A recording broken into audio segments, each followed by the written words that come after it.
Chapter 70. What grudges do these villagers have against me? If I drink these hundreds of bowls of rice wine, it's estimated that it won't be a matter of getting drunk, but alcohol poisoning. Even if the alcohol content of the rice wine is low, it can't handle this amount. The Tang dynasty shouldn't have carried out the first aid business of gastric lavage, right? Everyone, let's first toast to Yang Mingfu and Registrar Liu. Li Wangyu shamelessly diverted the trouble directly to Yang Quan and Lu Xiao. His words made Yang Quan and Lu Xiao's faces darken. Hundreds of villagers lined up to toast, no one could stand it. Fortunately, the old villager had good eyesight. Seeing the embarrassment of the three, he quickly stepped forward to stop the enthusiastic villagers. He stepped forward to represent more than 100 villagers of Dingzhou village to toast Li Wangyu, Yang Quan, and Lu Xiao 3 bowls of rice wine. Only then did the villagers calm down. The 500 or so villagers of Dingzhou village were grinning from ear to ear after eating a meal of pig slaughtered rice. The Niu brothers were well informed in the village, but they were still convinced by Li Wangyu's pig rice. Big brother, I didn't expect Xiao Lang to be so good. He can even make pork so delicious. It's much better than the restaurants in Chang'an. Niu Yong nodded. Yes, Xiao Lang is really extraordinary. The villagers laughed even more. This pig rice should be called immortal rice. There are so many delicacies, and you wouldn't exchange it for an immortal. Zhao Xiaonyang and her mother were also at the table. She was very filial to her mother. Mother, try it. These are the pigs raised by our family. Good, good. The pigs raised by my son are really fat. Zhao Xiaonyang's mother cried while eating. She didn't forget to say loudly to the surrounding villagers, these are the pigs raised by my mother. Ah, Zhao Xiaonyang is really capable. Which family's man will marry you in the future? He is really lucky. I have a nephew who is very capable. Lady Zhao, why don't we become in-laws? Lady Zhao, don't listen to his nonsense. You know my family's 4th young master. He's honest and dutiful. He hasn't talked about marriage. Little Miss Xiao was already 13 or 14 years old, but because of her thin and weak appearance, no matchmaker came to visit. After a meal of slaughtered pig rice, even Miss Xiao, who raised pigs, became the focus of the villagers. Many people ran to find Miss Xiao to propose marriage, which became the surprise of this meal. Li Jia Xiaolang is worthy of being the son of Master Li. This scholar is amazing. The dishes he made are much more delicious than those made by ordinary cooks. A scholar is a scholar. Only a scholar like Li Jia Xiaolang can make this immortal pig slaughtered rice. Another person who liked to tamper with Li Wangyu's pig slaughtered rice became immortal pig slaughtered rice. There was even a village woman who pulled the child in her family and said loudly, "Child, I will send you to school to study in the future. Only after studying can you be like Li Jia Xiaolang and be able to make this immortal pig slaughtered rice." Her words were heard by Li Wangyu. He couldn't help but twitch his face. Since when could studying and cooking skills be linked?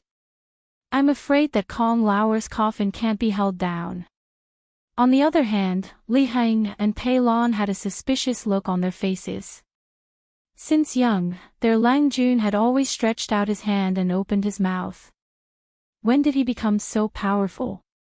He can even cook such delicious food. Is the ancestral grave of the Li family emitting smoke? However, although they were suspicious, they didn't think much about it. They also didn't think that this Li Wangyu was not the Li Wangyu they knew. In short, the pig slaughtered rice was enjoyed by everyone. Dingzhou village was more lively than during the New Year festival. As the villagers spread the news to the surrounding villages and towns, it caused a big sensation. Whether the villagers of Dingzhou village went to the market or visited relatives, they were asked about the pig slaughtered rice, which was unprecedented in the Tang dynasty. In the village, whether it was the men from Guangzhou or the women, as long as they talked about this meal, even the taciturn people would become talkative and introduce in detail what they ate in the pig-slaughtered rice. Everyone would describe the delicacies in detail, thinking that even the emperor might not have eaten such delicacies. After causing a burst of exclamation from others, they would leave satisfied with their faces full of pride. After eating and drinking to their heart's content, Li Wangyu invited Yang Quan and Lu Xiao back to his house. Fatty Cho Kun shamelessly accompanied them. Although he was the son of a merchant, the Cho family's business in Chang and was so big that even Yang Quan and the others knew about it. Therefore, they didn't discriminate against his identity as a merchant. Ming House, may I ask why you are visiting us today? Li Wangyu's question made Yang Quan and Lu Xiao embarrassed to speak for a long time. Li Wangyu asked for a long time before he finally understood the purpose of Yang Quan and Lu Xiao's visit. He couldn't help but silently roll his eyes. It turned out that what he did in Chang and over the past few days had already spread. Even Yang Quan and Lu Xiao, who were in the county yamen of Hu County, had heard about it. The poems that Li Wangyu wrote at the Zhujiang Pool Poetry Festival were praised by them. Yang Quan was even more proud that he forced Li Wangyu to participate in the poetry festival. This time, he was in the limelight in Hu County. However, the two of them didn't expect that not only was Li Wangyu's literary talent outstanding, but he was also proficient in arithmetic. The arrangement of the chessboard and the rice was amazing. As for the question about the thieves, Yang Quan and Lu Xiao pondered for 2 days but still couldn't figure out how to solve it. How did the 4 thieves tell who was telling the truth and who was lying? After being tortured for a few days, the two of them knew that Li Wangyu had returned to the village. They directly rushed to Dingzhou village, intending to personally ask the thieves what was going on. Li Wangyu was speechless when he found out that the dignified county magistrate and registrar had come to Dingzhou village for such a trivial matter. However, he didn't immediately answer Yang Quan's question. Instead, he smiled and said, "Ming House, do you feel that you have forgotten something? What is it?" "The reward for winning the poetry festival." It would have been better if Li Wangyu didn't mention it. Once he did, Yang Quan was so angry that his beard blew and his eyes widened. "You tired kid, you still have the nerve to mention it. The teacher sent someone to deliver a letter to me. You bastard, why did you drink that day? You drank yourself to death and in the end, in front of the teacher, you spoke nonsense." Yang Quan almost said that Li Wangyu had randomly recited poems in front of Pai Lupi. However, when he remembered Yu Shernan's letter instructing him to keep this matter a secret from Li Wangyu, he quickly changed his words. "What did I say at that time?" Li Wangyu was also a little nervous. Did he recite the sentence, "How can I lower my eyebrows and bend my waist to serve the rich and powerful, making me unhappy?" Yang Quan ignored him and said, "What did you say? Think about it yourself. Then are you still going to give the reward of 100 strings of coins to Ming House?" Li Wangyu looked at Yang Quan anxiously and asked. Yang Quan had the urge to beat this kid with the sole of his boot, but he restrained himself from hitting him. He coldly snorted and unhappily ordered the yamen runners to bring in 2 rattan chests. The copper coins of the Tang dynasty were of excellent workmanship. A copper coin weighed 5 kilograms, so 100 strings of coins was 500 kilograms. 2 rattan chests were filled to the brim with copper coins. This made Li Wangyu overjoyed. This Yang Quan was not bad, he was a good person. Li Wangyu gave Yang Quan a "good person" card in his heart. At the same time, he hurriedly summoned Li Hing to bring the copper coins to the storeroom. "Xiao Lang, now can you clearly explain the matter of the thief crossing the river?" Lu Xiao said with a smile. Since Yang Quan had already given him the copper coins, Li Wangyu naturally would not hide anything. He explained the question in detail to the two of them, causing them to be stunned for a long time. After pondering over the key points, they suddenly realized that the two of them had been tortured by the question for a long time. It was really difficult for them to speak. Yang Quan and Lu Xiao both glared at Li Wangyu. They felt that this kid was really too hateful. Chapter 71. After Li Wangyu finished explaining the robber's problem, he suddenly remembered the barren land by the river yesterday. It just so happened that Yang Zhua had come to the village today, which saved him the trouble of making another trip to the county yamen. He hurriedly asked, "Dare I ask the Ming family, does the wasteland by the riverbank north of Dingzhou village belong to the county?" "That's right. Kid, can you buy that land?" Yang Quan was stunned. He didn't understand why Li Wangyu wanted to buy that saline alkali soil. "Why do you want to buy that barren land?" Li Wangyu hesitated for a moment and decided to tell the truth, to develop it. "Nonsense, that's saline alkali soil. How can you develop it?" Hee, of course I have a way. Otherwise, I wouldn't have wasted money to buy that land. I'm thinking of turning trash into treasure so that I can make money to repay the county. Li Wangyu didn't expect that his words would make Yang Quan suddenly stand up. His hand trembled as he pointed at himself. His face was full of excitement. "Zio, you can't joke about this. Can you really make saline alkali soil grow food?" Even Lu Xiao was excited. His hand that was stroking his beard trembled. He pulled out a few strands of his beard but didn't feel the pain. Instead, he grabbed Li Wangyu's arm and said, "Xiao Lang, tell us quickly. What do you mean?" It's what I said just now. I'm going to improve the saline alkali soil and develop it to grow food." Li Wangyu didn't understand why the two were so excited. "Is there any way to turn saline alkali soil into treasure?" Yang Quan asked. Li Wangyu didn't want to say. He could see that Yang Quan and Lu Xiao were very nervous about this. Could it be that there were a lot of saline alkali soil in the Tang dynasty? Why are the Ming house and the registrar so nervous? "Zio, do you know that our Guangzhong Dao is densely populated? We have always had less land but more people." Yang Quan let out a long sigh and sat down again. Li Wangyu naturally knew about this. According to the rules, each household in the Tang dynasty should be granted 100 mu of land, but in Guangzhong circuit, each household could only be granted 20 mu of land. Guangzhong Daoist has more people than land, but the saline alkali soil alone is tens of thousands of acres. It will be a waste to just leave it there. If Guiyu really knew how to manage saline alkali soil, then it would be a great achievement.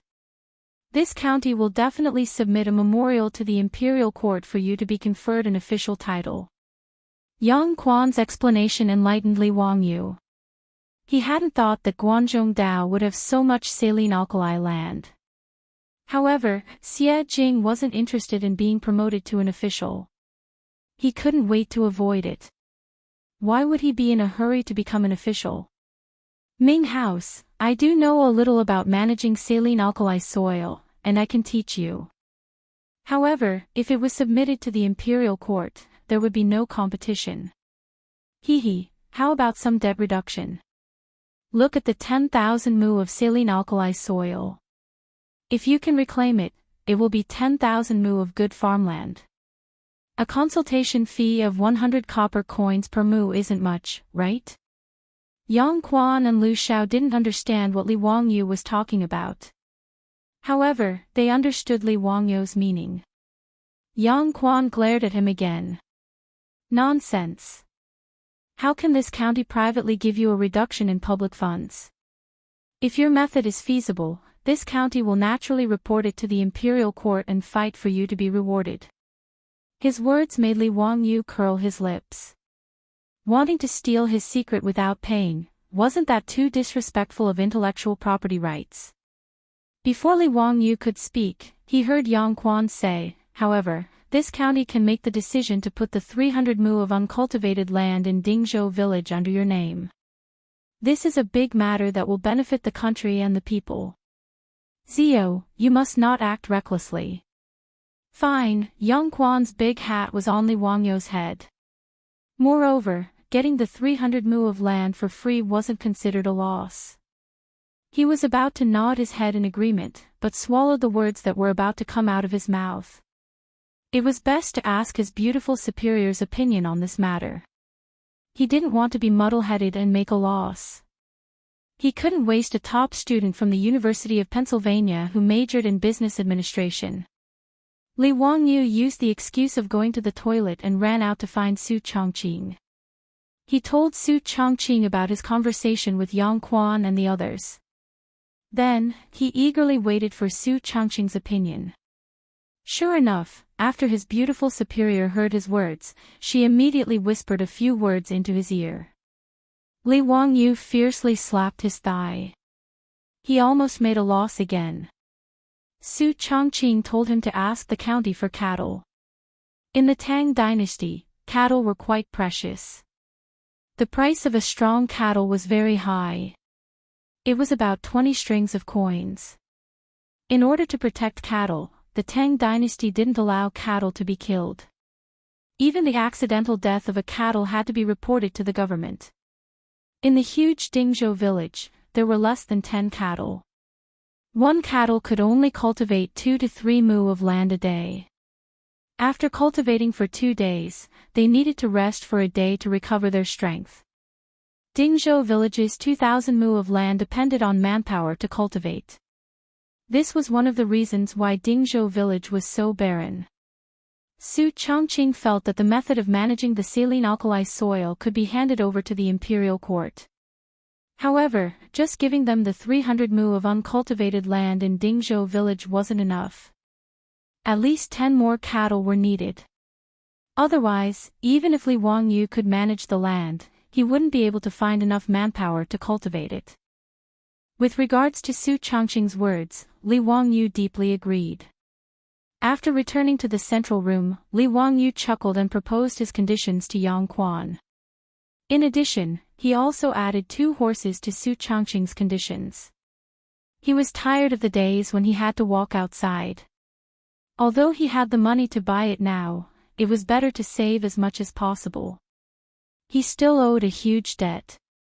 Ming House, you see, my family only has 4 people.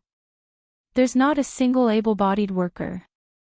Even if I manage to manage the saline alkali soil, there's no one to cultivate it, right?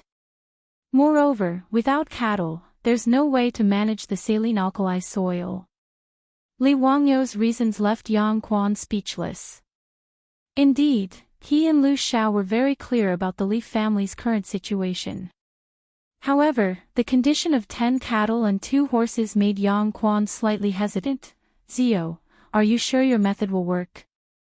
At the very least, the land in Dingzhou village will work. I can't guarantee the saline alkali soil in other places. As you know, Ming House, not every piece of land is the same. Li Wangyu didn't say anything definite. The saline alkali soil was divided into 2 types, alkaline soil and acidic soil. His method was suitable for managing the saline alkali soil.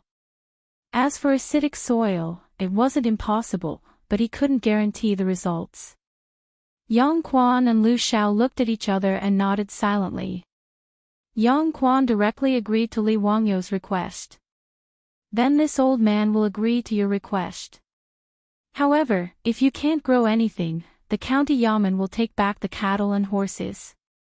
Zio, do you agree? Li Wangyu naturally agreed to this condition. If the saline alkali soil really failed, he would be too embarrassed to take back the cattle. The 2 sides agreed on the conditions. The county yamen would send officials to record how Li Wangyu improved the soil. Li Wangyu had to guarantee that he would teach his method to these officials without reservation. When the barren land grew crops, Yang Quan would naturally report this matter to the imperial court and ask for credit for Li Wangyu. Li Wangyu didn't care about this at all. He didn't aspire to be an official. After the guests and the host enjoyed themselves, Li Wangyu respectfully sent Yang Quan and Lu Xiao out the door. Yang Quan suddenly thought of something and asked Li Wangyu, Zio, I heard you bought a lot of food. Why? Chapter 72. Yang Quan's question made Li Wangyu hesitate for a moment. In the end, he decided to warn Yang Quan about the locust plague. If the government could step in to eliminate the locust plague would not be that scary. The earlier the locust plague was eliminated, the fewer people who would starve to death in the Tang dynasty. Ming House, when you came to Dingzhou village from the county office today, did you see anything out of the ordinary on the way? Out of the ordinary? Ziyu, what do you mean? Yang Quan did not understand Li Wangyu's question. In the fields, didn't Ming House feel that there are a lot of locust larvae in the fields this year?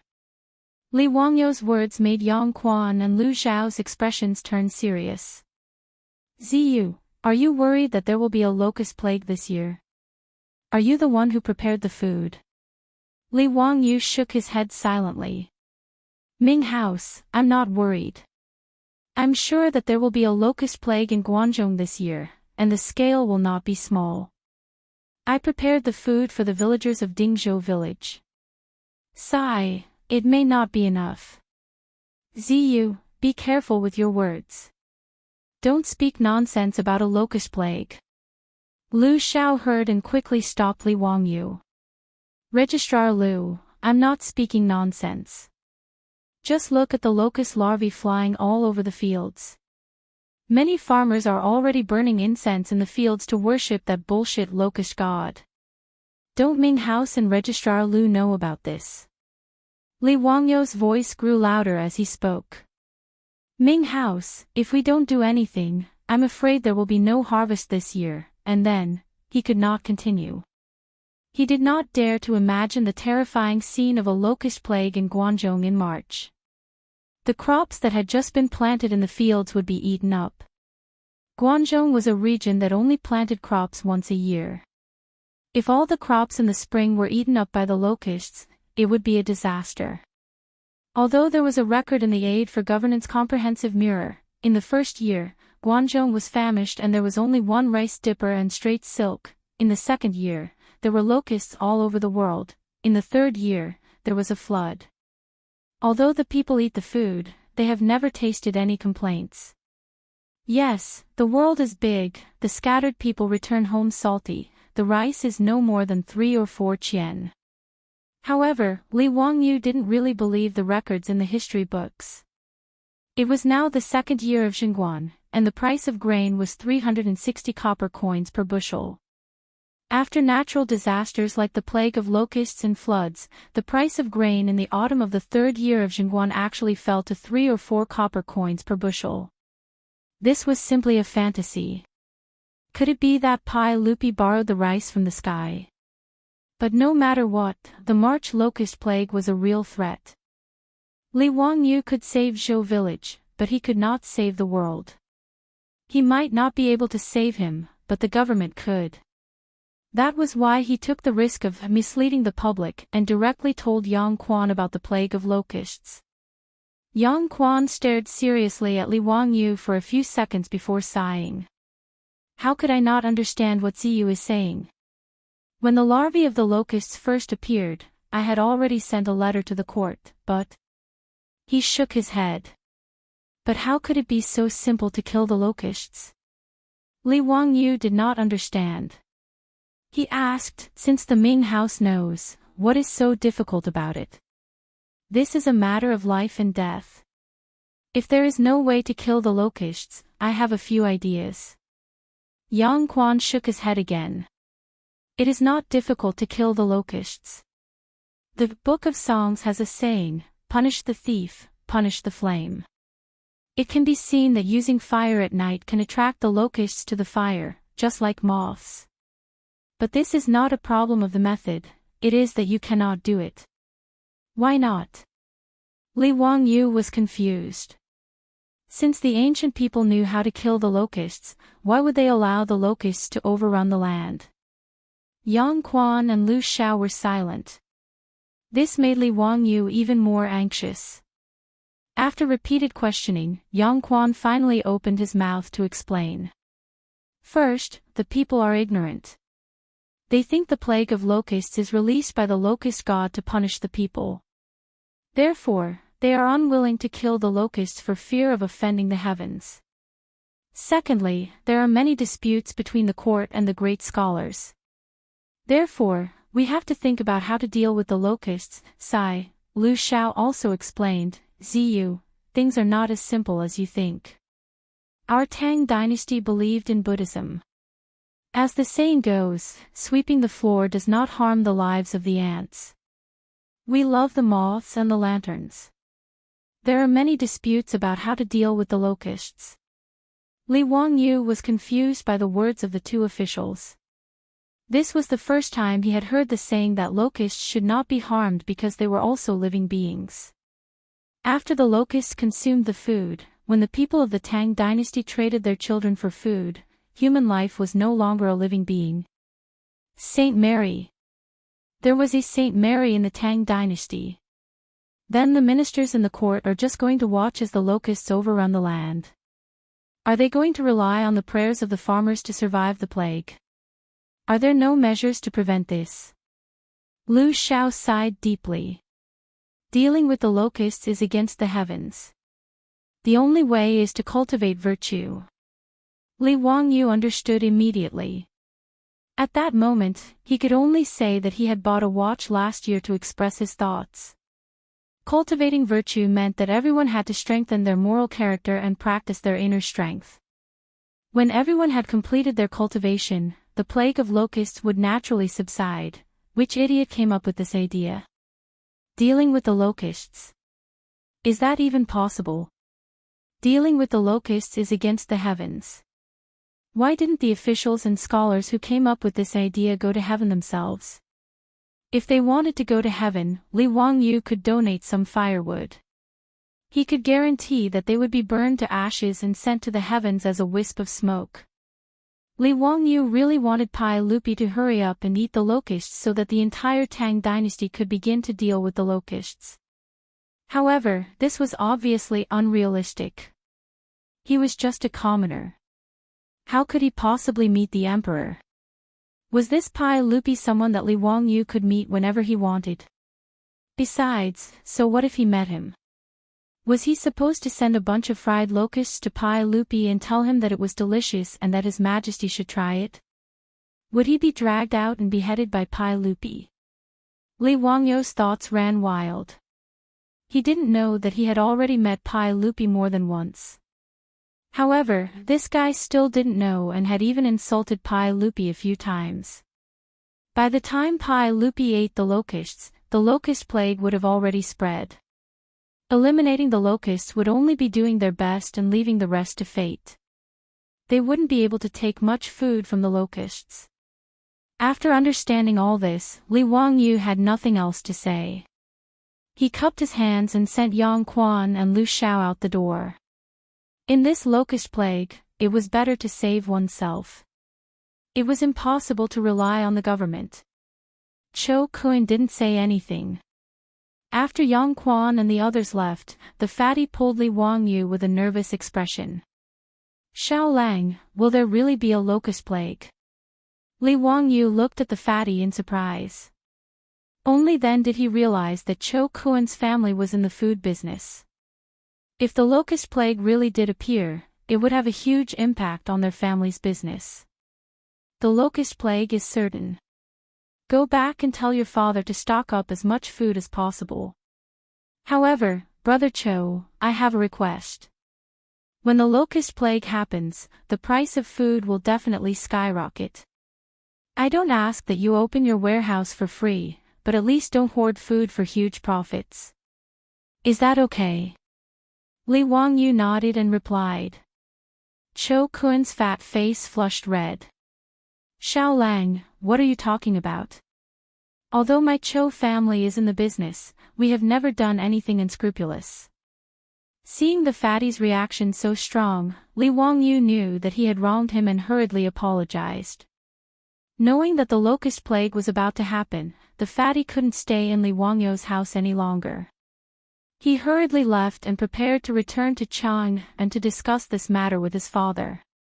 Li Wangyu didn't ask him to stay. He cupped his hands and sent the fatty Cho Kun out the door. The next day, the people from the county government came. Li Wangyu and the old villager led a few officials to the river bank to measure the size of the wasteland. The county government created a document and the 300 mu wasteland officially belonged to Li Wangyu. Xiao Lang, can you really manage this saline alkali soil? The old villager's face was full of disbelief. He had never heard that saline alkali soil could be used to plant crops. I can indeed improve the soil.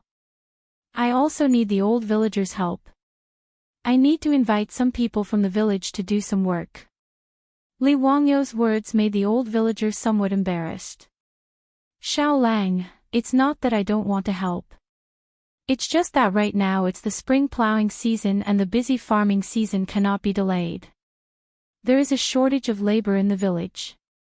It's really difficult for you to find people to help. The old villager's words didn't make Li Wangyu worried. He had already thought about it. Hey, old villager, the county gave me 10 cattle. Can I use these 10 cattle to exchange for labor with the village? What? Xiao Lang, don't joke. The county gave you 10 cattle. Yes.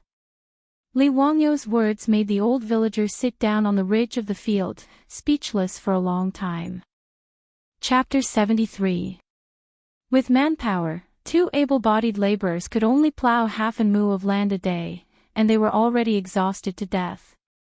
With oxen, 1 man and 1 ox could plow 2 or 3 mu of land a day without any problems. In total, 1 ox was equivalent to 8 or 9 able-bodied laborers. If Li Wangyu could really provide 10 oxen for the village to use, then the old village chief would have no problem finding dozens of men to work for him. Dingzhou village had 127 families and a total of 563 people, among which there were about 200 able-bodied laborers. However, because of the lack of oxen, every year during the farming season, the entire village had to work together. Not only was the speed slow, but the quality of the land could not be compared to that of oxen.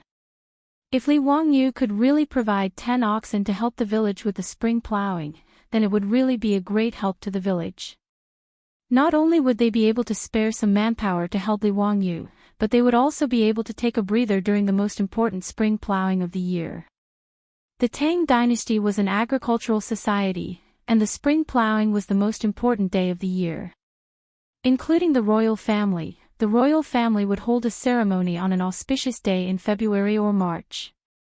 On that day, Pai Lupi would wear ceremonial robes and go to the altar to worship the heavens and the ancestors. After that, he would go to the royal family's farm to plow the land. Pai Lupi would personally plow the land, and the leaders of the 3 provinces and 6 departments would lead oxen to plow the land. Even Empress Xiangsun would bring a group of imperial concubines to sow the land. Under the guidance and escort of the officials from the Ministry of Rites, Taichung Temple, and Jinwu Guards, amidst the sounds of drums and hymns, they went back and forth 3 times, completing the 3 rejections and 3 rejections ceremony.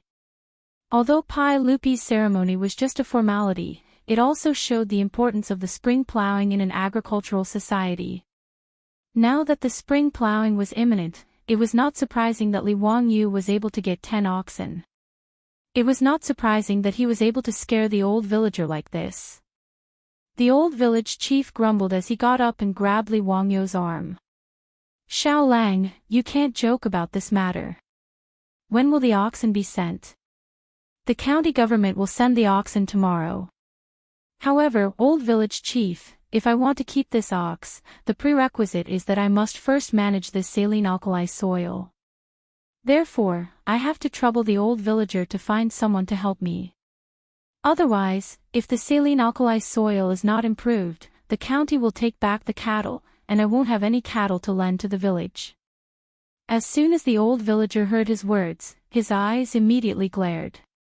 Xiao Lang, just say the word. I'll call for as many people as you need. If anyone dares to not come, I'll beat him to death. The old man's calculation was very clear. Although the 10 oxen were given to Li Wangyu by the county government, the old man's calculation was very clear. But since Li Wangyu was willing to lend the cattle, it was the cattle that belonged to the village. If more than 100 farmers in Dingzhou village could own 20 oxen, they would be the envy of the surrounding villages. Such a precious cattle, since it had entered Dingzhou village, there was absolutely no reason for it to be taken away. Xiao Lang, is your method really feasible? This old man has never heard of growing food on saline alkali soil in my life. The old villager was now only worried about whether Li Wangyou's method of managing saline alkali soil was feasible. Old village chief, don't worry. There is absolutely no problem with my method. Can you tell me about it first? The old villager still wanted to hear it first. First of all, deep plowing, then washing and soaking the soil. Then add soil, and finally add fertilizer to increase the fertility of the soil. Li Wangyu did not hide the method and simply told the old villager. The old villager was somewhat puzzled. I understand the rest, but what does washing mean? It means that you have to surround the soil, wash it with a lot of water, soak it, and repeatedly remove the saline alkali components in the soil. The old villager shook his head as soon as he heard this. He pointed to the hundreds of acres of saline alkali soil in front of him and said, "How is that possible? Xiao Lang, look at such a large piece of land. How much water does it take to wash and soak it?" His words made Li Wangyu stunned. He pointed to Ganhe. Isn't this Ganhe? You can have as much water as you want. Ganhe's embankment is only a few meters high. It's not easy to use a rollover cart to carry water. There are more than 2,000 acres of land in the village that need to be watered. You have to wash it several times. It requires too much manpower. The old villager shook his head. Rollover cart. Li Wangyu looked at the rollover cart on the embankment and suddenly realized. He couldn't help but smile. Old village chief, I have a way to carry water without manpower. What? Without manpower? Do you want to use cows? That won't do. Cows can't be used. The old villager did not understand Li Wangyu's meaning. Li Wangyu smiled and did not answer. There were 3 stages in the development of water wheels in China. The first stage was the rollover cart invented by the Eastern Han Dynasty. It was also called the dragon bone water wheel. It mainly relied on manpower to carry water. The second stage was the rollover cart invented during the Tang and Song dynasties. It was described in the Book of Agriculture and was a water-carrying machine. It was powered by manpower or animal power and looked like a dragon bone cart. The third stage was the water wheel invented by the Yuan and Ming dynasties. It looked like a water wheel in the future. The earliest record of the rollover cart was in the Tang dynasty. It was gradually popularized after the Song dynasty. But now it was only the beginning of the Tang dynasty. The rollover cart had not appeared yet, let alone the water wheel. The efficiency of the rollover cart to carry water for irrigation was very high. Li Wangyu knew how to make the water wheel in the future. When he was young, there were many water pumps in the village. He was very clear about the structure of the water wheel. Old village chief, is there anyone in the village who is good at carpentry? Yes. Didn't your family ask old Lu to help you make a lot of new things a few days ago? Why do you want to make furniture again? When the old villager said this, Li Wangyu remembered that Su Chongqing had asked the carpenters in the village to make the furniture. Although the furniture was simple, Li Wangyu could see that the carpenters were very good. I need to ask Carpenter Lu to help me make a few water wheels. Then I can carry water automatically. Old village chief, you wait and see. I guarantee it will be easy to use. I will take care of the irrigation work in the future. Li Wangyu didn't wait for the old villager to react and ran towards the village, leaving the old villager dumbstruck and confused. Has this kid lost his mind? Carrying water automatically without manpower. Isn't that a god? The old villager sighed. He felt more and more that Li Wangyu was outrageous. Before he could finish lamenting, he saw Li Wangyu running back like a gust of wind. Hee, I forgot to ask you where Carpenter Lu lives. The old villager shook his head. Let's go. I will take you there. But Xiao Lang, stop fooling around. How can the water be carried automatically without manpower? You will know in a while. The two returned to the village and went straight to Carpenter Lu's house. Carpenter Lu was in his 50s this year. He had been a carpenter his whole life. His 3 sons were also carpenters with him. It could be considered a family skill. Carpenter Lu was not a craftsman registered by the government. He was a private craftsman. In the Tang dynasty, the status of craftsmen was very low. In the historical records, they were even called official slaves. Moreover, their job was lifelong. Their status was similar to that of merchants. However, private craftsmen like Carpenter Lu also needed to farm. His status was similar to that of a farmer. Because of his craftsmanship, he was also respected in the village. His life was also better than that of ordinary villagers. Old Lu, come out quickly. I have something to ask of you. The old villager shouted at the top of his lungs when they reached Carpenter Lu's house. Chapter 74. The door of the farmhouse was opened with a squeak, and an old man in plain clothes with a white beard walked out. Muramesa, what are you doing? What's the matter? Obviously, the two had a good relationship. Carpenter Lu looked at the old Muramesa and laughed. Li Jia Xiaolang is looking for you. He wants to build something that doesn't require manpower to carry water. The old Muramesa still didn't believe Li Wangyu. Carpenter Lu naturally knew Li Wangyu. After an unprecedented pig slaughter meal, other than the babies in Dingzhou village who were still in swaddling clothes, the others might not know the old Muramesa, but they definitely knew Li Wangyu. When he saw that it was Li Wangyu who wanted to build something, Carpenter Lu's smile became wider. Li Jia Xiaolang, what do you want to build? Li Wangyu was still very polite. Carpenter Lu, I want to build a few water wheels. Do you know how to make them? What's a water wheel? Old me can build carriages and ox carts, but I've never heard of a water wheel. Carpenter Lu was puzzled. Li Wangyu asked Carpenter Lu for a pen and paper and began to draw the structure of a water wheel. The water will look like an ancient wheel. Li Wangyu estimated that the height of the Gan River's embankment was about 3 meters, so he designed a small water wheel with a diameter of 6 meters. The larger the diameter of the water wheel, the heavier it would be. In order to make it lighter, the water bucket of the water wheel was replaced with a bamboo tube. Li Wangyu finished the drawing and handed it to Carpenter Lu. Take a look and see if you can build this water wheel. It doesn't need to be delicate, just sturdy and durable. Carpenter Lu took the drawing and looked at it carefully for a long time. He was puzzled and asked, Xiaolang, what do you want to build such a big wooden wheel for? To carry water for irrigation. How do you use it? Li Wangyu smiled and explained to him and the old Muramesa, after the water wheel is built, it will be installed on the side of the Gan River. When the time comes, the power of the water will be used to move the water wheel. When the water wheel turns at a certain angle, the bamboo tube that was originally submerged in the water will be lifted out of the water. Because the bamboo tubes were tied diagonally to the water wheel, they were filled with river water. When the water wheel reached a higher point, the opening of the bamboo tube would face downward, and the water would naturally flow down from the higher point. You only need to use the water trough below to collect water, and you will be able to extract an endless stream of water.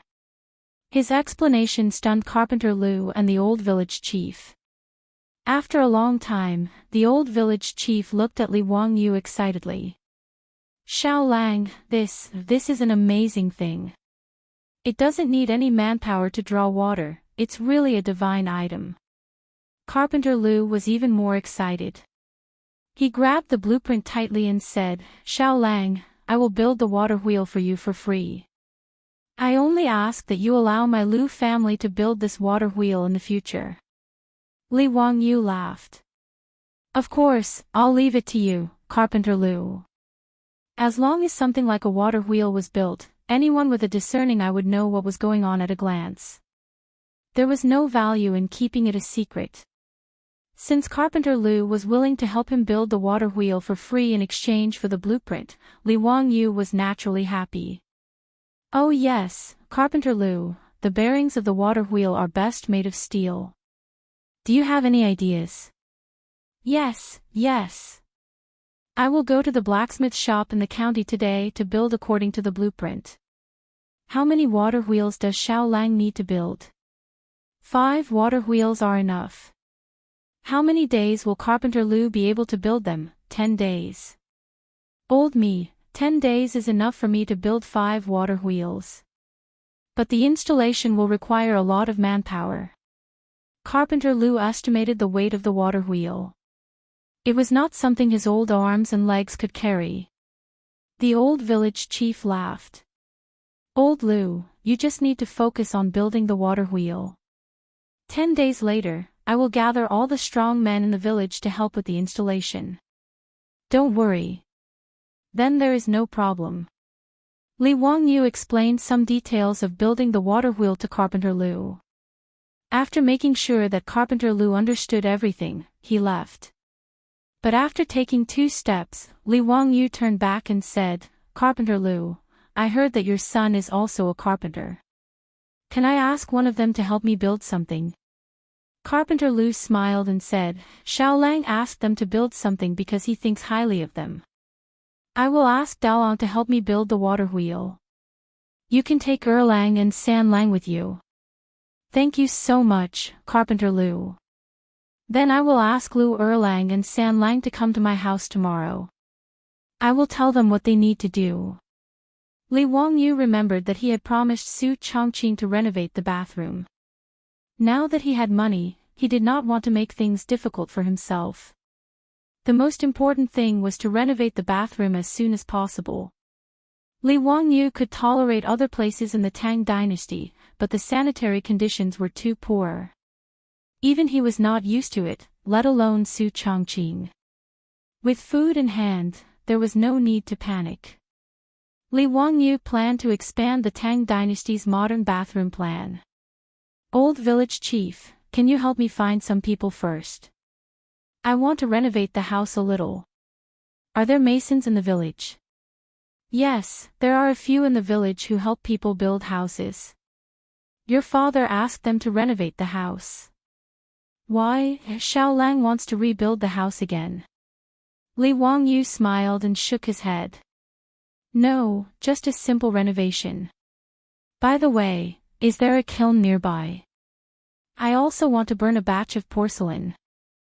The old village chief was getting more and more confused about what Li Wangyu wanted to do. However, in his opinion, Li Wangyu was a genius. Just by looking at the water wheel, he knew that. How could an ordinary person think of something like this? The old man felt that even if Li Wangyu was not a literary star, he was not far from it.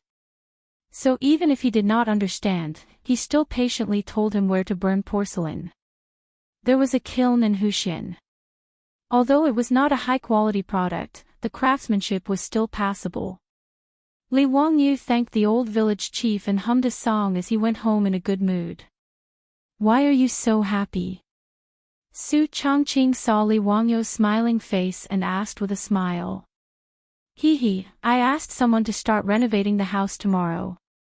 The modern bathroom is about to shine." Li Wangyu showed off to Su Chongqing. "Really?" Su Chongqing was surprised and happy at the same time. Li Wangyu patted his chest and said, "Leave it to me. In less than a week, you will be able to enjoy modern bathroom facilities. Let's go and help me measure the size. I will go to the county to order ceramic tiles later." The little girl Pei Lan did not know what her Langjun and elder sister Chongqing were going to do. She only saw the two of them mysteriously running to the west wing and the rear courtyard with measuring tools.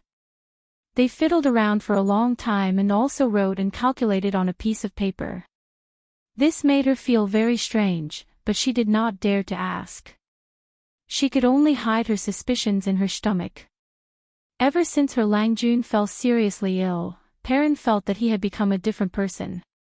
However, Perrin only felt that her Langjun was getting smarter and smarter. He also treated her better. The little girl did not think too much about other things. She only hoped that her life would continue like this forever. That would be the happiest. After Li Wangyu and Su Chongqing finished discussing things in whispers, Li Wangyu rode out to the county. This horse was given to Li Wangyu by the county official in the morning when he came to measure the land. It caused quite a stir in the village. The old housekeeper, Li Heng, could not stop smiling. In the eyes of the people of the Tang dynasty, owning a horse was the same as owning a car in the future. It was worth celebrating. Dingzhou village was only 20 miles away from the county town of Huxian. It only took half an hour to ride a horse. Li Wangyu asked around and found the entrance of a porcelain kiln in the suburbs of the county. Chapter 75. Dear customer, what do you want to buy? As soon as Li Wangyu got off the horse, the shopkeeper of the kiln greeted him warmly. Customers who can ride a horse are big customers, worthy of the shopkeeper's personal reception. Shopkeeper, can you order porcelain in your kiln? Of course, what kind of porcelain do you want? Although our kiln is not big, the craftsmanship of our old masters is very good.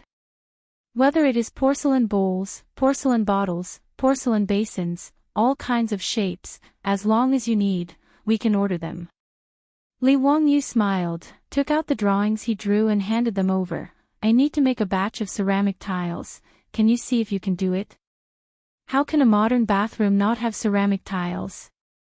Not only does it look beautiful, but it can also be waterproof. Li Wangyu thought that it was necessary. The shopkeeper looked at the drawing on the drawings, and his face was full of pain. Dear customer, what is the use of this thing called ceramic tile?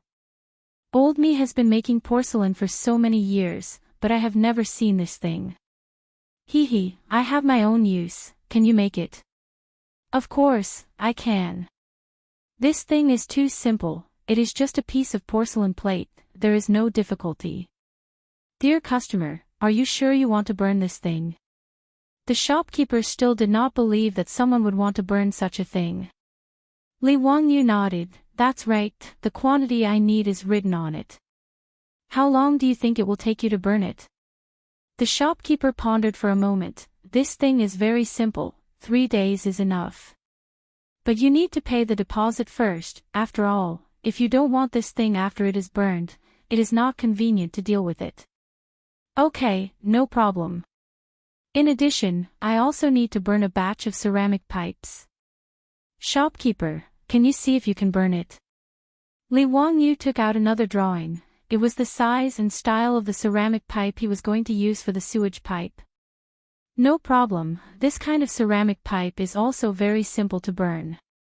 The shopkeeper glanced at the drawing, it was just an ordinary ceramic pipe. Many fastidious rich people would also order it for the sewage pipe.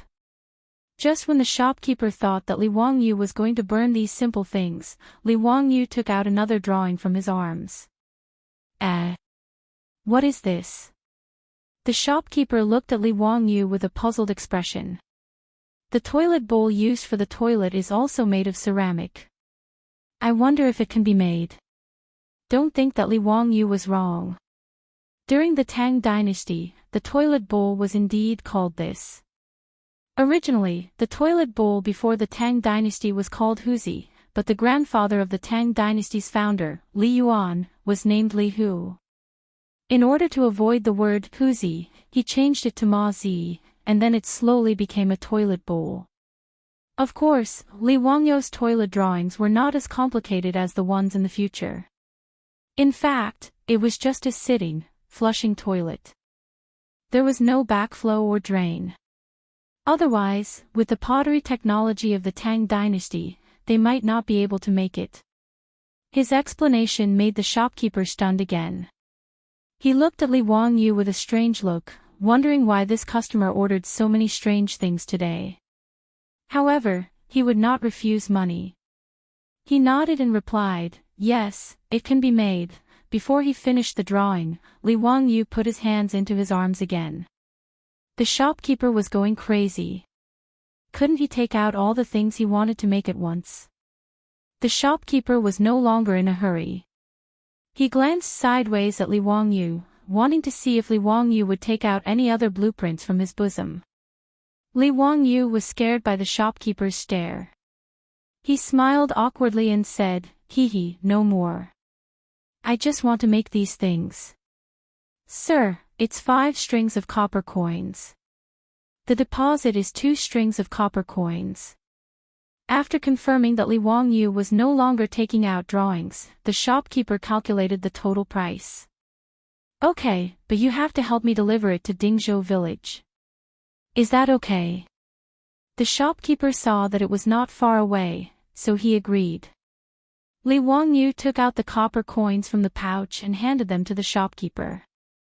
They agreed to receive the goods in 3 days. The order of ceramics was settled. "By the way, shopkeeper, there should be a lot of abandoned and broken pottery pieces at the entrance of your kiln, right? Is it convenient for you to give me some?" The shopkeeper silently rolled his eyes. Why did this customer keep making strange requests? However, there were a lot of broken pottery pieces piled up in an open space at the entrance of the kiln. These were just garbage that could not be disposed of. The shopkeeper naturally would not be stingy. He took Li Wangyu to the place where the waste was piled up and let him take whatever he wanted. After thanking the shopkeeper, Li Wangyu found an ox cart and loaded it full of broken pottery pieces. After paying the fare, he asked the coachman to help him deliver it to the Li family in Dingzhou village. After that, Li Wangyu went to other places in the county to order a lot of things. After confirming that everything was ready, he rode back to Dingzhou village. When he got home, the ox cart had already delivered the broken pottery pieces. Li Hing looked at him helplessly and said, "Lang Jun, why did you let people bring back so many broken pottery pieces?" Su Chongqing was also very curious. "Wang Yu, why did you bring the broken pottery pieces back?" "Hee, it's a secret. You will know in 2 days." Li Wangyu pretended to be mysterious and smiled without answering. Su Chongqing could not understand Li Wangyu's next move. He actually ordered Li Heng to move all the broken pottery pieces to the big stone mill in the village. After breaking them into pieces, he used the stone mill to grind them into powder. In order to grind the pottery pieces, he even let Li Heng take the horse and use the horse to drag the stone mill. This made Li Heng's heart ache. It was not because of the stone mill, but because of the horse. "Lang Jun, why are you grinding this thing? Can this thing be eaten as rice?" Li Wangyu did not answer. He just smiled and said that he had a big use for it and told him to go quickly. The villagers were stunned by Li Xiaolang's actions. They had seen people using stone mills to grind flour, but it was the first time they had seen someone using stone mills to grind pottery pieces. Many men, ants, and children in the village ran to the stone mill to see what was going on. "Husband, why is Li Xiaolang grinding this broken thing?" A woman asked her husband in a low voice. "How would I know? Maybe he is feeding it to the chickens." When raising chickens in the countryside, sometimes they would feed some sand to help the chickens digest. Because the chickens did not have teeth, they would eat some sand or small stones to act as teeth and help the chickens digest their food. Isn't the sand ready-made? Why does he need to grind it? Also, look at how fine housekeeper Li grinds it. It is almost like flour. How can it be fed to the chickens? Why are you asking so much? The Li family's little Lang is a literary star who has descended to the mortal world. He knows more than us farmers. Just watch. There was even a villager who slapped his son's head with his palms that were as big as palm leaf fans. "San Lang, I'll send you to school in the future." You can also learn the skills of the Li family's little boy. Many villagers took the initiative to come forward and help. They drove the horses to sweep the dust, and all the broken pottery pieces were ground into powder. After moving a few bags of pottery pieces back home, Li Wangyu checked them and only asked Li Heng to pack them up. They would be useful in 2 days. The next day, the county government sent people to drive all the cattle to the village. As soon as they entered the village, they caused a sensation. Men, women, and children in the village all rushed out after hearing the news to see the precious cattle. Chapter 76. The door of Li Wangyu's house was surrounded by a crowd of people. They are really cattle. Tut, tut, 10 cattle. Look at their shiny fur, muscles, and teeth. They are all 5 or 6 years old cattle. They are much better than the old cattle in the village. With these cattle, I can plow at least 3 mu of land in a day. Li Jia Xiaolang is indeed the son of Mr. Li. Who was the one who said that the Li family was ruined? Look at Li Jia Xiaolang's ability to make the county government give him 10 cattle. How can such a family be ruined? That's right. People in the county were spreading rumors that Li Jia Xiaolang was expelled from the Li clan and his life was over. If I hear such words again in the future, I will give them a few slaps. I heard from the old village chief that Li Jia Xiaolang wanted to lend cattle to the village to plow. That's right. The old village chief said it himself. It can't be wrong. Li Heng seemed to be at least 10 years younger. With a proud face, he was ready to lead the cattle into the cowshed under the envious gazes of the crowd. Fortunately, although there were not many rooms in the Li family's house, the front yard and the backyard were quite spacious. When Li Zhou repaired the house, he built a cowshed in the backyard. Notice cowshed could easily raise more than 20 cattle. Li Wangyu looked at the cattle worriedly. Our family is too small. Who will take care of so many cattle? Chongqing, I shouldn't have released all the servants in the family back then, right? Su Chongqing rolled his eyes at him and didn't bother to answer. Perrin beside him said excitedly, Lang Jun, there is still me. I will go to the fields every day to cut the grass and herd the cattle. Li Wangyu was amused by Perrin's words. He lovingly reached out and pinched Perrin's little face. That won't do. Won't my Perrin become a cow herder? What if she gets tanned by the sun? Although Perrin was only 12 or 13 years old, in fact, many girls at this age in the Tang dynasty had already been married. In the eyes of future generations, Li Wangyu was just a little girl, so she didn't have any scruples. However, his actions and words made Perrin's little face turn red. She covered her face and couldn't say anything for a long time. Su Chongqing, who was standing at the side, saw everything clearly. He glared at Li Wangyu in annoyance and snorted softly before pulling Pei Lan away. Li Wangyu was baffled.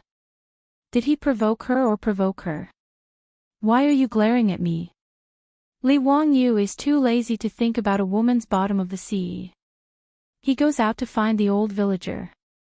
Now that the cattle had arrived, he could begin to transform the saline alkali soil. Soon, under the arrangement of the old village chief, 20 skilled farmers led the 10 oxen to the saline alkali soil and began to plow the soil. This plow was equivalent to opening up a wasteland, so it needed to be plowed deeply.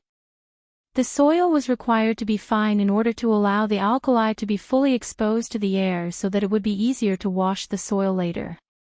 Although there were cattle, it would take at least 10 days to plow the entire 300 mu of saline alkali soil.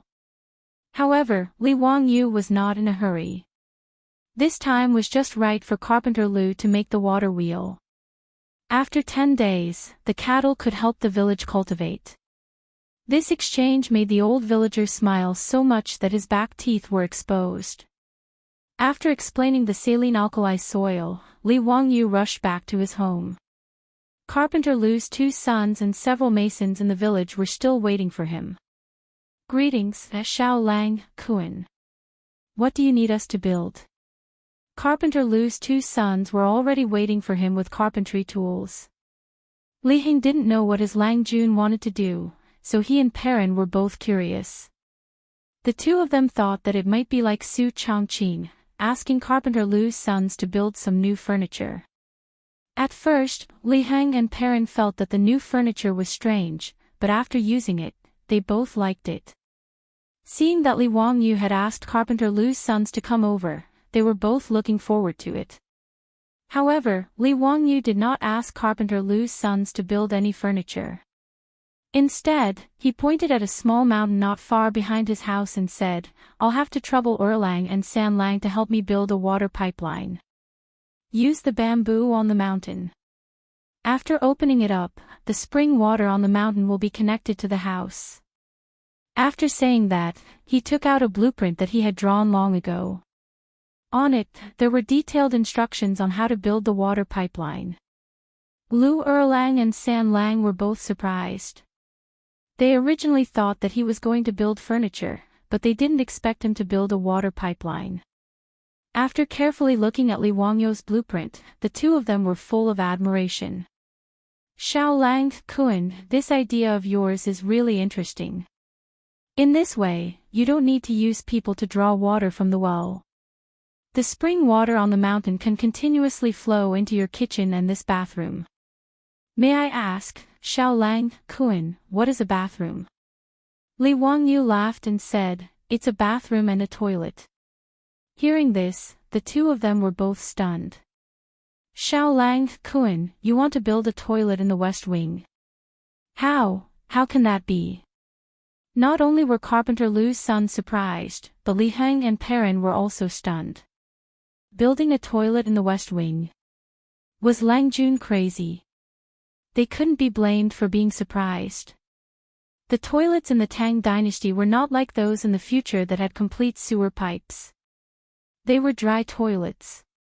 Even in the countryside of the future, no one would dig a dry toilet in their house.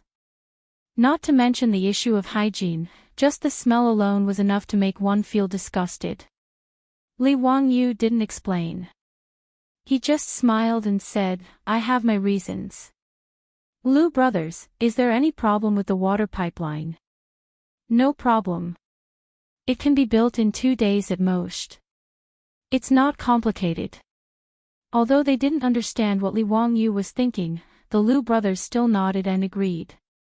After telling them about the water pipeline, Li Wangyu invited the masons to the backyard and asked them to dig a deep circular hole in the backyard. He also asked them to dig a ditch from the west wing to the deep hole. No one understood what he asked them to do.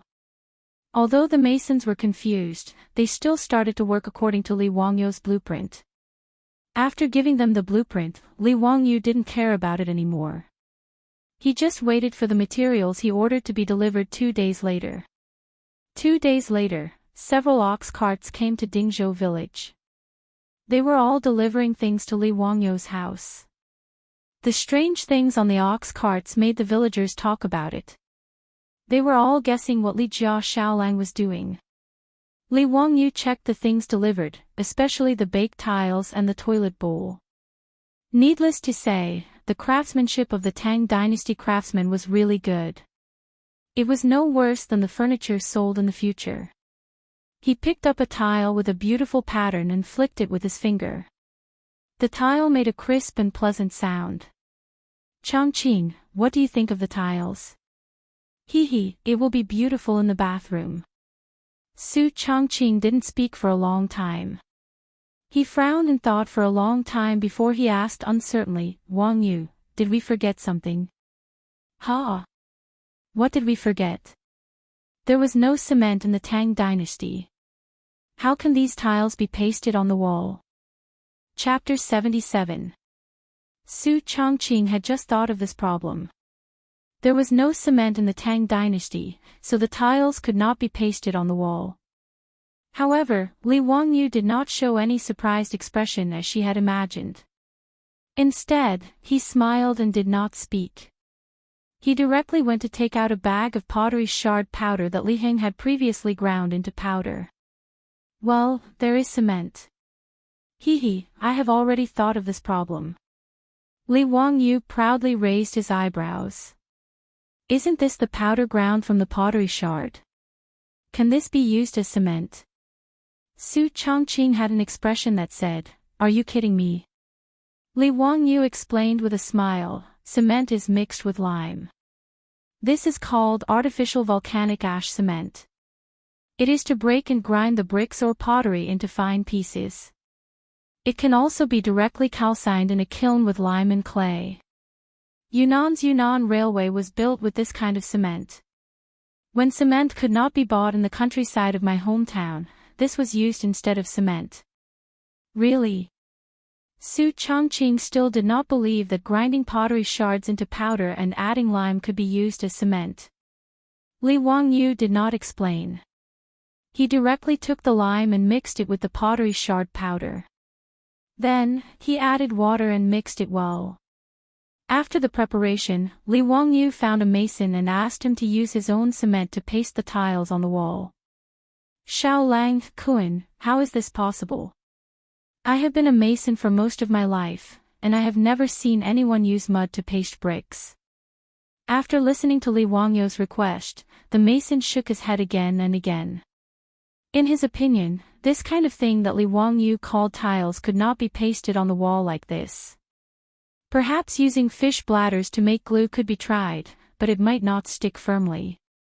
Building walls and houses were all made by mixing loess, lime, and water. The more particular ones were just adding glutinous rice juice to the mortar. The cement that Li Xiaolang asked him to use was simply unheard of. Under Li Wangyu's insistence, he tried to apply cement to the back of the tile and gently attached the tile to the wall. He gently tapped the surface of the ceramic tile with the small hammer in his hand to make it more closely fit to the wall. After making sure that the tiles were completely stuck to the wall, the mason tried to loosen his grip. In his imagination, as soon as he took his hand away, the tile would fall and shatter into pieces. After he released his hand, the tile did not move at all. It was firmly glued to the wall. How is this possible? The bricklayer had been doing brick building for half his life, but this was the first time he had seen such a thing. It was beyond his imagination. Li Wangyu smirked at Su Chongqing. What did that mean? Is this cement good? Su Chongqing rolled his eyes at him, but his eyes were full of joy as he stared at the mason pasting the bright and clean tiles on the wall. What surprised the masons even more was that the cement could not only bond tiles but also lay bricks.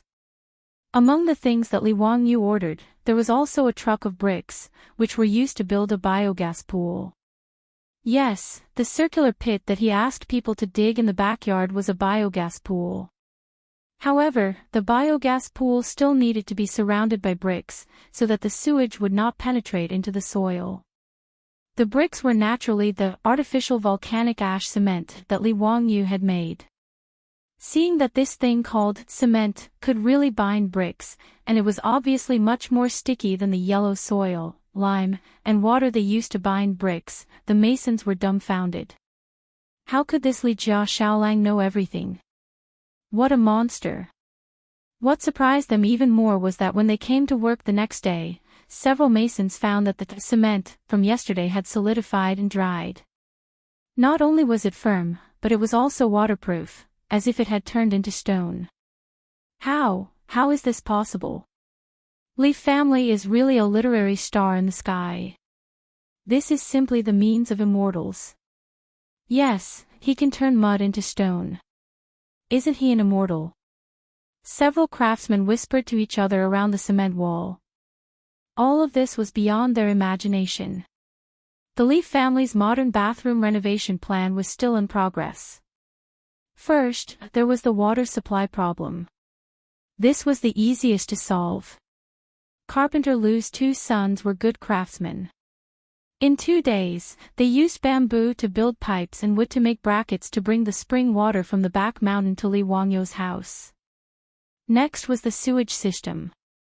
With the help of Li Wangyu's cement, the craftsmen built the biogas pool in 2 days, laid the sewage pipe with ceramic pipes, and sealed the seams with cement. Next was the construction of the modern bathroom in the West Wing. The floor and walls were covered with ceramic tiles, and after installing the ceramic toilet, a modern bathroom appeared more than 1,000 years ago in the Tang dynasty. Finally, there was the part of the biogas pool that connected to the gas pipeline. The biogas pipeline was Li Wangyou's biggest headache. There was no PVC pipeline in the Tang dynasty. In the end, he found a shop in Wuxia County that specialized in making bronzeware. The craftsmen were so skilled that they actually made a batch of copper pipes for him using copper. However, the high price also made Li Wangyou's heart ache. It could be said that he had spent a lot of money. It was normal when he thought about it. Copper was the currency in the Tang dynasty. Making copper pipes with copper was no different from stringing copper coins together. Just making this batch of copper pipes cost Li Wangyou more than 10 strings of copper coins. If Yang Quan hadn't given him 100 strings of copper coins, he wouldn't have been so extravagant. These days, Li Wangyou's renovation project was the biggest topic in the village. Whether it was the villagers or the women, they gathered together to discuss the Li family. Although they didn't know what Li Wangyou wanted to do, in the villagers' minds, it was something extraordinary. A few days later, the Li family's interior had completely changed.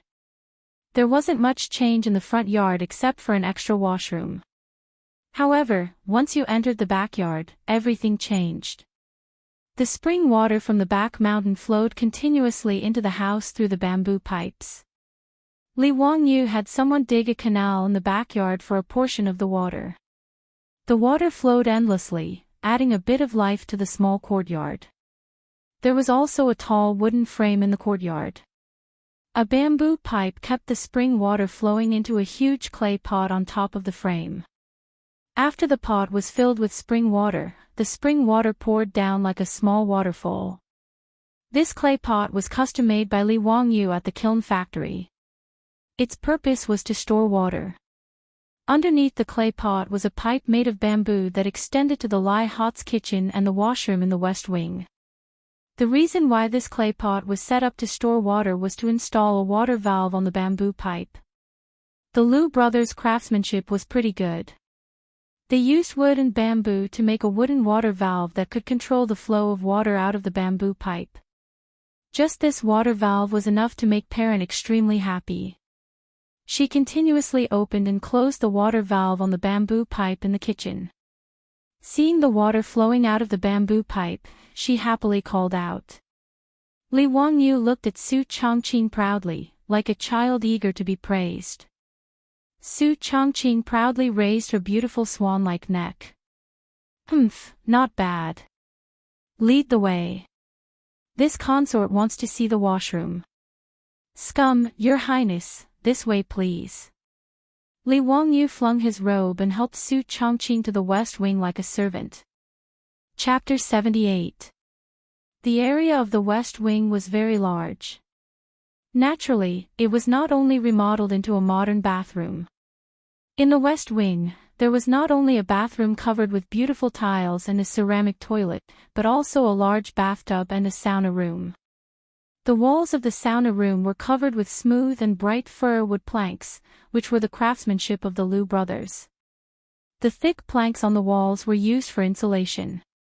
Li Wangyou took Su Chongqing to the back of the west wing, where there was also a huge clay pot on a high place with a firewood stove below. Li Wangyou proudly introduced, after a period of time, the biogas pool will start to produce biogas, which can be used to boil water for bathing. Now, we need firewood to boil water for a few days. Then he pointed to the bamboo pipe connected to the clay pot. After the water in the clay pot is heated, it can be directly transported to the shower room through the bamboo pipe. The little stars in Su Chongqing's eyes were about to pop out. Then can I take a hot bath tonight? Of course. After getting Li Wangyou's confirmation, even the proud Su Chongqing could not help but jump up like a little girl. It was wonderful to take a hot bath. For a fair, rich, and beautiful girl with mysophobia, it was terrible to let her not take a bath for a few days. As for the modern bathroom, it saved Su Chongqing's life. The ceramic toilet had a wooden cushion on it. There was also a clay pot above the toilet to store water, which was connected to the ceramic toilet through a bamboo pipe. When the rope was pulled, water could flow out to wash the dirt. And the dirt would be directly flushed into the biogas pool through the clay sewage pipe connected to the bottom of the toilet. It could be cleaned and composted, which was very convenient. The more Li Wangyu looked at these, the more he felt that he was really a genius. He could not help but laugh to the sky. But before he finished being proud, he was directly pushed out of the door by Su Chongqing. "Chongqing, what are you doing?" Before Li Wangyu finished his words, the door of the bathroom behind him was closed with a bang. Li Wangyu just reacted and touched his nose a little awkwardly. He walked to the side and pretended to admire the scenery in the backyard. After a long time, the bathroom door creaked open. Li Wangyu hurried over. "How is it? How is it? Is the toilet good?" However, it was obvious that normal women wouldn't answer this kind of question. Su Chongqing blushed and glared at him. She lifted her skirt and ran away. Li Wangyu, on the other hand, didn't feel like he had asked a stupid question. He even foolishly chased after Su Chongqing to do a user satisfaction survey. "Chongqing, don't go. What happened? Say something." Su Chongqing, after the modernization of their home was completed, Li Wangyu and Su Chongqing both breathed a sigh of relief. Life in the Tang dynasty was finally not so unbearable. However, these items, which were common in the eyes of two modern people, shocked Li Heng and Perrin. Whether it was the ceramic toilet that flushed automatically or the bamboo pipe that let water flow out when it was opened, they all surprised Li Heng and Perrin. That night, Li Wangyu ordered Li Heng and Perrin to boil hot water with firewood. Then, the whole family went to enjoy a hot shower. Li Heng didn't mention him. In short, the old man was full of energy after the shower. However, he also kept muttering words like "Old Master bless." Bodhisattva has appeared, which made Li Wangyu roll his eyes. After Su Chongqing pulled the shy little girl Perrin to take a shower together, Li Wangyu was stunned. The warm spring water washed Su Chongqing's creamy skin. Her white and flawless skin revealed a faint pink. Her beautiful black hair was still wet with water droplets. She casually tied her hair into a bun and fixed it with a hairpin. Her skin was tender, her expression was relaxed, her beautiful eyes were full of hope, her peach cheeks were smiling, her breath was like an orchid, and she was indescribably gentle and lovely. Even the little girl, Pei Lan, appeared exceptionally adorable. She was an absolute beauty in the making. As the saying goes, when a beauty comes out of the bath, a woman is like water. When a woman meets water, how will she perform a unique style? After washing away the lead, her beauty is still as beautiful as a flower. These two beauties, one big and one small, made Li Wangyu dazed for a moment. He couldn't help but mutter, "Hibiscus from clear water, a natural carving." Li Wangyu's lecherous appearance only received a light snort from the tsundere girl. Amidst the charming laughter of the little girl Perrin, the two beauties drifted past Li Wangyu with a burst of fragrant wind. He still wanted to talk to them, but in exchange, he heard the sound of the door closing. If it wasn't for Li Wangyu's quick reaction, his face would definitely have had an intimate contact with the wooden door. Burning the bridge after crossing the river. This was definitely the legendary burning the bridge after crossing the river. He had worked so hard to build these modern bathroom facilities, but she didn't even say thank you. Li Wangyu felt as if he could hear the sound of his heart breaking. "Woman! You've successfully angered me." At this moment, Li Wangyu was possessed by a domineering CEO. Just as he was about to push the door open and teach this rude woman a lesson, Su Chongqing's voice came from inside the house. "Hey, we're a bit hungry. Can you go make some supper?" Li Wangyu, who was about to explode with his domineering CEO aura, immediately turned into a servant. After answering, he happily ran to the kitchen to help Su Chongqing prepare supper. things like face didn't exist in front of beautiful women. 10 days passed quickly. The 20 villagers had already completely dug up the alkali soil by the riverbank. They also obeyed Li Wangyu's instructions and used the plow to break up the soil. Now, they only had to wait for the soil to be washed with water. Carpenter Lu didn't go back on his word. The 5 water wheels were completed and they were ready to start installing them by the riverbank today. When they found out that Li Xiaolang was going to install things that didn't require manpower to carry water by the Gone River, the entire village came out and gathered by the Gone River to watch the fun. Of course, the people who were watching the fun were the elderly, aunts, and children in the village. The able-bodied men were the main force in installing the water wheels. By the Gone River, Carpenter Lu had already led the villagers to build a wooden base every 100 meters in the water. The base made of logs as thick as a bowl was firmly hammered into the riverbank and fixed. Now, they just had to wait for the large wheels of the 5 water wheels to be installed. 30 people in a group slowly walked out of the village, carrying the heavy wheel of the water wheel. Children were cheering and jumping around, running around with the adults. The wheels of the water wheels each weighed close to 2 tons. A few days ago, when Li Wangyu went to Carpenter Lu's house to check on the progress of the water wheels, he thought of an important problem. How could such a heavy wheel be installed on a wooden base in the river? Damn, there were no cranes in the Tang dynasty. It didn't seem realistic to rely on manpower. There was also no place in the Gone River for people to stand on. Wouldn't it be a joke if the water wheels couldn't be installed after they were built? Li Wangyu threw this question to Carpenter Lu with a pained expression. Unexpectedly, Carpenter Lu laughed and said, "Xiao Lang, there's finally something you don't understand." Chapter 79. Li Wangyu was thick-skinned enough to not care about Carpenter Lu's teasing at all. After some explanation, Li Wangyu finally understood that the ancient people also had cranes. It was just a matter of manpower. Tangerine, also known as a crane. In fact, it was very simple. It used the principle of leverage to create a tool that was specially used to lift heavy objects. It was a thick long piece of wood with a base in the middle that acted as a fulcrum and a heavy object hanging at the end. During the lifting process, the front part of the tangerine would be tied to the heavy object that needed to be moved. After that, the object would be lifted by manpower and the heavy object at the end. Although the principle of the crane was simple, according to Carpenter Lu, it could lift an object that weighed 40 to 50 stones without any problem. The wheels of the 5 water wheels were all moved to the riverbank, and the suspenders were ready. Hundreds of men were shouting slogans, and under the command of Carpenter Lu, they slowly lifted the wheels with a diameter of 6 meters and moved them to the base of the water wheel. After a few twists and turns, the wheel of the first water wheel was finally installed. Carpenter Lu and his 3 sons quickly climbed onto the water wheel and began the final installation. When Carpenter Lu inserted the last wooden wedge into the water wheel, the first water wheel of the Tang dynasty was finally installed.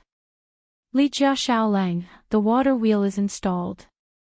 Do you want to start it now? Carpenter Lu stood at the base of the water wheel and shouted at Li Wangyu.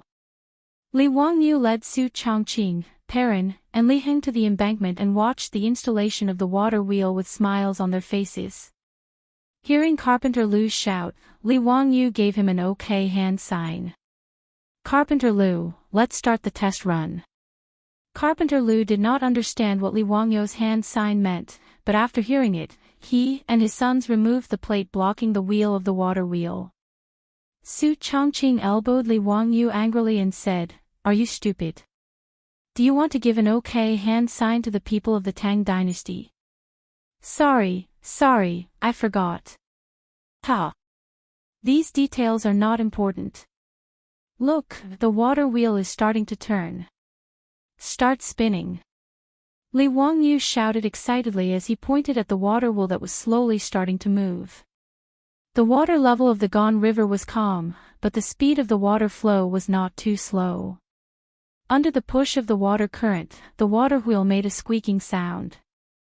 Then, the baffle on the water wheel started to rotate slowly under the push of the water current. When a bamboo tube filled with water was slowly rotated to a high point and tilted, the water in the bamboo tube would flow out and into the water bucket below.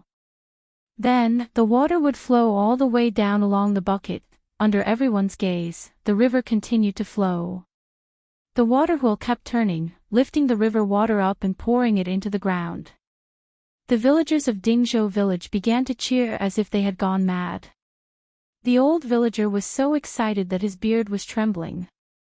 Just as Li Jia Xiaolang said, there was no need for human or animal labor. The river water could water the fields. Miracle, this is a miracle. This thing is a work of art. Li Jia Xiaolang, you are doing something that will make Buddha appear in 10,000 homes. Great merit, great merit. The old villager was about to kneel down and kowtow to Li Wangyu. This really scared Li Wangyu. He quickly stepped forward and supported the old villager. Old villager, you can't do this. Don't make me feel bad. This is what I should do. Besides, am I not the first person to benefit? Without this water, my 300 mu of saline alkali soil would not be able to manage. Ha! The old villager knelt down and countless other villagers followed suit. Li Jia Xiaolang, you are merciful and compassionate, making Buddha appear in 10,000 homes. Thank you, Li Jia Xiaolang. Mr. Xiaolang, you are indeed a literary star that has descended to the mortal world. You have saved all living beings from suffering and distress. Many women pressed their children's heads and asked them to kneel down and kowtow to Li Wangyu. When the villagers of Dingzhou village knelt down, Li Wangyu and Su Chongqing were at a loss of what to do. Everyone, please get up. This cannot be done, this cannot be done. Li Wangyu did not expect that he would cause such a commotion by just building a water wheel. He did not expect that having an endless supply of water to irrigate the farmland would be so important to these villagers. Although Dingzhou village did not lack water, but to irrigate and soak the 2,000 mu of land in the village, who knows how much manpower would be needed to step on and overturn carts to fetch water. Originally, because of the lack of cattle, the work in the fields was already very difficult. Adding on the labor of fetching water, it was even more difficult. Now, Li Jia Xiaolang had actually built this miraculous water wheel that could automatically fetch water without manpower. How could the villagers not be grateful? Carpenter Lu's family was so excited that they straightened their backs, as if they were afraid that other people would not know that these 5 water wheels were built by their family. It was not easy to persuade the villagers. Li Wangyu was already sweating profusely. Carpenter Lu, let's hurry up and install the other water wheels. Li Wangyu did not dare to say much. He hurriedly asked Carpenter Lu to continue with the work. All right, Mr. Xiaolang, watch carefully. I guarantee that these water wheels will be installed today. Under the instructions of the old village chief and Carpenter Lu, the 110 excited men once again lifted the wheel of the water wheel and began the installation of the next water wheel. In a day, 5 water wheels were erected on the banks of the Gan River. The water of the Gan River flowed endlessly, causing the water wheels to rotate continuously. The water made a gurgling sound as it was lifted by the bamboo tubes and poured into the fields. Li Wangyu's 300 mu of saline alkali soil had been divided into 5 parts. The surrounding areas were all piled high with soil and drainage channels were dug around the fields. Each water wheel corresponded to a field and led the water into the fields to soak the soil. Xiaolang, how long does the soil need to be soaked? Beside Li Wangyu, there was a green-clothed Su Li. He was holding a brush and paper in his hand and writing something seriously. This was Su Li, who was arranged by Yang Quan to come to Dingzhou village to record how Li Wangyu managed the saline alkali soil. However, although Su Li was writing, his eyes unconsciously looked at the water wheel that was constantly rotating. Soak it for 2 days. Then drain the water in the fields. Drain the water and store it again. After doing this 3 times, we can proceed to the next step. Li Wangyu said very carefully, "Oh, that's right. Remember, the drainage and the inflow have to be separated. The drainage must be far away from the inflow source." After Su Li memorized Li Wangyu's words without missing a word, he immediately bid farewell and left. As the 5 water wheels were set up, the villagers of Dingzhou village were all watching by the Gone River. Whether it was the elderly, the farmers, the ants, or the children, it seemed like they were not tired of watching the water wheels rotate. The 400 to 500 people were like audiences in the cinemas of the future who were watching commercial blockbusters. They were mesmerized by the rotating water wheels and were unwilling to leave for a long time. It was not until the sky gradually darkened that the villagers brought the old and the young back to the village. Their expressions were full of excitement and excitement. Early the next morning, Li Wangyu had not yet climbed out of his comfortable bed when he heard a familiar voice coming from the outer courtyard. "Ziyu, you bastard, come out quickly." Chapter 80. When Li Wangyu heard the voice, he knew it was Yang Quan. He did not understand why Yang Quan would come to Dingzhou village from the county office so early in the morning. Were all the civil servants in the Tang dynasty so casual about their working hours? They were not professional at all. Li Wangyu complained in his heart as he quickly got up and changed his clothes. The old housekeeper, Li Heng, also quickly came to the backyard to report, "Lang Jun, Yang Mingfu is here." "I know. I heard his loud voice from the backyard." "Did Ming Hao say anything?" Li Heng shook his head. "They did not say anything. They seemed to be in a hurry, but it did not seem to be anything bad." Li Wangyu thought that he had not done anything recently. Could it be that Yang Quan was in a hurry to improve the alkali soil? He had told him that it would take at least a month to see results. It had only been 10 days. What was the hurry? He walked slowly to the central room in the front yard. Before he could greet Yang Quan, he was dragged out by Yang Quan.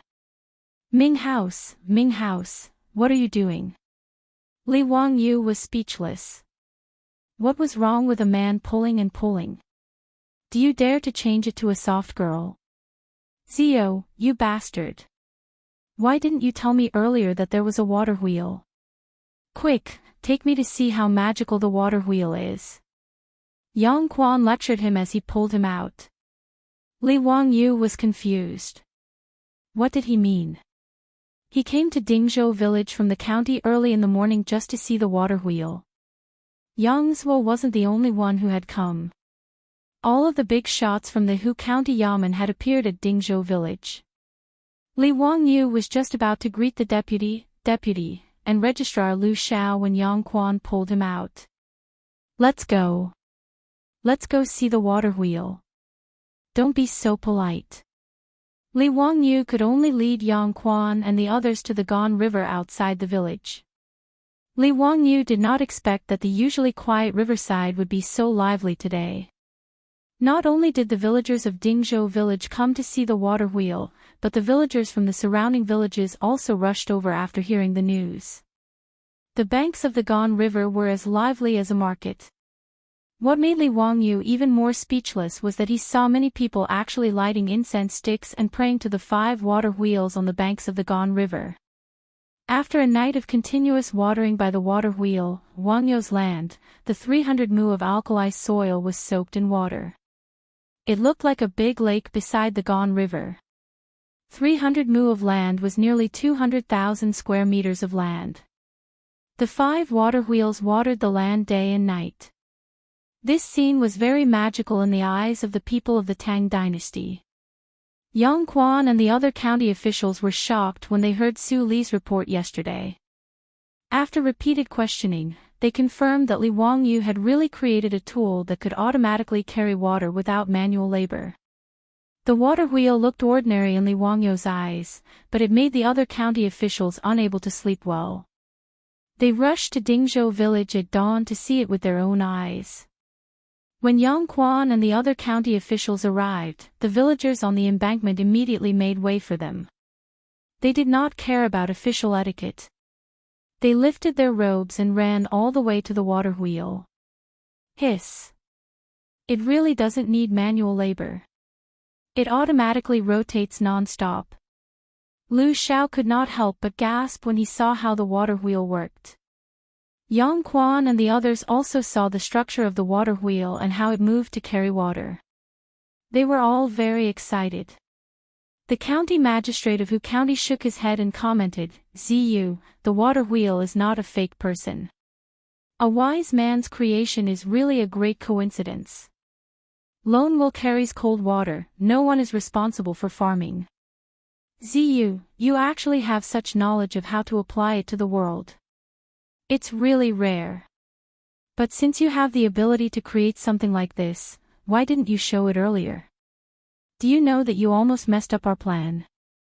Yang Zhuo praised Water Wheel, but turned around and lectured Li Wangyu. His words almost made Li Wangyu's nose crooked out of anger. "I created the water wheel to benefit the village. Why am I in the wrong?" Yang Quan glared at him and said, "Spring plowing is just around the corner. How can I have the time to promote this water wheel? Ziyu, do you know how much energy this water wheel can save for the people of Hu County? How much food can it increase? If it is promoted to the entire Tang dynasty, how grand will it be? Ziyu, where is the blueprint for this water wheel? Quickly hand it over to me." Li Wangyu listened and nodded. The promotion of the water wheel would indeed increase the food production. The reason was simple. The primitive agriculture of the Tang dynasty mainly relied on manpower. Since ancient times, Wuxia belonged to intensive farming, which was more labor-intensive. If you could save more manpower, you could get more food. As a village boy, Li Wangyu naturally understood this. However, he soon realized that no matter how he looked at it, it seemed wrong. Damn it, he was the one who invented the water wheel. Why was he being lectured by Yang Quan? Also, did I say that I would give you the water wheel? Do you still have any intellectual property rights? Even Carpenter Lu was willing to help him build 5 water wheels for free in exchange for the water wheel blueprint. Yang Quan's words meant that he wanted to take away the blueprint without paying a single copper coin. I despise him. There's no point in talking to this kind of person. Close the door and let the beautiful woman in. Li Wangyu had already seen Su Chongqing accompanied by Pei Lan to the riverbank. He hurriedly gestured to her, indicating for her to come over. He directly explained the matter to Su Chongqing in English in front of Yang Quan and the rest. Although Li Wangyu's English was average, it was not a big problem to explain it clearly. Yang Quan and the rest were confused. They did not understand what the two were talking about. "Ziyu, what are you talking about?" Nothing. It's just my hometown dialect," Li Wangyu said with a smile. Yang Quan and Lu Xiao were confused. This Li Ziyu was born in Hu County. What kind of hometown dialect was this? Su Chongqing understood Li Wangyu's words. She smiled sweetly and bowed slightly to Yang Quan and the rest. "Greetings to Yang Mingfu. Does the Ming house want to promote this water wheel in the Tang dynasty?"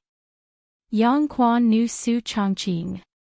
He knew that she was the so-called distant cousin that the secretary Lu Xiao helped to settle in Li Wangyu's family. Naturally, he did not believe this statement.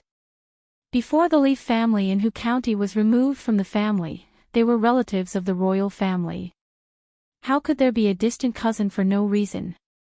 However, he would not expose this matter. Although Su Chongqing's background was unknown, Yang Quan would not interfere if the people did not report it. Moreover, Yang Quan could clearly see the vague feelings between Li Wangyu and Su Chongqing. He also knew that the relationship between the two was not ordinary. Yang Quan and Cho Kun were the same. They could not figure out why Li Wangyu would like such an old woman. Yang Quan and the rest now valued Li Wangyu very much. Naturally, they would not show their authority to Su Chongqing. "Lady Su, I do have such a plan. Then how much is Yang Mingfu prepared to pay for the water wheel blueprint from my family? Su Changqing chuckled. Li Wangyu clearly felt the foxtail behind his beautiful boss was constantly wagging. Chapter 81. Su Changqing's words stunned Yang Quan and the other officials of the county government. How much money? What did he mean? I've never asked about the price of a restaurant in the city, let alone a few rotten watermelons. No, I got the wrong script. This was a big deal that benefited the country and the people. How could he talk about money? Yang Quan didn't react at all. In his opinion, the water wheel was built for the people. How could Li Wangyu take money? Pay. That's right. Don't tell me that the Ming residence doesn't intend to pay and just take the things from my family. Su Changqing had a look of disbelief as he stared at Yang Zhuo with his beautiful big eyes. That pitiful look made Yang Zhuo suddenly feel a deep sense of guilt. This isn't taking something from your house. This water wheel is a great merit that can benefit the people. How can you call it taking something from your house? Yang Quan quickly waved his hand. The water wheel was created by my family. Yang Quan explained patiently, this water wheel can help the people of the Tang dynasty live a good life. Zio will be appreciated by all the people. Madam Su, you can't treat it like this. The water wheel was created by my family. The water wheel was created by my family. Yang Quan's face couldn't help but twitch. After a long time, he sighed. Okay, it's yours. Madam Su, tell me, what do you want in exchange? Su Changqing smiled and stated her conditions. Give us another 20 cattle and reduce the rent of Dingzhou village this year. Even though Yang Quan was shrewd, he couldn't help but curse. This Madam Su was too ruthless. She had just asked for 10 cattle from the county government a few days ago, and now she asked for another 20. Did she think that the county government was a livestock market? 10 at most, and the rent will be reduced by half. Yang Quan didn't want to waste any more time and directly cut Su Changqing's conditions in half. He originally thought that he would need to spend more effort to convince this woman, but instead, he saw Su Changqing stick out her tongue and make a funny face at him. Then I'll have to thank the Ming residents. I originally thought that you would only give me 5 cattle, hee hee. When Yang Quan heard this, he felt his blood boil. He had actually been played by a woman. It turned out that Su Changqing's conditions were just an exorbitant demand. He was just waiting for him to return the money. When it came to negotiations, Su Changqing, a top business administration student from the University of Pennsylvania, could easily beat the officials of the Tang dynasty. The reason why he said those words just now was just to disturb Yang Quan's state of mind. When Yang Quan became impatient, he would then throw out his conditions and directly achieve his goal. Yang Quan shook his head. Since he had already said it, there was absolutely no reason to go back on his words. In this era of the Tang dynasty, Li Wangyu's favorite thing was that people kept their promises. He attached great importance to integrity. According to Zhenguan, integrity, if the superior doesn't believe, he can't make the subordinate do anything. If the subordinate doesn't believe, he can't make the superior do anything. In the 6th year of Zhenguan, Pai Lupi ordered 390 prisoners on death row to be released home for the new year. After the new year, he would be returned to prison to receive the death penalty. The result was shocking. None of the 390 prisoners on death row escaped. They all returned to prison on time. In the end, Pai Lupi was moved by these prisoners on death row who kept their promises and were honest. He relaxed the death penalty for the prisoners on death row. So no matter what, since Yang Quan had promised, he would definitely do it. Li Wangyu immediately smiled and took out the water wheel blueprint that he had already prepared. He held it with both hands and handed it to Yang Quan. In fact, he already knew that after the water wheel was built, it would definitely attract the attention of Yang Quan and the others. So he had already prepared the water wheel blueprint in advance. Yang Quan grabbed the blueprint and fiercely glared at him. As shrewd as Yang Quan was, he naturally saw that Su Chongqing was negotiating with him under Li Wangyu's instructions. Li Wangyu touched his nose a little embarrassedly. "Why did you glare at me when your beautiful superior killed you? I originally thought that it would be good enough if I could cheat a few cattle. Hee, I didn't expect Su Chongqing to be so awesome." When the old villagers heard Yang Quan personally say that the rent of Dingzhou village would be reduced by half this year, they immediately knelt down to Yang Quan and the other county officials. "Thank you, Ming House. Thank you, Ming House. I kowtow to you on behalf of the 127 villagers of Dingzhou village." Yang Quan laughed and reached out to help the old villagers up. "Mr. Qian, if you want to thank someone, you should thank Li Jia Xiaolang and Su Xiaonyang. This county does not dare to claim the credit." This was exchanged with the waterhole blueprint by the Li family's young man. The old villagers naturally understood his words. They looked at Li Wangyu gratefully again, as if they were going to kneel down. Li Wangyu hurriedly stepped forward to support the old man. Everything about the Tang dynasty was good, but there were always people kneeling down to him from time to time. Li Wangyu really couldn't get used to it. Yuqi's old villagers kneeling down to him, it really shortened his life. Yang Quan left with satisfaction. Not only did he take away the waterwheel blueprint, but he also took Carpenter Lu's eldest son with him. To make a water wheel, the blueprint alone was not enough. The father and son of the Lu family had made 5 water wheels with their own hands. Naturally, they were the most professional water wheel makers in the Tang dynasty. Carpenter Lu was not like Li Wangyu. As soon as he heard that the county magistrate wanted to recruit his eldest son to teach him how to make a water wheel in the county, he hurriedly agreed. Not only did he agree, but he also wanted to recommend himself to help in the county with a smile. Carpenter Lu's attitude finally made Yang Quan feel that he was still the county magistrate. He nodded with satisfaction and squinted at Li Wangyu. The meaning in his eyes was very obvious. He wanted Li Wangyu to learn from others. Li Wangyu just pretended that he didn't see it. He touched his nose and didn't say anything. Yang Quan was irritated by his attitude. Thinking that he had to give his family another 10 cattle, Yang Quan felt distressed. In fact, Yang Quan didn't care that much about waiving half of Dingzhou village's rent. There was no other reason. Dingzhou village was too poor and couldn't collect enough rent every year. It would be good enough if they could get half of it. It was better to generously waive the rent. But 10 cattle were different. That was a huge expense. Even though Yang Quan was the county magistrate, he couldn't ignore this expense. In short, Yang Quan was now happy.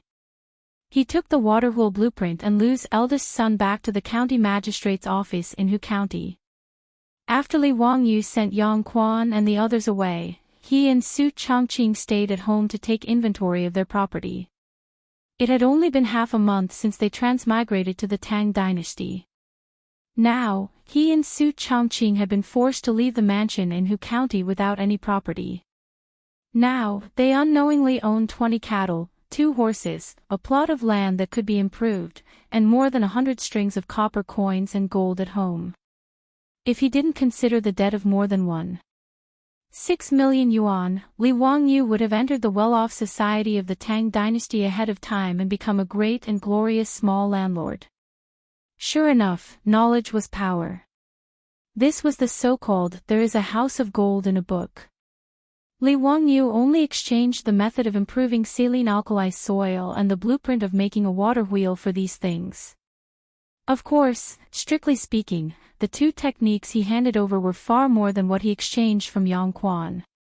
But Li Wangyu was very clear. First, he didn't have the ability to protect these intellectual property rights. Second, as Yang Quan said, whether it was the saline alkali soil improvement or the water wheel, they were very useful to the people of the Tang dynasty. Li Wangyu didn't intend to keep them to himself. Li Wangyu picked up the bowl of water with satisfaction and drank a mouthful. After putting down the bowl, he felt that at this time, he should have a cup of fragrant tea and take a nap under the sun. Thinking of the tea leaves, Li Wangyu suddenly stood up and patted his head with his hand. How could he forget the treasure in the Qinling Mountains? Chapter 82. Li Wangyu remembered that in his previous life, he had tasted a type of tea produced in the Qinling Mountains. Medicine King Tea. This type of magical tea from the depths of the Qinling Mountains could only be found in the wild. It was said that the Medicine King tea was discovered by Sun Simiao, the Medicine King of the Tang dynasty, when he was cultivating in the Taibai Mountains of the Qinling Mountains. It was said that when he lived in seclusion in the Taibai Mountains, he often picked a type of tea leaves to make tea. He also introduced it to the mountain people and herbal medicine doctors. Later generations called it the Medicine King tea. According to the Taibai Materia Medica, the Medicine King tea was mild in nature and slightly sweet in taste. It could clear summer heat, nourish the brain, clear the heart, strengthen the stomach, remove dampness, clear the eyes, and regulate the menstrual cycle. Li Wangyu knew that although it was called the Medicine King tea, it was actually not a type of tea. It was a type of plant called Huashi silver wintersweet. The Medicine King tea still had a lingering fragrance after being brewed 7 times. It was a rare type of tea. Li Wangyu almost drooled when he thought of this. Drinking tea, he really wanted to drink tea, not the damn tea of the Tang dynasty. After pondering for a while, Li Wangyu immediately ran out to find the Niu brothers to help him pick the tea.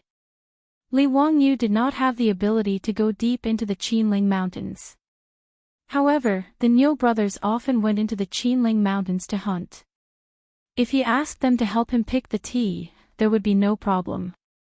If he could pick the Medicine King tea, he and Su Changqing would have good tea to drink.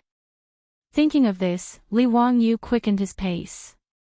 The Niu brothers were indeed at home. When they heard that Li Wangyu wanted them to help him pick the leaves of a type of plant in the Taibai Mountains, they immediately nodded and agreed without hesitation. Xiao Lang, don't worry. Big brother and I are planning to go hunting in the mountains tomorrow. We can help you pick that leaf from Taibai Mountain while we're at it. Niu Wu patted his chest and agreed without a care. Thank you, brothers. When I come back, I will invite you two to eat at home. Li Wangyu said happily. Pig slaughter rice. Niu Wu could not forget the pig slaughter rice he had eaten that day. Niu Yong glared at his younger brother. Only he could think of such a thing. Li Wangyu was speechless. He had to kill a pig just to treat him to a meal. Even the landlord didn't have any extra food. He hurriedly explained, pig slaughter rice is not something that can be made often, but it is still a delicacy made from pork. Li Wangyu described the appearance of the Medicine King tea again. After confirming that the Niu brothers had remembered it, he left. When the Niu brothers went hunting in the Qinling Mountains, they would usually be gone for about a week. Thinking that he would be able to drink tea after a week, Li Wangyu was filled with anticipation. The next day, as expected, Yang Quan kept his word. Early in the morning, he had people rush over and hand over 10 cattle to Li Wangyu. This once again caused a sensation in Dingzhou village. Li Wangyu was very straightforward. He directly handed the 10 cattle to the old villager. Including the previous one, a total of 20 cattle were all lent to the village for spring plowing free of charge. He only needed the village to send people to help him manage the saline alkali soil. Now, everyone in the village, through the old villager's publicity, knew that because of Su Changqing's request, Li Wangyu used the blueprint of the water will in exchange for the village's rent to be reduced by half this year. In addition to the cattle lent to the village for free, as well as Li Wangyu's pig slaughter rice that was still unforgettable. In short, now Li Wangyu's prestige in the village was catching up to the old villager, or even surpassing him. If it wasn't for the old villager stopping them, it was likely that many of the villagers would have gone up to Li Wangyu and kowtowed to thank him. Li Wangyu and Su Chongqing were now walking in the village. At any time, there would be villagers enthusiastically greeting them. From time to time, there would be villagers sending fresh mountain goods and river seafood to express their gratitude. The Ox brothers went into the mountains to hunt. Li Wangyu also went to the Gan River and began to guide the villagers who helped him to dig a canal to release water. After being soaked in the river for 2 days, they dug a canal to release water. After the water in the saline alkali soil dried up, they plugged the gap again and released water again. This operation had to be repeated 3 or 4 times to wash out the alkali contained in the soil. Li Wangyu stood on the riverbank and watched everyone work. From the lower reaches of the Gan River, a river boat slowly came up.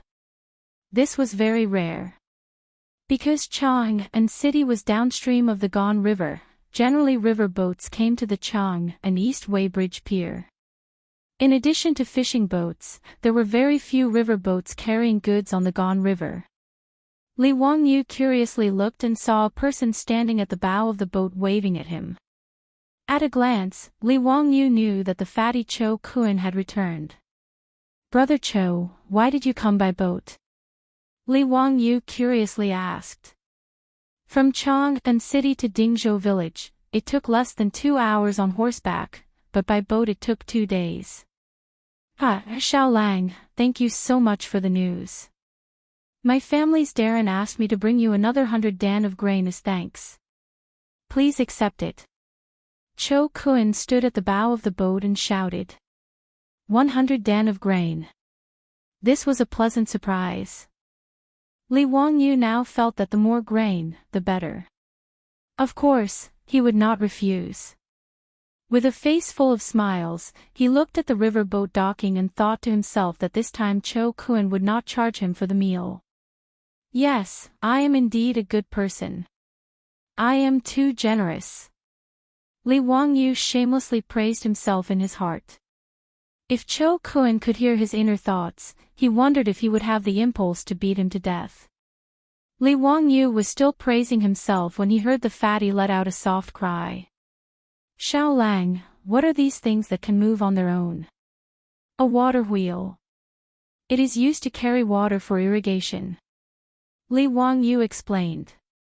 Cho Kun did not have time to talk to Li Wangyu. After jumping ashore, he ran to the water wheel and carefully looked it up and down. This water wheel is amazing. It actually uses water to move it and automatically moves it to carry water. Xiao Lang, I'm afraid you didn't create this, right? Cho Kun, this fatty, was actually able to see the key to the water wheel's movement. This made Li Wangyu somewhat surprised.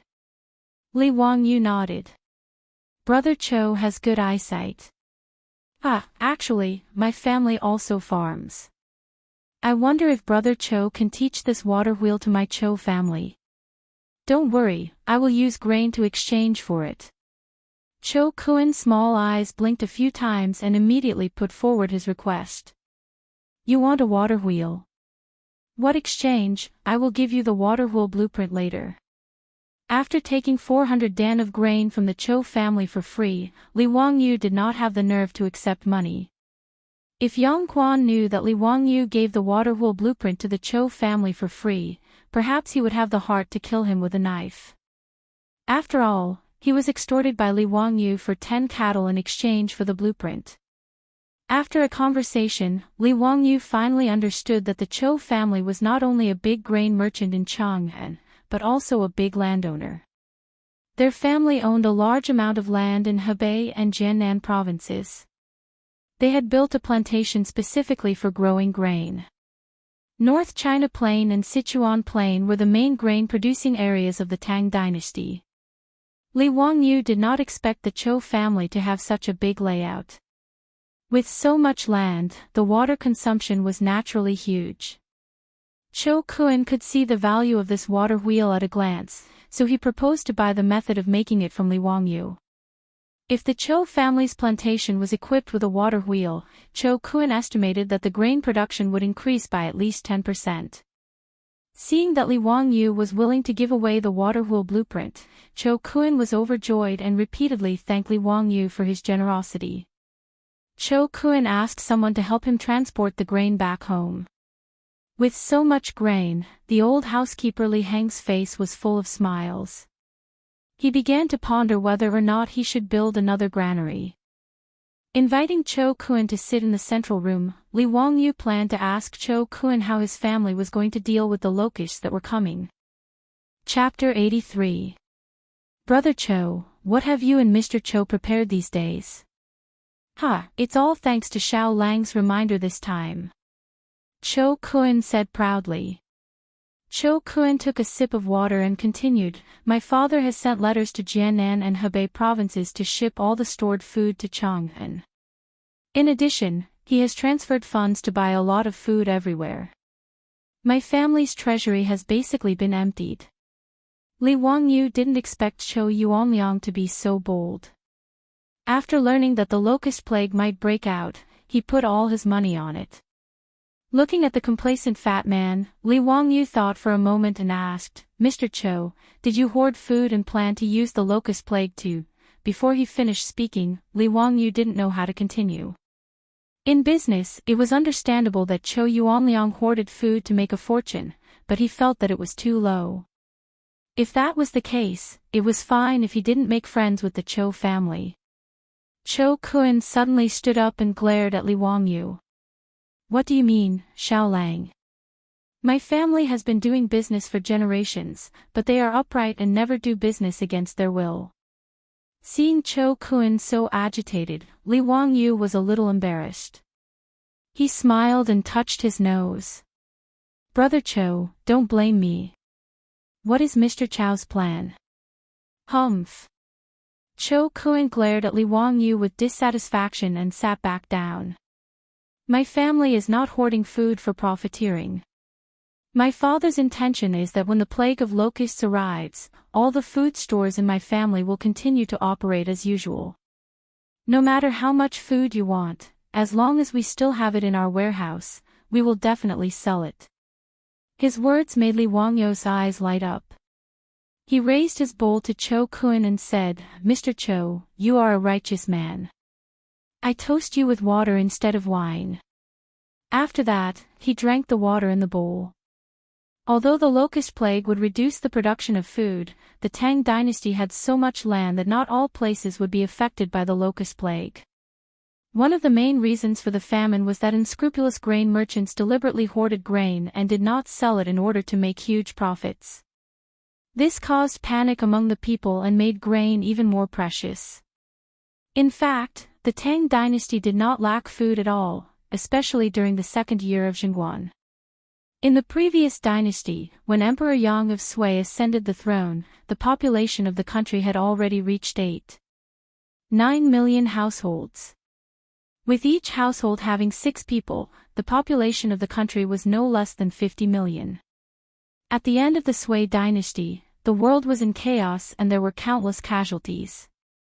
After the Tang dynasty was pacified, the Ministry of Civil Affairs of Wuda estimated that there were only 2.19 million households in the Tang dynasty, with a population of less than 20 million. Not to mention the grain produced by the Tang dynasty every year, just the Huiluozang, which was inherited by the Tang dynasty at the end of the Sui dynasty, had a total grain storage of more than 300 million catties, which was enough for the people of the Tang dynasty to eat for 50 years. In the 11th year of Zhengguan, Imperial Censor Ma Zhou told Emperor Taizong, Li Shimin, the Sui family's treasury is in Luokou, and Li Mi is in it. The treasury of Xijing is also used by the country, and has not been used to this day. At this time, the Sui dynasty had already been destroyed for 20 years, but at that time the grain and cloth had not been used up. Li Wangyu did not quite believe this. After all, how could something like grain be stored for decades? Could it be that the Sui and Tang dynasties already had the technology to store grain? However, this was the second year of Zhengguan, and the Sui dynasty had only been destroyed for 11 years. If the old grain was properly stored, there should be no problem. From this, it could be seen that the Tang dynasty absolutely did not lack grain. The famine caused by the plague of locusts was, in fact, the result of the aristocratic families and big grain merchants sitting by and watching the people starve to death for their own benefit. In response to Li Wangyou's praise, Chou Kun was a little embarrassed. Xiao Lang, don't misunderstand my lord's meaning. Although it will cause grain to be sold, the price will still follow the market. We will not deliberately lower the price. Of course, I naturally understand what Brother Chou is saying. Li Wangyou laughed. Of course, he understood Chou Kun's meaning. The price will follow the market. First, Chou Kun will make a lot of money as the price of grain rises. Second, he will not attract the hostility of his peers. Third, he will not be noticed by the government. Otherwise, if you, a grain merchant, purposely sell grain at a low price, what are you trying to do? Who would be able to bear the label of trying to buy people's hearts? After understanding Chou Kun's thoughts, Li Wangyou's grudge completely disappeared. He asked Li Heng to prepare dinner and wine. Tonight, he wanted to drink a few cups of wine with Chou Kun. The Li family's current rule was that there was no distinction between master and servant during mealtime. Everyone ate at the table. Chou Kun had lived with the Li family for a few days before, so he naturally knew this family rule. However, he did not feel uncomfortable. Just as the sky turned dark, the Li family gave Chou Kun a shock. In the main room of the front yard, the old housekeeper Li Heng saw that the sky had darkened, so he took out a match and lit a lamp. At first, Chou Kun did not pay much attention to it. When the lamp was lit, he was surprised to find that it was not an ordinary candle or oil lamp, but a lamp that he had never seen before. The lamp that Li Heng lit was much brighter than an ordinary oil lamp or candle, and there was no black smoke coming out. This made Chou Kun very curious. Housekeeper Li, what kind of lamp is this? It's very strange. This is a biogas lamp made by my Langjun. It does not use lamp oil, nor does it emit black smoke. Old me does not know what kind of biogas Langjun uses. In short, this lamp can be lit all night. It is very magical. When Li Heng talked about the biogas lamp, he was full of praise. In his opinion, the biogas lamp was simply the work of the immortals. It was the Li family's heirloom. Therefore, lighting the biogas lamp at home every night was Li Heng's favorite thing to do. Even the little girl Perrin was not allowed to interfere. In fact, the biogas lamp that Li Wangyou made was very simple. Due to the limited materials, he could only make do with what was available. In the past, there were many places in the countryside that had biogas ponds. Because Li Wangyou was mischievous and curious, he disassembled the biogas lamp at home into parts, wanting to study its principle. Although later his grandfather beat him up because of this, Li Wangyou remembered the exact structure of the biogas lamp because of this beating. A normal biogas lamp was mainly composed of a nozzle, an ejector, a mud head, a gauze cover, a glass lampshade, and a reflector. However, it was obvious that Li Wangyou could not make these things in the Tang dynasty. The glass lampshade and reflector were just a dream.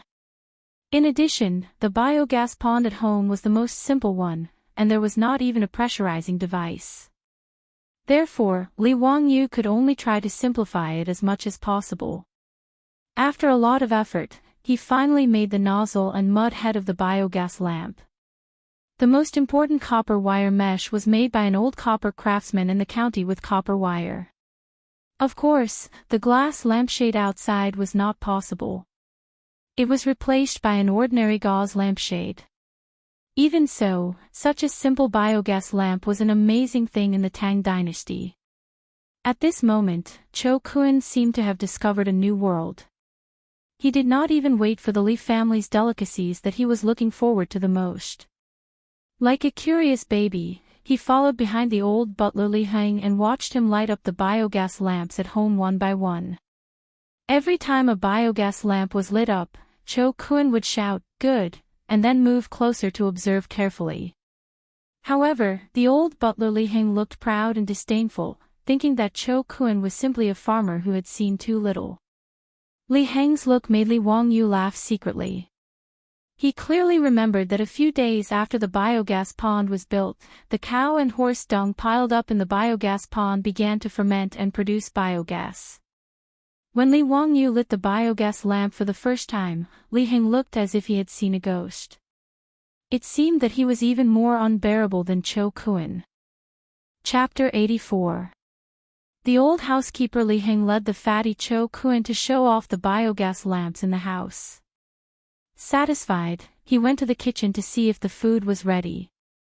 Cho Kun also ran to the kitchen. Now, the Li family's kitchen had been taken over by the little girl Perrin. It must be said that this little girl was very talented in cooking. In just half a month, she learned most of Su Chongqing's cooking skills. Especially when it came to the dishes that Su Chongqing had made once, she could perfectly replicate them. Therefore, Su Chongqing didn't go to the kitchen much now. He would occasionally make a few new dishes. After teaching Perrin, he would wash his hands of it. Speaking of which, the Li family was very small now. With only 4 people, it was indeed a bit difficult to make ends meet. They couldn't even take care of the 20 cattle sent by the county. It was Su Chongqing who came up with a solution. After discussing with the old village chief, he placed the 20 cattle in the care of all the families in the village. He made it clear to the old village chief that the cattle could be lent to the village for spring plowing free of charge, but the cattle had to be raised by the Li family. Moreover, once the Li family needed them, they could take the cattle for use at any time.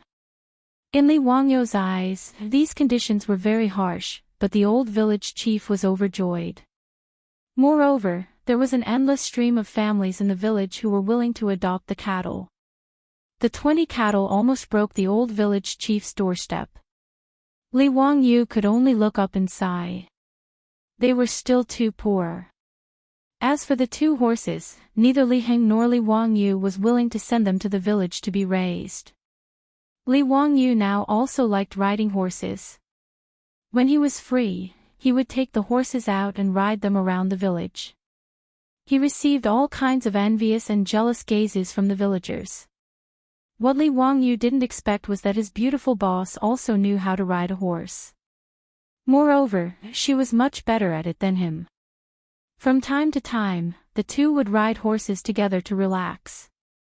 While chatting, Li Wangyu found out that Su Chongqing was actually a member of an equestrian club in Chengdu. Hearing this, Li Wangyu couldn't help but gnash his teeth. He had heard of the equestrian club. The annual membership fee was 100,000 renminbi. It was simply a scam. And Su Chongqing was actually a member of that club. He was too rich. As a department manager, Su Chongqing's annual salary was in the 7 digits. Of course, he could afford the equestrian club. It was a pity that he worked himself to death, and his annual income was only 6 figures. It was not easy for him to get a mortgage to buy a house, but before the day of delivery, his beautiful boss stepped on the accelerator and sent him to the Tang dynasty. It was really unreasonable. Fortunately, the heavenly Tao was good at reincarnation. If you don't believe it, just look up and see who the heavens will spare. His beautiful boss stepped on the accelerator and not only sent Li Wangyu, the pride of the whole village, to the Tang dynasty, but she also inexplicably brought him along. Every time he thought of Su Chongqing's stupefied appearance after falling into his bathtub, Li Wangyu couldn't help but want to laugh. The 2 horses at home were both docile mares. One was red and the other was white.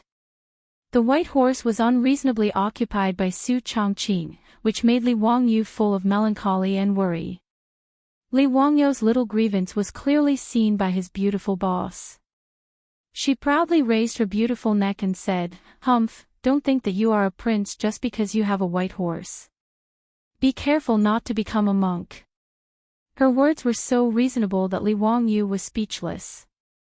In short, Lai Hot was now a family of 4, so he had to do a lot of things by himself.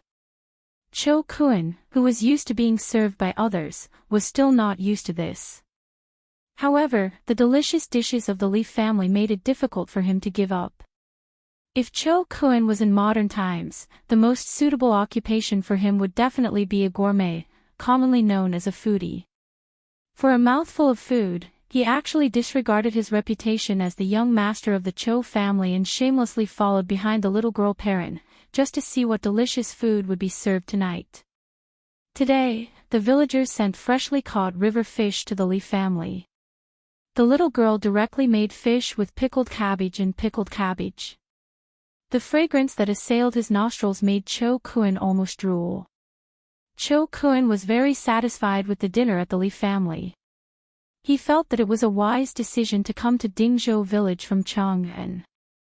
Of course, this was not only because the fat man was a foodie, but also because Li Wangyu gave Cho Kun too many surprises and shocks, which made Cho Kun feel that his father really had a sharp eye. After not seeing each other for just over 10 days, Cho Kun found that the Li family suddenly had a lot of differences. Not to mention the magical methane lamp, even in the kitchen, Perrin fiddled with the bamboo pipe that could produce water by itself, which also amazed him. Ignoring the little girl's supercilious eyes, the fat man excitedly fiddled with the valve on the bamboo pipe for a long time, watching the water flow out and disconnect. He was having a lot of fun. In her heart, Perrin directly labeled Cho Kun as a fool, but she completely forgot that a few days ago, she seemed to be doing the same thing as the fat man, and the Li family's newly renovated toilet made Cho Kun completely crazy. At that time, he wanted to relieve himself, so he walked around the Li family's front yard and backyard 3 times, but still couldn't find the toilet. The Li family's backyard originally had a dirty and simple toilet, but Li Wangyu had already had people demolish it. That kind of toilet, not to mention his beautiful boss who was a clean freak, even he couldn't stand it. Considering the convenience of Li Heng, the servants, and the guests in the house in the future, Li Wangyu had the masons change a side room in the front yard into a toilet and shower room. It was also tiled, the same ceramic toilet, and the same hot shower room. Cho Kun really couldn't find the toilet in the Li family, so he could only ask the old housekeeper, Li Heng, for help. When Li Heng brought him to a side room in the front yard with a look of disdain, Cho Kun thought the old man had gone crazy. "Why did you bring me into the room if you wanted to relieve yourself?" "Old housekeeper, I want to relieve myself." Cho Kun thought the old man's ears were bad and didn't hear him clearly. "This is the toilet." The old housekeeper's face was calm, but his eyes revealed a disdainful smile. The fat man dared to swear that he knew this look. Because every time he saw a fuss in Chang'an's West City, he showed this look when he saw the foreign merchants who came to Chang'an for the first time. Cho Kun didn't understand what a toilet was, but when Li Heng introduced him to the toilet and how to use the ceramic toilet, Cho Kun almost thought he was hallucinating. "This unbelievably beautiful room, you're telling me it's a toilet. What are these things stuck in this room?" If Cho Kun's eyes weren't blind, he could be sure that they were all ceramic, but he didn't know how to make them like this. It was really hard to imagine that they were stuck to the wall and the floor. And the ceramic toilet made him ponder for a long time before he realized that it was actually a toilet. Li Heng calmly explained to Cho Kun how to use the toilet and how to pull the rope above to flush. Cho Kun could only nod his head blankly. When the old butler was satisfied with the lecture and walked out of the bathroom, Cho Kun finally sat down cautiously. The fat man now began to seriously consider whether he was still a rich man in Chang'an City. Why did he come to the Li family in Dingzhou village, and instead he was more like a farmer, a country bumpkin? Reflecting on his shameful performance today, for the sake of the Cho family in Chang'an City, the fat man felt that he had to remain calm no matter what incredible things he encountered. Well, the Cho family in Chang'an City couldn't lose face in front of him. Just now, the old housekeeper Li Heng's disdainful look made his face burn. But Cho Kun's calmness didn't last long. When the old housekeeper invited him to take a bath and change his clothes at night, this guy became a country bumpkin again. Chapter 85. Cho Kun took a river boat for 2 days to come to Dingzhou village, so he naturally had to treat him to a bath. Li Wangyu didn't want to let the fatty use the pool and sauna that he built himself. It wasn't that he was misophobic, but he felt that it was awkward to have a bath and sauna with a fatty. It would be more appropriate if it was a beautiful woman. Li Heng politely invited Cho Kun into a side room and pushed open another door. Cho Kun was once again a country bumpkin. He looked left and right at the empty room covered in tiles, not knowing how to take a bath. Where's the bathtub? But after what happened before, Cho Kun didn't say anything. He kept a straight face and waited for the old butler to explain further. Li Heng wanted to continue watching Cho Kun make a fuss about nothing, but he saw that the fatty was smart and didn't say anything. The old man sighed silently. He missed a good show. He led Cho Kun under a bamboo pipe and pointed to the wooden valve. Young Master Cho, this is the hot water valve. Once you open it, hot water will flow out. Okay, I know. Thank you, old butler. The fatty nodded calmly. After sending Li Heng out of the bathroom, the fatty hurried over to study the shower system. After taking a hot shower, which he had never enjoyed before, the fatty felt that his bones were lighter and his whole body was more comfortable. This Li Jia Xiaolang is really a talent. This kind of practical knowledge is really amazing. Cho Kun said to himself. He really liked the new things that Li Wangyu came up with. He began to wonder if he could ask Li Wangyu to help him install one in his house in Chang'an City. The next morning, Cho Kun took the water-wool blueprint that Li Wangyu had drawn for him and borrowed a horse from the Li family to return to Chang'an City. He said that he would disturb Li Wangyu in a few days.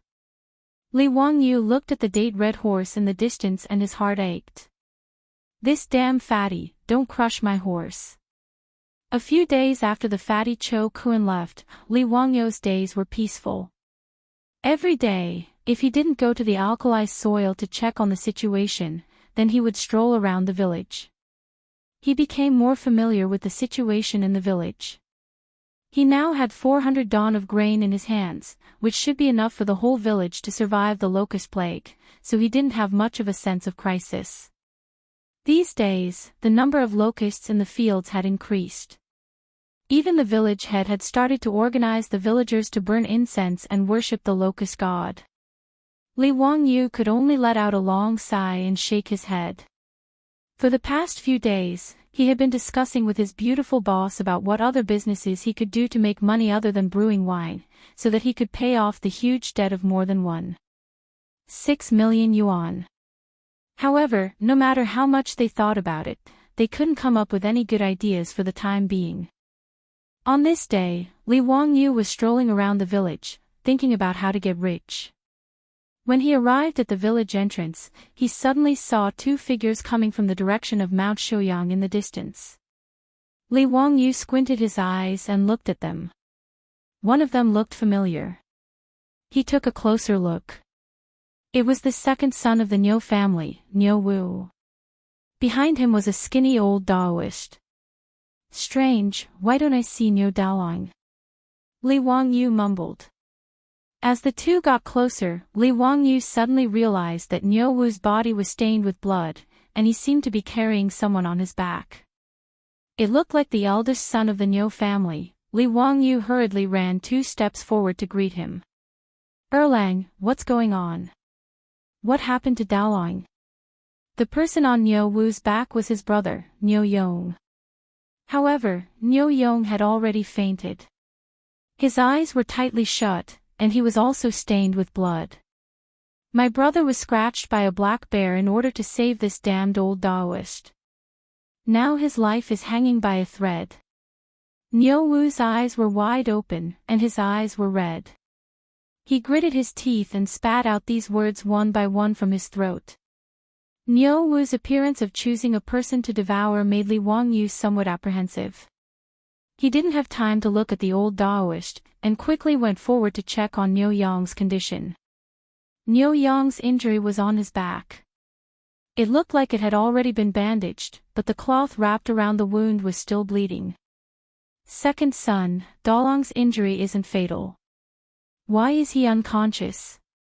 Li Wangyu asked, puzzled. How could an injury on the back make Niu Yong, who was as strong as an ox, faint? Could it be that his internal organs were injured? I don't know. After my brother was injured, it was this old Daoist who bandaged him. He was fine at that time, but that night, his body became feverish and he fainted. This damned old Daoist actually told me that my brother was probably doomed. So I carried him down the mountain. I had to take him to the county to find a doctor to save his life. Xiao Lang, quickly lend me your horse. Niu Wu's words made Li Wangyu understand Niu Yong's injury. If there was no accident, it was most likely that the wound wasn't disinfected, and the infection caused a high fever and other complications. This wasn't because Li Wangyu knew any medical skills, but because most people in the future more or less knew medical common sense. Wild beasts like black bears had countless bacteria in their claws. If they weren't disinfected with alcohol or iodine immediately after being scratched, it was easy to be infected by bacteria. In Li Wangyu's opinion, there shouldn't be any common sense in this area of first aid in the Tang dynasty. Second son, if you believe me, send Dalong to my house. I have a way. Li Wangyu grabbed Niu Wu. Naturally, he wasn't a miracle-working doctor. The reason why he dared to say that he could save Niu Yong was that he remembered Su Changqing's box of cephalosporin capsules. Was there any medicine more effective than cephalosporin in the Tang dynasty to fight inflammation? If a suppurative infection wasn't immediately disinfected, he would really die. Even if Li Wangyu's heart ached for the one and only cephalosporin capsules, he wouldn't watch Niu Yong, a veteran of hundreds of battles, die in front of him. As for the current doctors in the Tang dynasty, it would be a miracle if they could save Niu Yong. Even if the king of medicine, Sun Simiao, was here, he would be helpless. Xiao Lang, don't joke. Can you really save my eldest brother? Niu Wu's eyes widened again when he heard Li Wangyu's words. He stared at Li Wangyu for fear that he was joking with him. Li Wangyu nodded and said, yes, let's go. The words between the two fell into the ears of the old Taoist beside them. The old Taoist couldn't help but interrupt and say, don't make trouble, kid. Our benefactor's wound is already ulcerated. How can there be medicine to cure it? Even I can only delay it for a while, but I can't cure it. The ulcer he mentioned was the name of inflammation and suppuration in traditional Chinese medicine. Shut up. Before the old Taoist could finish his words, Li Wangyu and Niu Wu spoke at the same time, forcing the old Taoist to swallow back his words. You old Taoist, if my eldest brother is cured by Xiao Lang, then it's fine. But if anything happens to my eldest brother, I'll make you accompany him in the underworld. Niu Wu shouted sternly. Hearing this, the old Taoist cupped his hands and said, Immeasurable deity, if you want to take this body of mine to pay for your brother's life, I naturally won't resist. Li Wangyu didn't bother to ask who this old Taoist was. He pulled Niu Wu and ran back to his house in the village. Niu Wu carried his brother on his back and followed closely behind. The old Taoist sighed and followed. Li Haing, tell Perrin to boil water immediately. Also, tell Chongqing to come over. Li Wangyu called out loudly as soon as he entered the house. At the same time, he led Niu Wu to a side room in the front yard and had him put Niu Yong on the bed. Chapter 86. Li Wangyu's shout startled the four people in the house. Su Chongqing ran over from the backyard while lifting her dress. Wangyu, what's wrong? Niu Dalong was scratched by a black bear. The wound is infected and has a high fever. Go and get your box of cephalosporins. Li Wangyu shouted at Su Chongqing while looking for scissors to cut the cloth wrapped around Niu Yong's body. Su Chongqing naturally knew the Niu brothers. After the two of them escorted Li Wangyu to Chang'an, they had a lot of contact with the Li family. Su Chongqing also heard that the two of them fought desperately against the Turks and were disabled. He admired them very much. Now hearing Li Wangyou's words, Su Chongqing was also anxious. Without saying anything, she turned around and ran to the backyard to get the cephalosporin's capsule. Xiao Lang, how is it? Was my brother treated indiscriminately by this ox nose and became like this? Niu Wu pointed at the old Daoist and cursed. Li Wangyu cut the cloth and shook his head. It shouldn't be this Daoist's fault. This kind of external injury needs to be cleaned and disinfected, and the wound also needs to be sutured. This Daoist probably doesn't understand these. He was stunned before he finished his words. After cutting the cloth wrapped around Niu Yong's back, the wound on his back was exposed, but it was not what he had imagined at all. Li Wangyu only had a lot of thoughts in his mind. He was F***king cheated by the unscrupulous directors and screenwriters of the later generations. What happened to the careless application of herbs and even plant ash as wound medicine? What happened to the suturing technique? Li Wangyu wanted to rely on the suturing and debridement techniques he knew to show off in the Tang dynasty, but now looking at Niu Yong's back, the wound had obviously been sutured. What was this? He looked up at the old Daoist in a daze. Daoist, this is the wound you sutured. Boundless Lord, the wound of our benefactor was indeed sutured by me. You also know suturing techniques. When did you transmigrate to the Tang dynasty? Li Wangyu asked stupidly. When Su Chongqing heard this, she carefully moved her feet and came over to take a look at the wound on Niu Yong's back.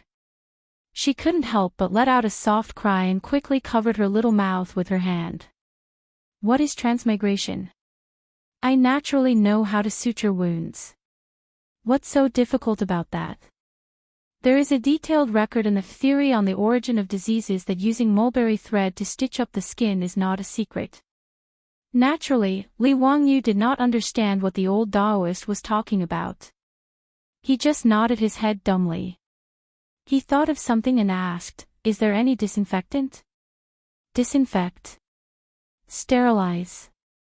The old Daoist priest pondered over Li Wangyou's words and asked uncertainly, "Are you talking about killing insects and maggots?"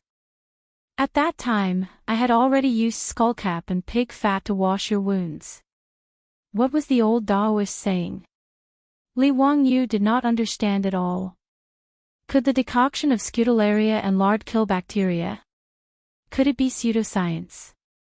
Just as he was about to say that he should use salt water to wash it, he heard the old Daoist priest speak again. By the way, I also used salt water to wash your wounds. Logically speaking, there should not be any ulcers. Sigh, immeasurable deity. Li Wangyou's breath was stuck in his throat, and he almost choked to death. What kind of old Daoist priest was this from the Tang dynasty?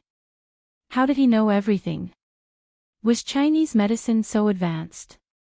In fact, Li Wangyu did not know that debridement and suturing had long existed in China. Generations of doctors had invented it. The decoction of Scutellaria and pig fat that the old Daoist priest said could effectively inhibit the growth of bacteria and protect the wound. In the prescription for 52 diseases, there was a record of using wine to clean wounds. In the Jin dynasty, Guhong pioneered the use of salt water to clean wounds and apply snake ointment externally before performing surgery. In the theory on the origin of diseases, there was a record of how to debridement, suture and bandage a broken intestine, during the Sui and Tang dynasties. In addition to the relatively complete debridement and suturing technique, the most important invention was the use of mulberry thread to suture the intestines and skin. The old Daoist priest had used the mulberry thread to suture the wound on Niu Yong's back. Li Wangyu was speechless. Did this count as failing to act cool and getting exposed instead? This old Daoist priest from the Tang dynasty actually knew everything. Now, he could only pray that the cephalosporin capsule would work and save Niu Yong's life. Bullnose, don't talk nonsense. My eldest brother was treated like this by a quack like you. Niu Wu pointed at the old Daoist priest and said angrily. The old Daoist priest lowered his eyes and said, "You may not know, but I have indeed given my benefactor the best medicine for muscle regeneration and hemostasis." What bullshit medicine for muscle regeneration and hemostasis? Then why don't you tell me why my eldest brother is unconscious now? Niu Wu's eyes were bloodshot as he glared at the old Daoist priest. This. The old Daoist priest was speechless. Li Wangyu guessed that the disinfection might not have been thorough enough. The black bear's claws had been hunting in the forest all year round, so who knew how much bacteria it had gotten. However, this could not be blamed on the old Daoist priest. He had indeed tried his best. However, Li Wangyu looked at the black mulberry leather thread used to sew up the wound on Niu Yong's back. He felt that the mulberry leather thread was not suitable. Li Wangyu looked at the bloody wounds on Niu Yong's back and said to Niu Wu, "Erlang, immediately ride my family's horse to the county. Find a stall that slaughters cows and sheep and ask them for some lamb intestines." "What do I need those for?" Niu Wu was puzzled. Lamb intestines could save his brother's life. "If I tell you to go, then go quickly." "That's right, go to the medicine shop in the county and buy some saltpeter. Go quickly and return quickly." Li Wangyu did not have the time to explain to him. He sent Niu Wu out and asked Li Heng to lead his horse. Although the old Daoist priest's treatment method was correct, the wound on Niu Yong's back was still inflamed. It was red and swollen with pus flowing out.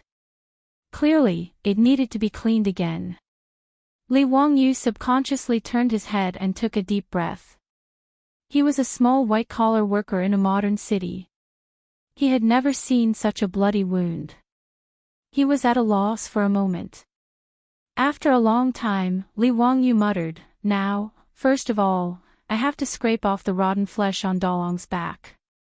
"I don't know how to do this," the old Daoist priest suddenly said. "If that's the case, why don't I take care of it?" "That's good. I'll have to trouble you." Seeing that the old Daoist priest was willing to take over, Li Wangyu quickly retreated to the side. "Immeasurable deity, I'll do my best." After the old Daoist priest finished speaking, he took out many things from the medicine box on his back. The old Daoist priest did not rush to scrape off the rotten flesh on Niu Yong's back. Instead, he took out silver needles, identified the acupuncture points on Niu Yong's back, and began to prick them. "Daoist priest, what are you doing?" Li Wangyu asked curiously.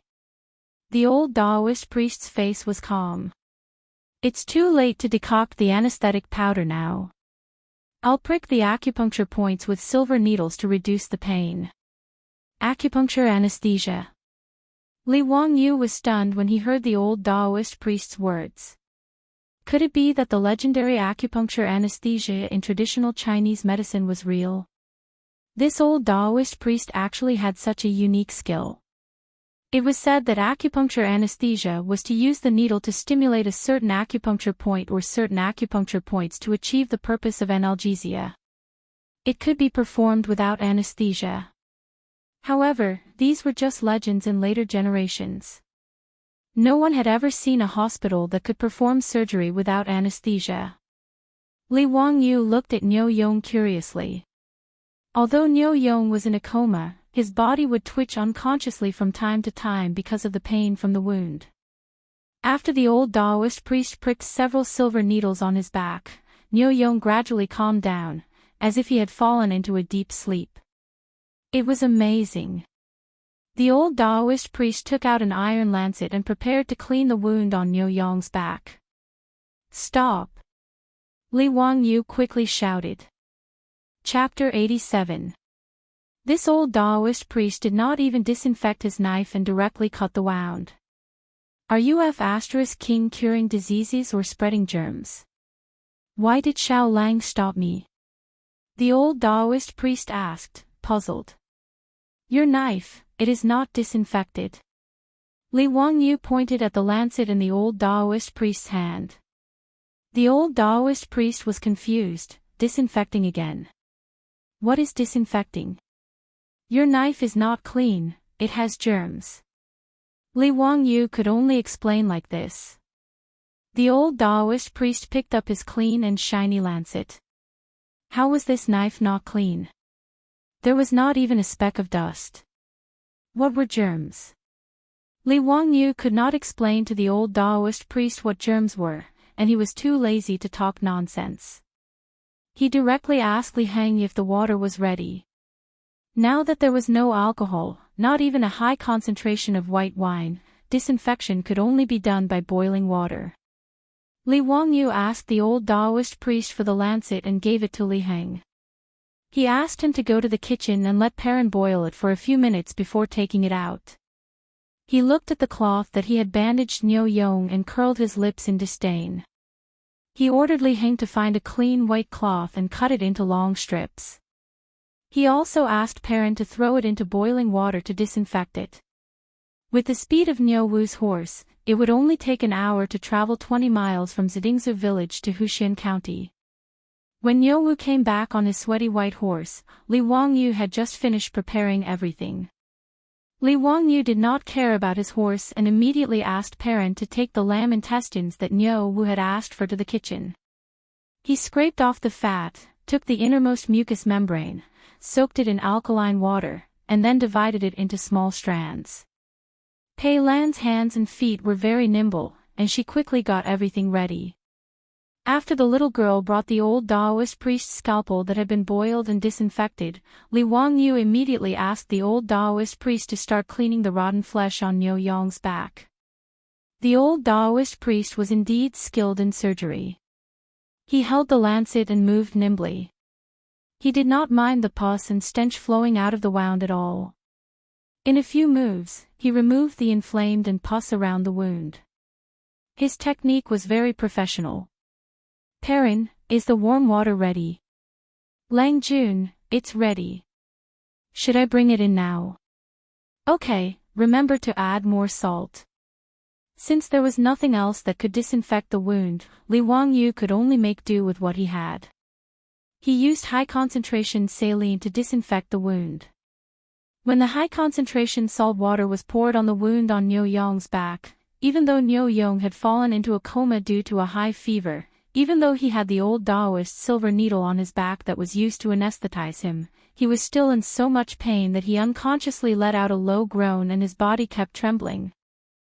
Xiao Lang, is my eldest brother all right? Niu Wu's heart ached as he watched from the side. He could not help but ask. He's fine. The high-concentration salt water disinfected the wound. It must be very painful. There's nothing we can do about it. After cutting off the rotten flesh on the wound and cleaning and disinfecting the wound, the next step should be to suture it. When the old Daoist priest was treating Niu Yong's wound again, he had already cut open the mulberry skin thread used to suture it. At this moment, he took out the mulberry skin thread and prepared to suture it again. Daoist priest, wait. Use this catgut to suture the wound. Catgut. The old Daoist priest took the catgut from Li Wangyu's hand in confusion and sized it up. Is this what you asked Niu Erlang to go to the county city to find the lamb intestines to make? That's right. What's the benefit? There's no need to remove the stitches after the wound heals. The human body can absorb it. Li Wangyu showed off a little. Finally, there was something that was better than this old Daoist priest. The old Daoist priest thought for a moment and nodded. He picked up the catgut that Li Wangyu had provided and began to suture Niu Yong's wound again. After suturing the wound, the old Daoist priest applied the medicine to stop the bleeding on the wound again. He took the cloth that Li Wangyu had instructed Perrin to boil in boiling water and disinfect it. He then bandaged Niu Yong again. Sigh, this is all I can do. My benefactor's internal injuries are feverish because of the wound ulcers. This penniless priest has no better way. I'll write a prescription now and ask the little kid to get someone to decoct the medicine for my benefactor. I hope it's useful, immeasurable heavenly venerable. Chinese medicine did not have any special medicine or method for wounds with suppurative infections. It was not until the invention of penicillin in modern times that it saved the lives of countless war-wounded. This was also the reason. The reason why Li Wangyu dared to say that he could save Niu Yong was because he had the cephalosporin capsule in his hand. Cephalosporin was a second-generation antibiotic. Its effect was good and its side effects were small. Su Chongqing had already taken the cephalosporin capsule. Li Wangyu took a capsule and fed it to Niu Yong. He then forced it down with clear water. The strange appearance of the capsule made the old Daoist priest stare at it for a long time. "All right, Dalong has taken the medicine. The fever will definitely go down tomorrow." Li Wangyu was sure that the cephalosporin would be useful. The people of the Tang dynasty had never taken any antibiotics. They were not like the people of the future, who had been flooded with antibiotics for a long time and were about to develop resistance. After eating cephalosporin for 3 days, Li Wangyu believed that he would be able to save Niu Yong's life. But what if eldest brother's fever doesn't go down? Niu Wu was still very anxious. The old Daoist priest had told him before that this fever was very deadly. Li Wangyu reached out and touched Niu Yong's forehead. It was burning hot. Even without a thermometer, Li Wangyu was sure that Niu Yong's body temperature was between 39 and 40 degrees Celsius. Such a high fever really needed to be cooled down immediately. If the fever didn't go down, it would cause dehydration and acid-base balance disorder. In serious cases, it could even cause cerebral edema. "It's okay. I'll use ice to lower Dalong's temperature in a while. Don't worry," Li Wangyu said confidently. He had already considered this problem. Ice? It's early February now. Where would there be ice? "Xiao Lang, did you dig an ice cellar in your house?" Niu Wu asked in surprise. Naturally, there was no such thing as a refrigerator in ancient times. However, the nobles had a way to store ice for a long time, and that was to dig an ice cellar. In the Book of Songs, there was a record of chiseling ice in winter for the nobles to use in summer. When the weather was cold and the ground was frozen, a large piece of ice was chiseled from a clean water source. Then, it was placed in a specially dug ice cellar and sealed for preservation. This way, it could be stored until the midsummer of the next year. This method of storing ice was very expensive. Unless one was very rich, they would never be able to afford it. Li Wangyu's house in Wuxia had an ice cellar, but now, there was no ice cellar in the old house in Dingzhou village. There's no need to store it. Did you buy the saltpeter I asked you to buy? Naturally, I bought it. What's the use of saltpeter? Niu Wu took out a bag of saltpeter and handed it to Li Wangyu. It's used to make ice to lower the temperature of Dalong's body. Li Wangyu's words made Niu Wu and the old Daoist stunned. Saltpeter could be used to make ice. The old Daoist stroked his beard and said, "Saltpeter is salty, bitter, and cold. It goes to the stomach and large intestine. It expels heat and laxative, moistens dryness, softens and clears heat. It can be used for stagnation, dryness, swollen throat, red eyes, mastitis, and hemorrhoids." But this is the first time this poor Daoist heard that saltpeter can be used to make ice. Kid, don't make trouble. Chapter 88. Fortunately, Li Wangyu had transmigrated to the first year of the Tang dynasty, so he could show off his ability to make ice with saltpeter. If he had transmigrated a few years later, everyone would have known about it. During the Tang and Song dynasties, people had already discovered that saltpeter would freeze water if it was put into water. However, in the second year of Zhengguan, Li Wangyu said that saltpeter could make ice, but no one believed him. Not only did Niu Wu and the old Daoist not believe him, even Li Heng and Perrin shook their heads in disbelief. Only the beautiful boss covered her mouth and snickered. Although Su Chongqing was a liberal arts student, he had learned basic chemistry. Saltpeter's scientific name was potassium nitrate. When it dissolved in water, it absorbed heat, and when the temperature dropped, the water would freeze. Li Wangyu saw that they didn't believe him, so he didn't say much.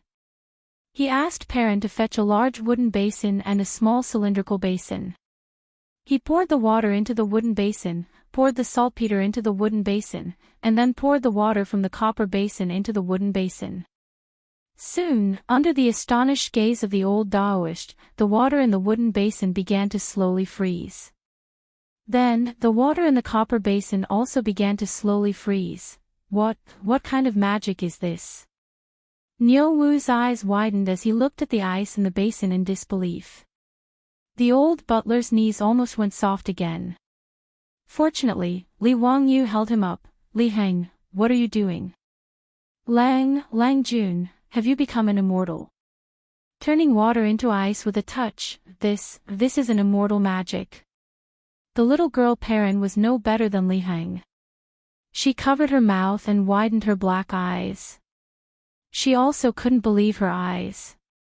Only the old Daoist, after being astonished for a while, began to think about the reason behind it. He even reached out to touch the ice in the wooden basin to test the temperature. Immeasurable deity, so saltpeter can make water freeze. This poor Daoist understands now. The old Daoist bowed and whispered a Daoist name. Li Wangyu looked at the old Daoist priest in surprise and then understood. These Chinese Daoists could be said to be the earliest batch of chemists in China. Even gunpowder was created by these Daoists when they were refining pills. It was not surprising that they had some basic knowledge of chemistry. However, in Li Wangyu's opinion, these Daoist priests were not so much chemists, but a group of terrorists. All day long, they would randomly refine some messy things and trick others to eat them. They were simply immoral. Li Wangyu dared to swear that if anyone dared to feed him a pill made of mercury, lead, sulfur, cinnabar, he would definitely raise his blade and kill them. This group of terrorists simply had amazing imagination. They had no choice but to admit defeat. In the time it took for an incense stick to burn, the 2 basins of water turned into ice cubes under everyone's gaze. Li Wangyu took out the copper basin and had Niu Wu use a knife to cut open the ice in the wooden basin. He wrapped the basin in a towel and stuffed it under Niu Yong's armpits, inner thighs, and forehead to lower the temperature. After Niu Yong ate the cephalosporin and had the ice cubes to lower his temperature, his originally rapid breathing quickly calmed down. The old Daoist priest pulled his hand over and felt his pulse. He was very surprised. His pulse is stable and strong. Benefactor has actually taken a turn for the better. It seems like his life is no longer in danger. Little child, what medicine did you give Benefactor? It actually has such a miraculous effect. What medicine did he take? Cephaclor capsules. There was only one box in the Tang dynasty. Li Wangyu naturally could not answer like this. He could only smile mysteriously. Miraculous medicine, antibiotics. It's a pity that there's only these. There won't be a second box in 1,000 years. He shook the box of cephalosporin capsules at the old Daoist priest and Niu Wu. There were only 27 cephalosporin capsules in a box. One capsule needed to be taken 3 times a day for 3 consecutive days. In other words, this box of cephalosporin could only be taken for 3 courses of treatment. It would be gone forever. Li Wangyu did not feel any heartache when he took out 9 cephalosporin capsules to save Niu Yong's life. He felt that it was worth it. Compared to Niu Yong's life, his sacrifice was not worth mentioning. His words shocked Niu Wu. Niu Wu did not expect that Li Wangyu would take out such a precious medicine to save his elder brother. Xiao Lang, you. Niu Wu, who was 8 feet tall, did not know what to say at this time. He simply knelt down in front of Li Wangyu and kowtowed a few times. His reaction shocked Li Wangyu. He quickly reached out to pull Niu Wu back. However, Li Wangyou's small body could not pull Niu Wu back. He could only reluctantly accept Niu Wu's heavy kowtow. Erlang, what are you doing? Did I, Li Wangyou, save Dalong because of this? Li Wangyou was speechless and rolled his eyes. Why did the people of the Tang dynasty like to kowtow so much? I can't stand it. Xiao Lang, this is what I should do. If I don't kowtow a few times to you, Big Brother will beat me to death when he wakes up. Niu Wu replied in a muffled voice. Niu Yang's crisis was resolved. Everyone was in a good mood. The originally heavy atmosphere in the side room eased a lot. However, Su Chongqing looked at the small copper basin in Li Wangyou's hand. Wangyou, one basin is enough to make ice. Why did you get another one? Hee, the ice in the wooden basin contains saltpeter. It can't be eaten. It can only be used to cool down Dalong's body. However, the ice in the copper basin can be eaten. Do you want to eat ice cream? Li Wangyou held the copper basin and smiled. Su Chongqing heard this and his eyes lit up. Ice cream. Can you make it? Hee, try it. The taste should not be bad. Li Wangyou did not have any ice cream when he was young in the countryside. However, they had a way to make ice cream. In fact, it was a smoothie. They used a plane to grind the ice into a smoothie. Then, they added sugar water, milk, and fruits to make a delicious smoothie. There was no shortage of fruits at home. Many villagers would send some to them when they picked fruits in the mountains. With Shouyang Mountain behind them, there were different wild fruits to pick all year round. As for milk, it was even easier. There was a lot in their kitchen. This milk was produced by the cows that were raised in the farmer's house.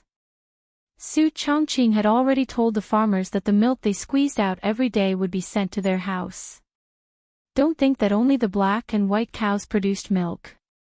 In fact, cattle also produced milk. It was just that the output was not as much. Moreover, drinking milk was already very popular in the Tang dynasty.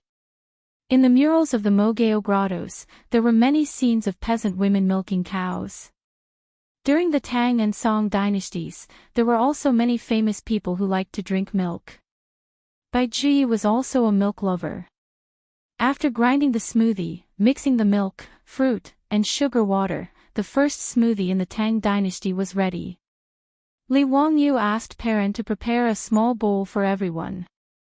Although it was early spring and the weather was still a little cold, no one refused such a delicious and tempting bowl of smoothie. Even Niu Wu temporarily put down his worries about his elder brother and drank the bowl of smoothie in one gulp. Delicious. Xiao Lang, this smoothie of yours is really delicious. The old Daoist was also very interested in the smoothie and nodded repeatedly as he ate. After everyone finished eating, the little girl Perrin took away the bowls and chopsticks. Li Wangyou then bowed to the old Daoist. May I ask for your name? I am Sun Simiao. Chapter 89. The old Daoist priest's words were like a clap of thunder, exploding in Li Wangyou's ears. Sun Simiao. Medicine King Sun Simiao. The ruddy old Daoist priest in front of him was Sun Simiao. Wait, Li Wangyou remembered that Sun Simiao was born in the 7th year of Western Wei's Emperor Yuan Baoju's reign, which was 541 AD. Now it was the 2nd year of Xinguan, 628 AD. Then wouldn't this old Daoist priest be 87 years old? However, the history books also recorded that Sun Simiao lived for 141 years, so it seemed that this old man was still very young. Li Wangyou suddenly had the urge to kowtow. When he visited Daoist temples in the future, there was often a Medicine King Hall, where the Medicine King Sun Simiao was worshipped. And now, he actually saw the real person. Su Chongqing's reaction was not much better than Li Wangyou's. He was also stunned and looked at the old Daoist priest. Son, Daoist priest's son, how old are you this year? Li Wangyu wanted to confirm whether this old Daoist priest was the legendary medicine king Sun Simiao. The old Daoist priest twirled his beard and laughed. This year is already the year of the Staff Dynasty, and it's almost the year of the Hunchback. As expected, this was the medicine king Sun Simiao himself. The year of the Staff Dynasty, 80 years old, the year of the Hunchback, 90 years old. This was simply a person's fortune. Old immortal son, please forgive my rudeness. Li Wangyu immediately bowed. This Daoist priest is not worthy of being called an immortal. This Daoist priest is still searching for the way of immortality. Little kid, don't call me that. The conversation between the two made Niu Wu stare. Xiao Lang, why are you calling this Daoist priest old immortal? He's just a quack. My elder brother was almost killed by him. Li Wangyu was speechless. This idiot. Erlang, don't speak nonsense. Old immortal son is a divine doctor. You can't be rude. Niu Wu's neck stiffened. What divine doctor? A fame-fishing Daoist priest. If he's so good, why didn't he cure my elder brother? It was Xiao Lang who used the divine medicine to save Big Brother's life. His words made Li Wangyu roll his eyes silently. No matter how good Sun Simiao was, he really didn't know anything about bacterial infections, let alone antibiotics to save lives. Li Wangyu wanted to defend Sun Simiao, but Sun Simiao said, Niu Erlang is right. I'm still not good at medicine. Little doll, what is the bacteria you were talking about? What was the meaning of disinfection? What kind of medicine was the antibiotic? Can you explain it to me, little girl? Sun Simiao's series of questions confused Li Wangyu. How was he going to explain this to the old Daoist? Bacteria. Bacteria are tiny creatures that can't be seen with the naked eye. Old Immortal is a Taoist, but you should also know that there is a saying in Buddhism, a drop of water in Buddhism, 84,000 lives. That's the bacteria. Li Wangyu's nonsense caused Sun Simiao to fall into deep thought. After a long while, the old Daoist raised his head. How did you know about this bacteria? I saw it with a microscope. Li Wangyu said it out of habit. After saying it, he felt that it was inappropriate. Was he going to explain what a microscope was again? Sure enough, when Sun Simiao heard this, he immediately asked, what is a microscope? Little doll, can I take a look? No, I don't have a microscope. It needs to be made of glass. Oh, no, it's made of crystal. It can be used to see microscopic creatures. Li Wangyu felt like he was going crazy. Then this bacteria is the main cause of ulcers? Sun Simiao asked again. Bacteria do cause inflammation in the wound, which is the ulcers that old Immortal mentioned. It also makes people sick. Then disinfection is to kill the bacteria. Li Wangyu wiped the sweat off his forehead. That's right, that's it. What are antibiotics? It's a drug that can kill the bacteria in the body. Li Wangyu didn't know anything about this, so he could only bluff.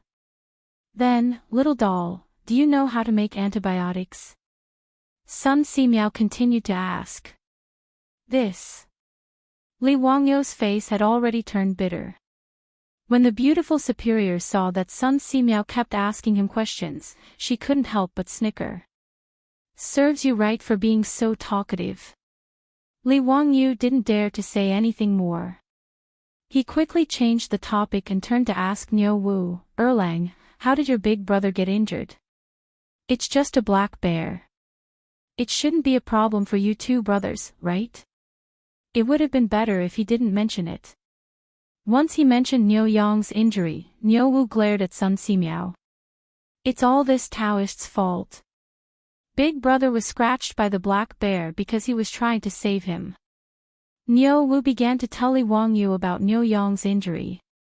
It turned out that Li Wangyu asked the two brothers to help him pick tea leaves in the Qinling Mountains. After entering the Qinling Mountains, the two brothers went straight to Taibai Mountain. They found the plant that Li Wangyu described. Just as they were picking the tea leaves, the old Taoist appeared. Sun Simiao also went to pick the tea leaves. When he saw the two brothers picking tea leaves, he curiously asked them a few questions. Seeing that it was an old Taoist, the two brothers were very polite. They even asked the old Taoist how to pick the tea leaves. Just as the three of them were talking, an accident happened. A black bear rushed out of the forest and pounced on the old Taoist. The black bears in the Qinling Mountains usually didn't take the initiative to attack humans. However, the black bears suddenly attacked the old Taoist today. As the Niu brothers weren't hunting, they carried their weapons on their backs when they were picking tea leaves. The black bear suddenly rushed out. Sun Simiao's back was facing the black bear, so he didn't notice it. In order to save the old Taoist, Niu Yong didn't have time to pull out his weapon. He pulled Sun Simiao with one arm and took a slap from the black bear on his back.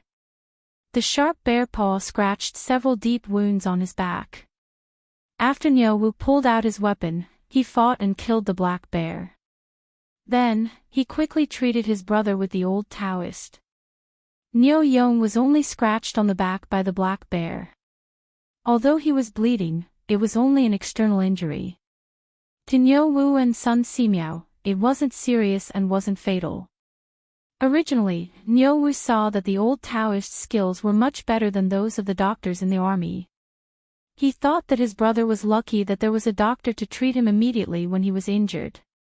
However, who knew that Niu Yong would have a high fever that night and even become delirious? Niu Wu started to panic. Ignoring the old Taoist's advice, he carried his brother down the mountain and prepared to go to the county to seek medical treatment. Sun Simiao naturally couldn't leave him alone like this. He could only follow them down the mountain. Moreover, he had confirmed Niu Yong's injury. The wound was already ulcerated. It was incurable. Sun Simiao was also puzzled. The wound had already been treated. Logically speaking, it shouldn't be like this. After listening to Li Wangyu's explanation today, the old Taoist seemed to understand something. He twirled his beard and looked at Li Wangyu. No one knew what he was thinking. Now that Niu Yong's life was finally out of danger after eating the cephalosporin capsule, Niu Wu was also energetic. He handed the basket of tea leaves they picked from the mountain to Li Wangyu. Xiao Lang, take a look. Are these the tea leaves you want? Chapter 90. Li Wangyu looked at it and was overjoyed. Haha, that's right. This is the Medicine King tea. Thank you so much. You don't have to thank me. You saved my brother's life. While the two of them were talking, Sun Simiao suddenly said, Kid, why did you call this old lady Tea King tea? Ha, old immortal, you don't know. This tea is. Li Wangyu couldn't finish his words. Damn, the tea was called Medicine King tea because the Medicine King Sun Simiao found it when he lived in seclusion in Taibai Mountain. How could he answer this question in front of Sun Simiao? How could he answer this question? I'm waiting online. It's urgent. Sun Simiao was called the Medicine King in the Ming and Qing dynasties. How could he answer this damn question? This tea, well, it's good for the body. Maybe it was given by the Medicine King. That's why I called it Medicine King tea. Sun Simiao didn't care about Li Wangyu's messy explanation. He picked up a leaf of Medicine King tea and said, I also found this tea woman in Taibai Mountain. It can relieve summer heat, improve the brain and heart, strengthen the stomach, remove dampness, improve eyesight, and regulate menstruation. It's both a tea and a medicine. I didn't expect you to know it. Well, I found it by accident. So I asked the Niu brothers to pick some for me to try. The tea woman's fresh leaves can't be drunk directly. Since you like this tea, I have some tea leaves here. I'll give them to you. Sun Simiao took out a small bag of tea leaves from his medicine box and handed it to Li Wangyu. The Medicine King tea made by Sun Simiao himself. How much would it be sold in the future? Li Wangyu was overjoyed. He thanked Sun Simiao and took it with both hands. Perrin, boil the water. Before Li Wangyu said anything, the beautiful boss had asked the little girl to boil the water. She had been longing for this tea for a long time. Li Wangyu instructed the old housekeeper to help Niu Wu take care of the sickly Niu Yong, and invited Sun Simiao to take a seat in the central room. After the water was boiled, a few cups of Medicine King tea were brewed. Li Wangyu took a deep breath of the tea and felt that it was more mellow and fragrant than the Medicine King tea he had drunk in his previous life. The tea was golden yellow in color. It tasted slightly sweet and bitter in the mouth, but it also had a refreshing fragrance. His lips and teeth were filled with the fragrance of tea. The beautiful female boss also took a sip. Her eyes were curved into crescents, full of joy. She likes tea and coffee, but she hasn't had tea for a long time since she came to the Tang dynasty. Old immortal son, are you still planning to return to Mount Taibai? Li Wangyu politely poured tea for Sun Simiao. Sun Simiao nodded. That's right. Since I'm pursuing the way of immortality, I naturally have to cultivate in the mountains. When the eldest son of the Niu family recovers, I'll return to Mount Taibai. Li Wangyu knew that although Sun Simiao's medical skills were superb, he was wholeheartedly pursuing the way of immortality. The reason why Sun Simiao's medical skills were superb was mainly because he believed that in order for a cultivator to ascend and become an immortal, they had to cultivate virtue and accumulate kindness. The more kindness they accumulated, the higher their immortal rank would be. Sun Simiao had chosen the way of immortality to help the world and the people. Li Wangyu looked at the old Daoist with white hair and a ruddy complexion, and his heart began to beat faster. The medical conditions in the Tang dynasty were so poor. If either he or his beautiful female boss had a headache or fever, who would they go to for treatment? The Luoyan medical workers in the county. Li Wangyu didn't trust their medical skills. Although the cephalosporin capsule was good, it could only be taken for 2 courses at most. Moreover, it wasn't a medicine that could cure all diseases. If he could trick Sun Simiao into staying in Dingzhou village, it would be like adding insurance to his life. Li Wangyu's eyes darted around, wondering how he could trick Sun Simiao into staying. This wasn't easy to do.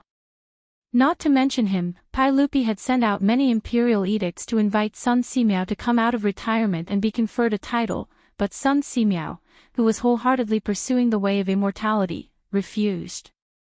When Li Ji ascended the throne, he invited Sun Simiao into the world.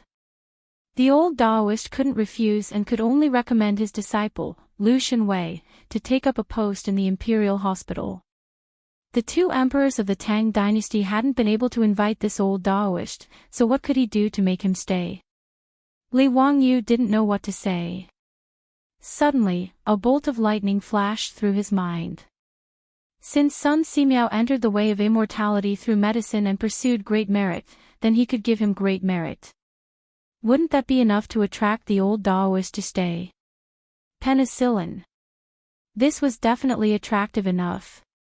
He remembered that he had once watched a Japanese drama called Dr. Ren.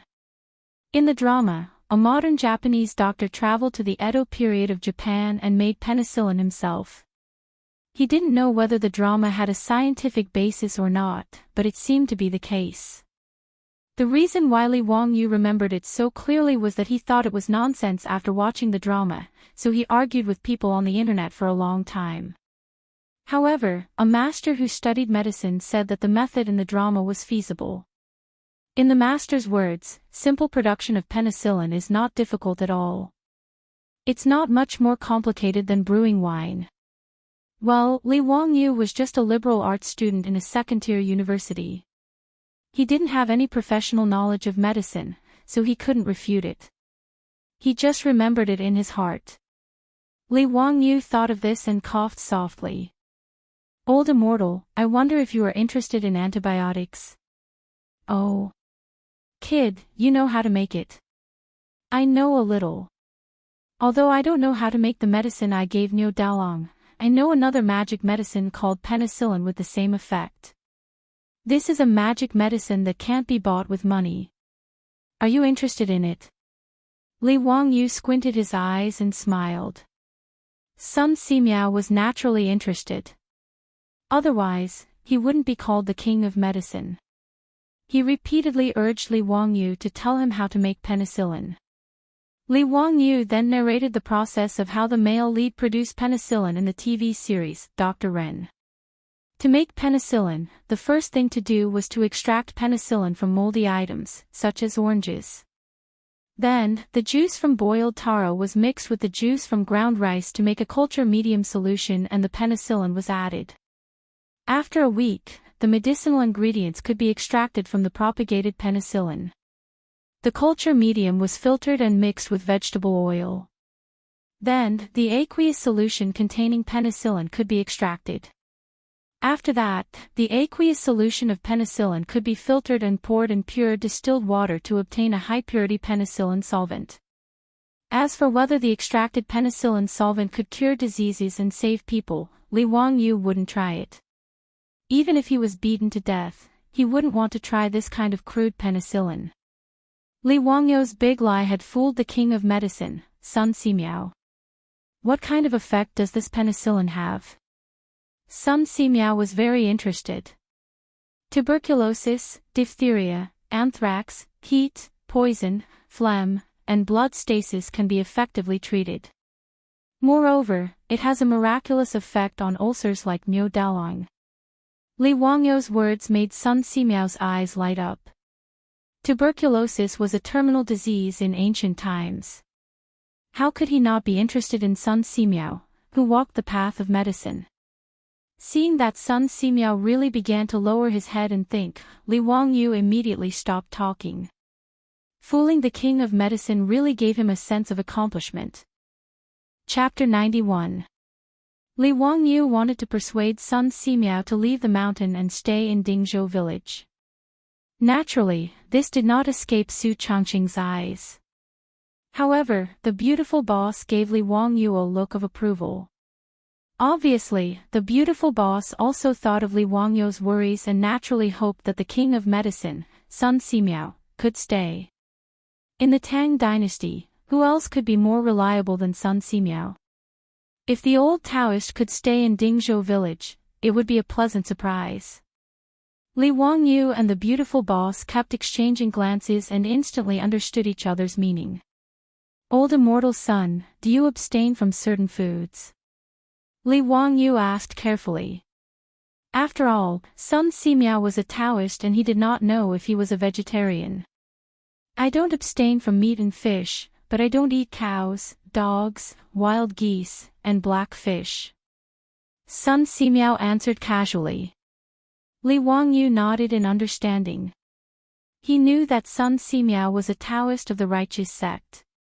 Not eating cows, dogs, wild geese, and black fish was a rule set by the righteous sect's Daoist ancestor, Zhang Daoling. The reason he didn't eat beef was because his mount when he left Hanggu Pass was the Azure Bull. In a sense, the Azure Bull was also a holy spirit of Taoism. Dogs represented loyalty, wild geese represented chastity, and black fish represented filial piety.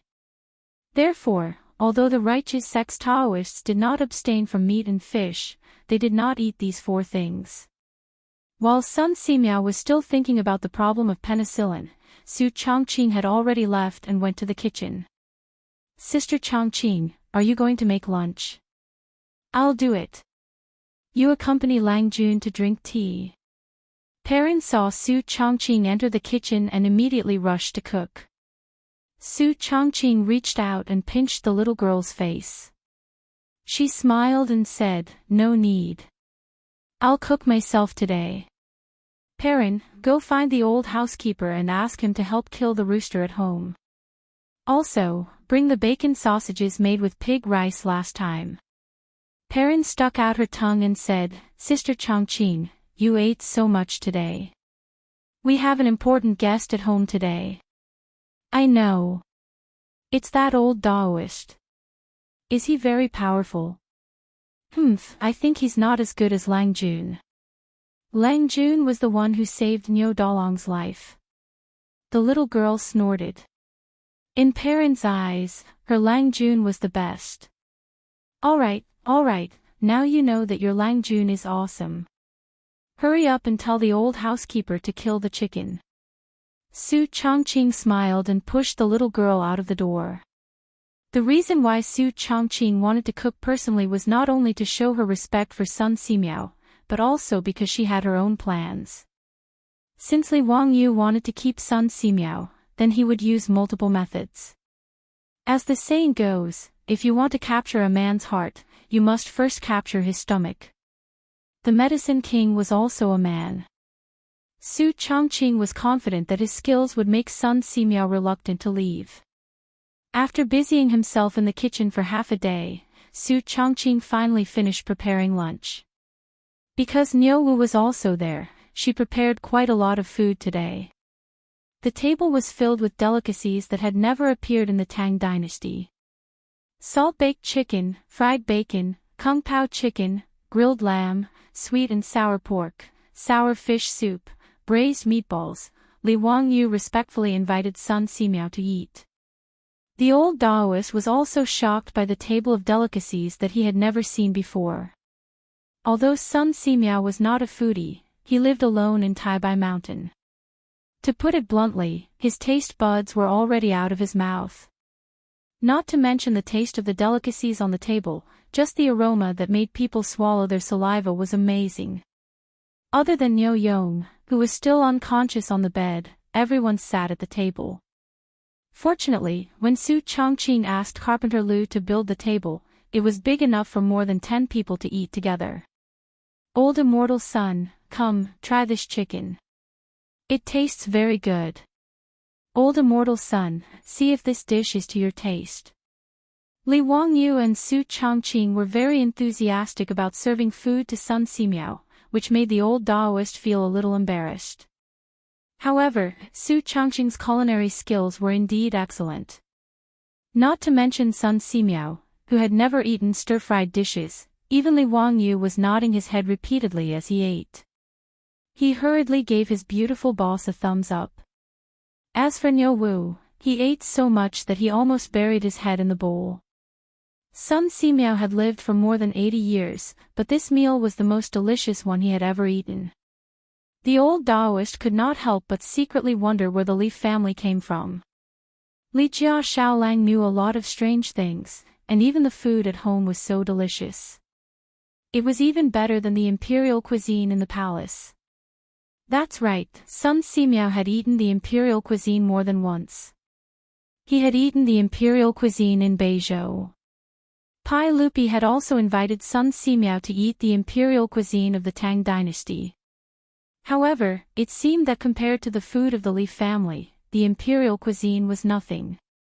After a sumptuous lunch, Sun Simiao temporarily stayed with the Li family. Soon, the Li family gave the old Daoist even more surprises. Whether it was the tiled bathroom or the hot shower, not to mention the bright methane lamp, they all surprised the old Daoist who lived in seclusion on Mount Taibai all year round.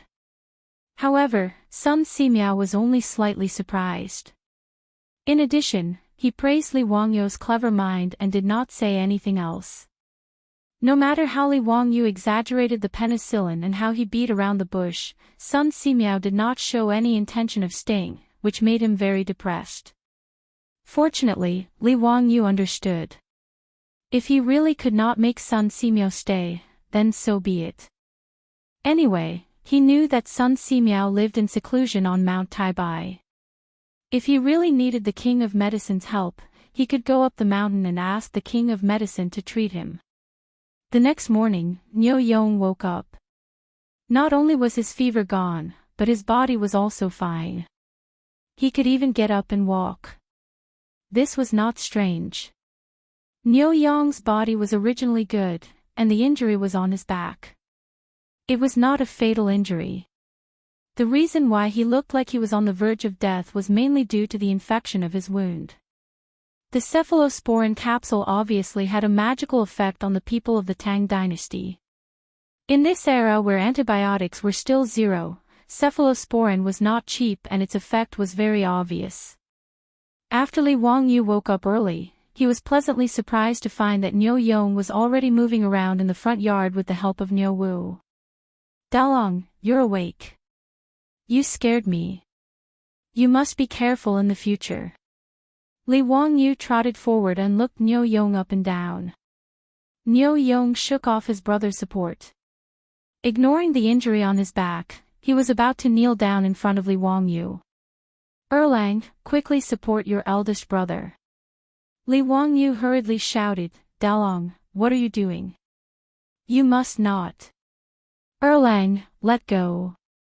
You also kneel down in front of me." Niu Yong stared at Niu Wu. Ignoring Li Wangyu's dissuasion, he directly knelt down. "Xiao Lang, I have no way to repay you for saving my life. If you don't mind me being useless, me and my brother want to be your troops. I hope Xiao Lang can fulfill our wish." Niu Yong's words made Li Wangyu dumbfounded. "What did you say? Be my troops?" Is Niu Dalong confused from the fever? Chapter 92. What was a troop? They were both servants and private soldiers.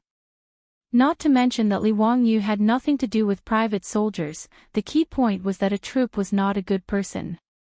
In the Tang dynasty, a troop was a subsidiary of the main family. Although it was not as useless as a servant, it was not much better. The only difference between a troop and a servant was that in the Tang dynasty, it was stipulated in the law of the Tang dynasty that a servant was the property of the main family, but a troop was not. A troop could marry a good girl, a guest girl, or a servant girl. In addition, a troop could not be bought or sold. Their status was equal to that of a servant. In other words, although a troop was not a servant, it was only a little better than a servant. Their social status was lower than that of a good person. As a good person, the Niu brothers were stupid. They wanted to join the Li family and become a troop. Li Wangyu could not help but look at himself up and down. Could this 16-year-old thin body emit some kind of aura? "Dalong, what nonsense are you talking about? Why do you want to be a troop? Although you and I have not known each other for a long time, I respect my two elder brothers. It is my duty to treat your illness. Dalong, get up quickly. Don't mention this again. Erlang, persuade your elder brother.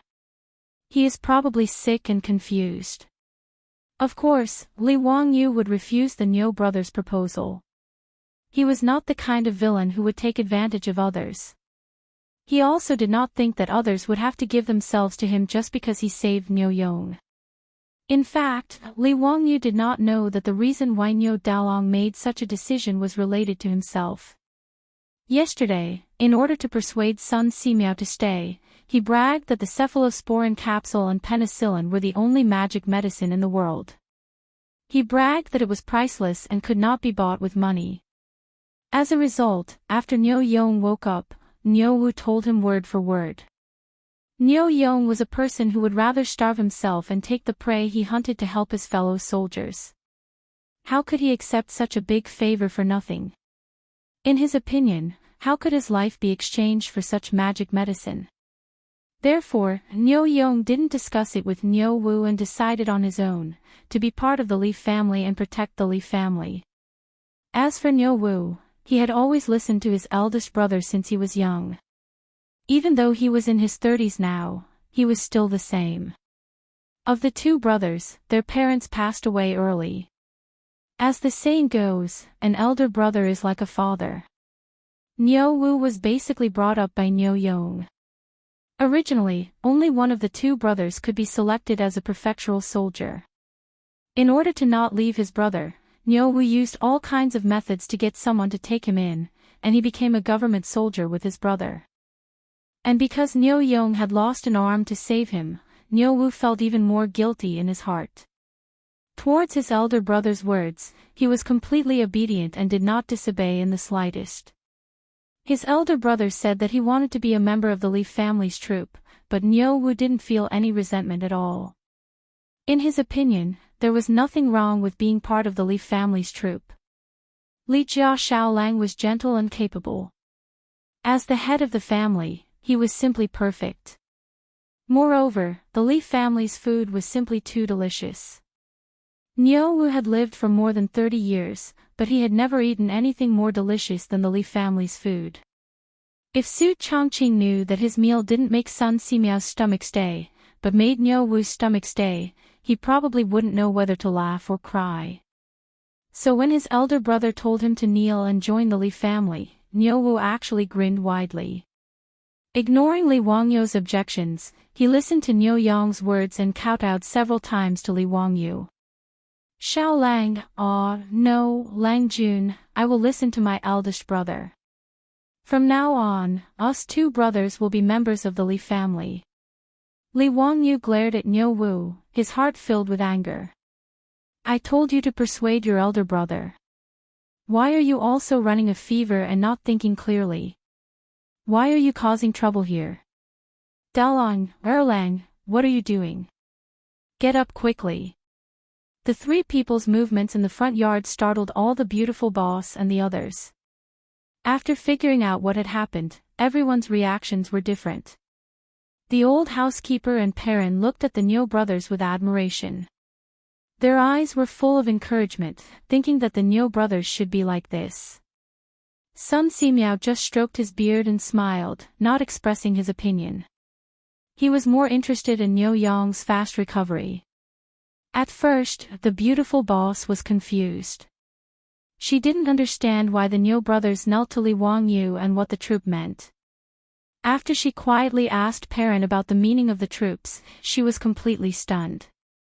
As a modern person, she, like Li Wangyu, found it hard to understand that someone would be willing to become a vassal in order to repay a debt of gratitude. To put it bluntly, it was equivalent to selling oneself to their family. Li Wangyu also couldn't accept it, but no matter how he persuaded, the Niu brothers didn't get up. Li Wangyu was also speechless. He simply ignored the two idiots and went back to the backyard. Big brother, Xiaolang, oh, no, Lang Jun, he left. What should we do now? Niu Wu saw Li Wangyu leave and was also a little anxious. Niu Yong looked at Li Wangyu's back and said with a determined expression, Erlang, help me up. Let's go. Big brother, your injury hasn't healed yet. Let's talk about it after you recover. There's no hurry. Niu Wu persuaded. Are you going or not? Niu Yong stared at him. Niu Wu immediately cowered and helped his brother up. Niu Yong didn't care that his back injury hadn't healed.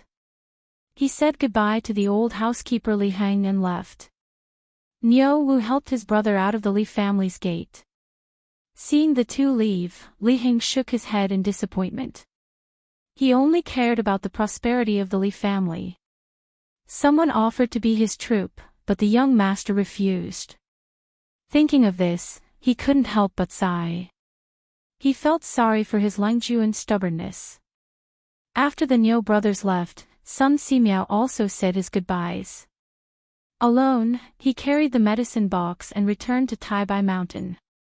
This made Li Wangyu and Su Chongqing feel a wave of melancholy. It was really regrettable that they did not manage to keep the king of medicine. Suppressing his disappointment, Li Wangyu ordered Perrin to deliver medicine to the Niu brothers.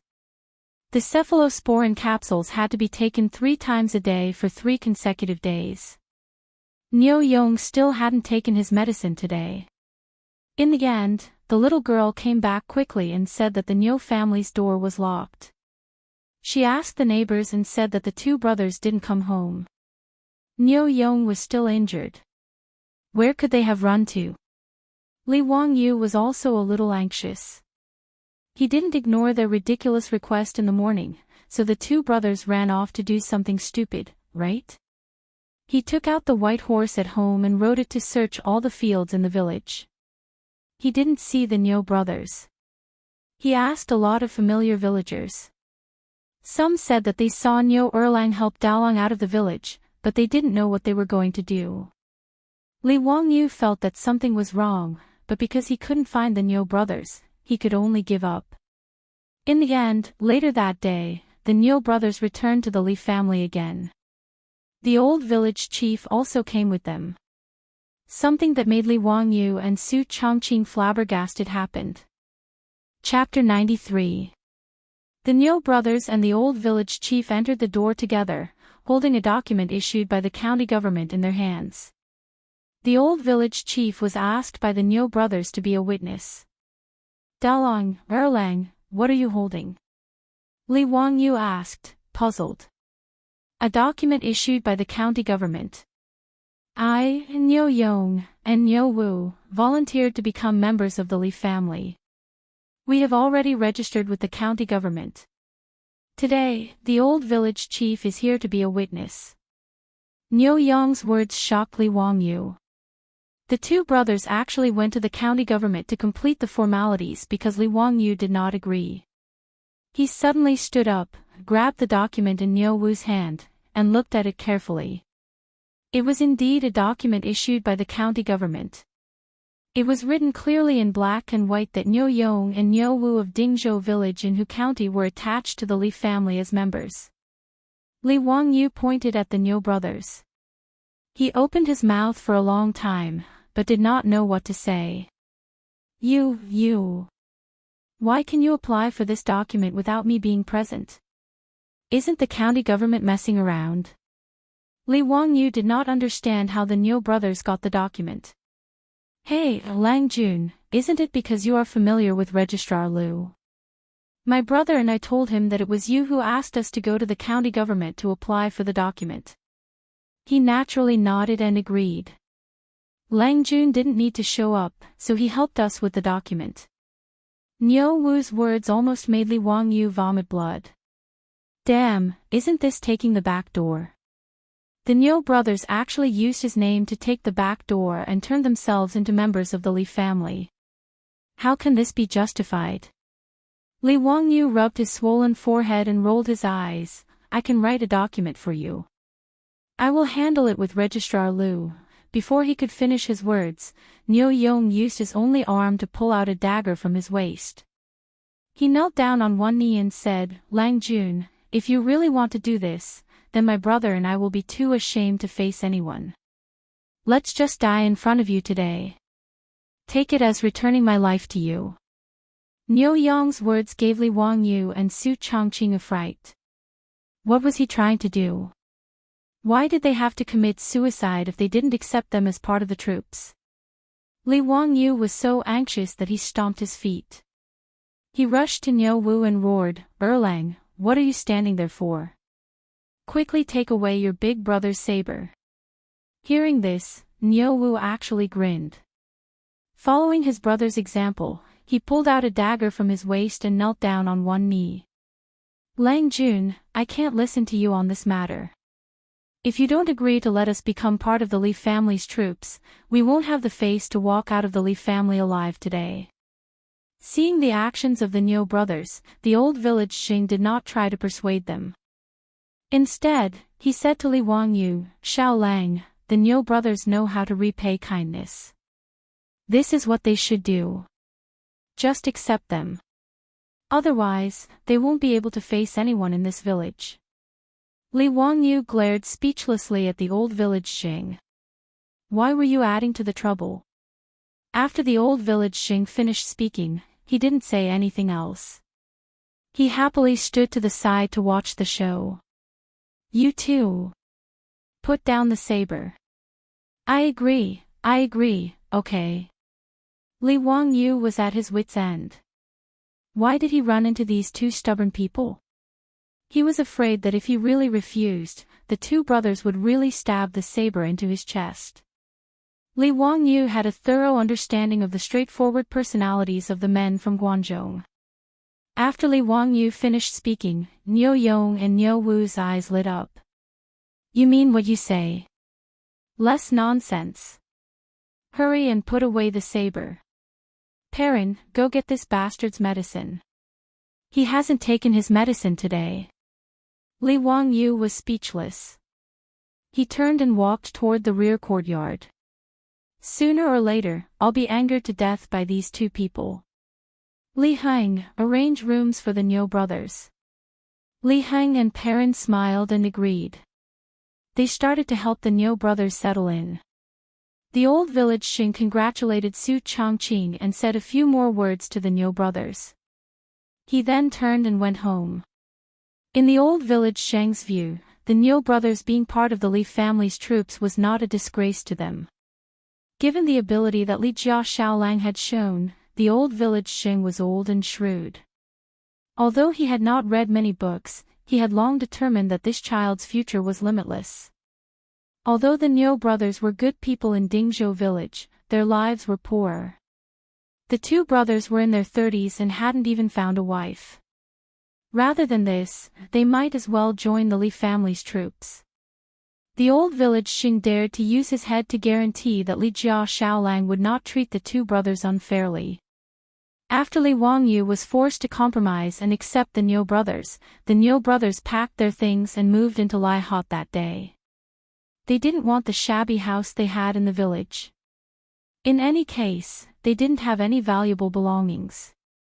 Li Wangyu said that he disliked the two, but in reality, he was very happy. There were only 4 people in this family. The old were old and the young were young. He and Su Chongqing didn't have much ability to protect themselves. Although the people in the village were simple and honest, it was hard to guarantee that there wouldn't be people from outside the village who would have bad thoughts after learning about the Li family's prosperity.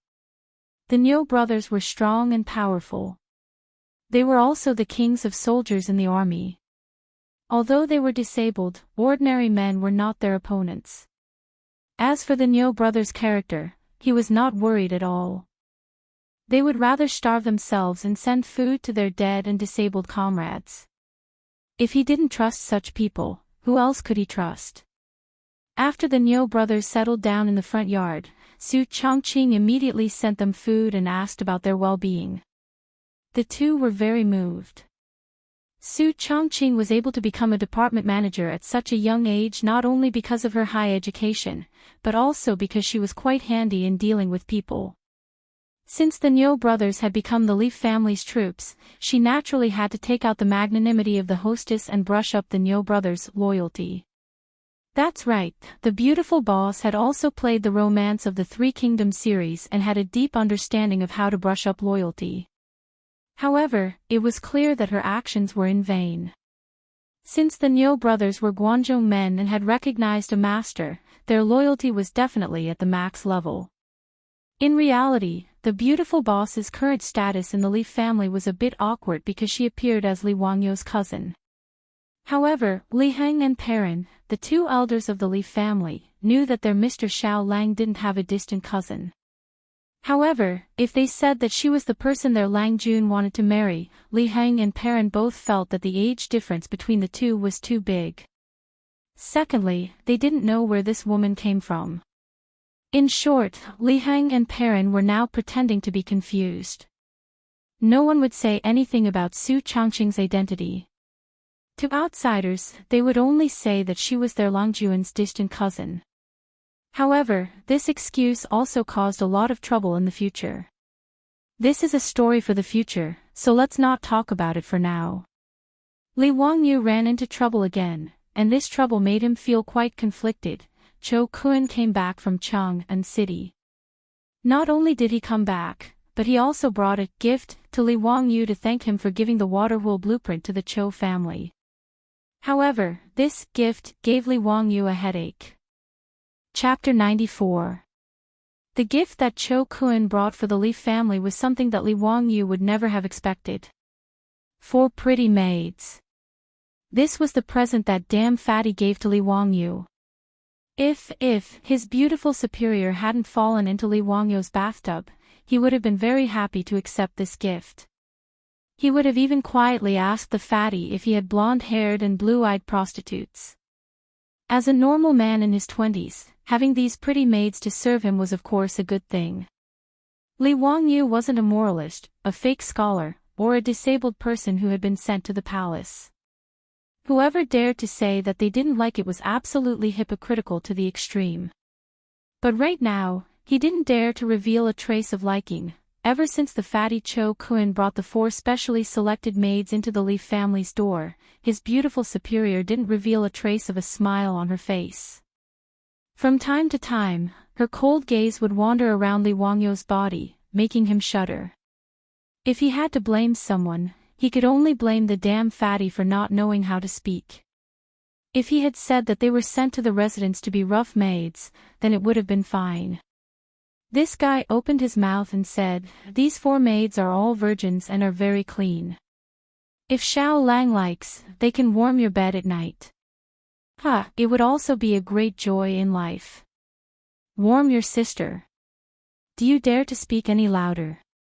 Fatty, you're too wretched. I'm ashamed to be associated with you." After Su Chongqing heard the fatty's words, the frost on her face could have turned into ice. Under the influence of her aura, not to mention Perrin, even the old housekeeper wisely shut his mouth and didn't say a word. Li Wangyu was extremely annoyed by this, and his heart was constantly galloping. "Su Chongqing, you're not this father's girlfriend, nor are you my wife. What right do you have to look at me like that? If you look at me again, do you believe that I won't eat you tonight?" Of course, as a coward, these were all just Li Wangyou's psychological activities. At this moment, he sat on the chair with a serious expression and looked straight into the fatty's eyes. "Brother Cho, I appreciate your good intentions, but please take these 4 maids back." After saying this, Li Wangyu felt a stab of pain in his conscience. The 4 maidservants sent by the fatty were all around 14 to 15 years old. Their appearances were decent and could be considered delicate and pretty. According to Li Wangyou's understanding from the memory of the previous owner of this body, such a female servant in Chang and Shi City would cost at least dozens of copper coins to buy. After he finished speaking, he glanced at the fatty, thinking, "It's good that you're so kind as to give me these 4 maidservants. I'll definitely happily accept." His beautiful boss's gaze made him feel uneasy, so how could he dare to open his mouth and say yes? "Xiao Lang, that won't do.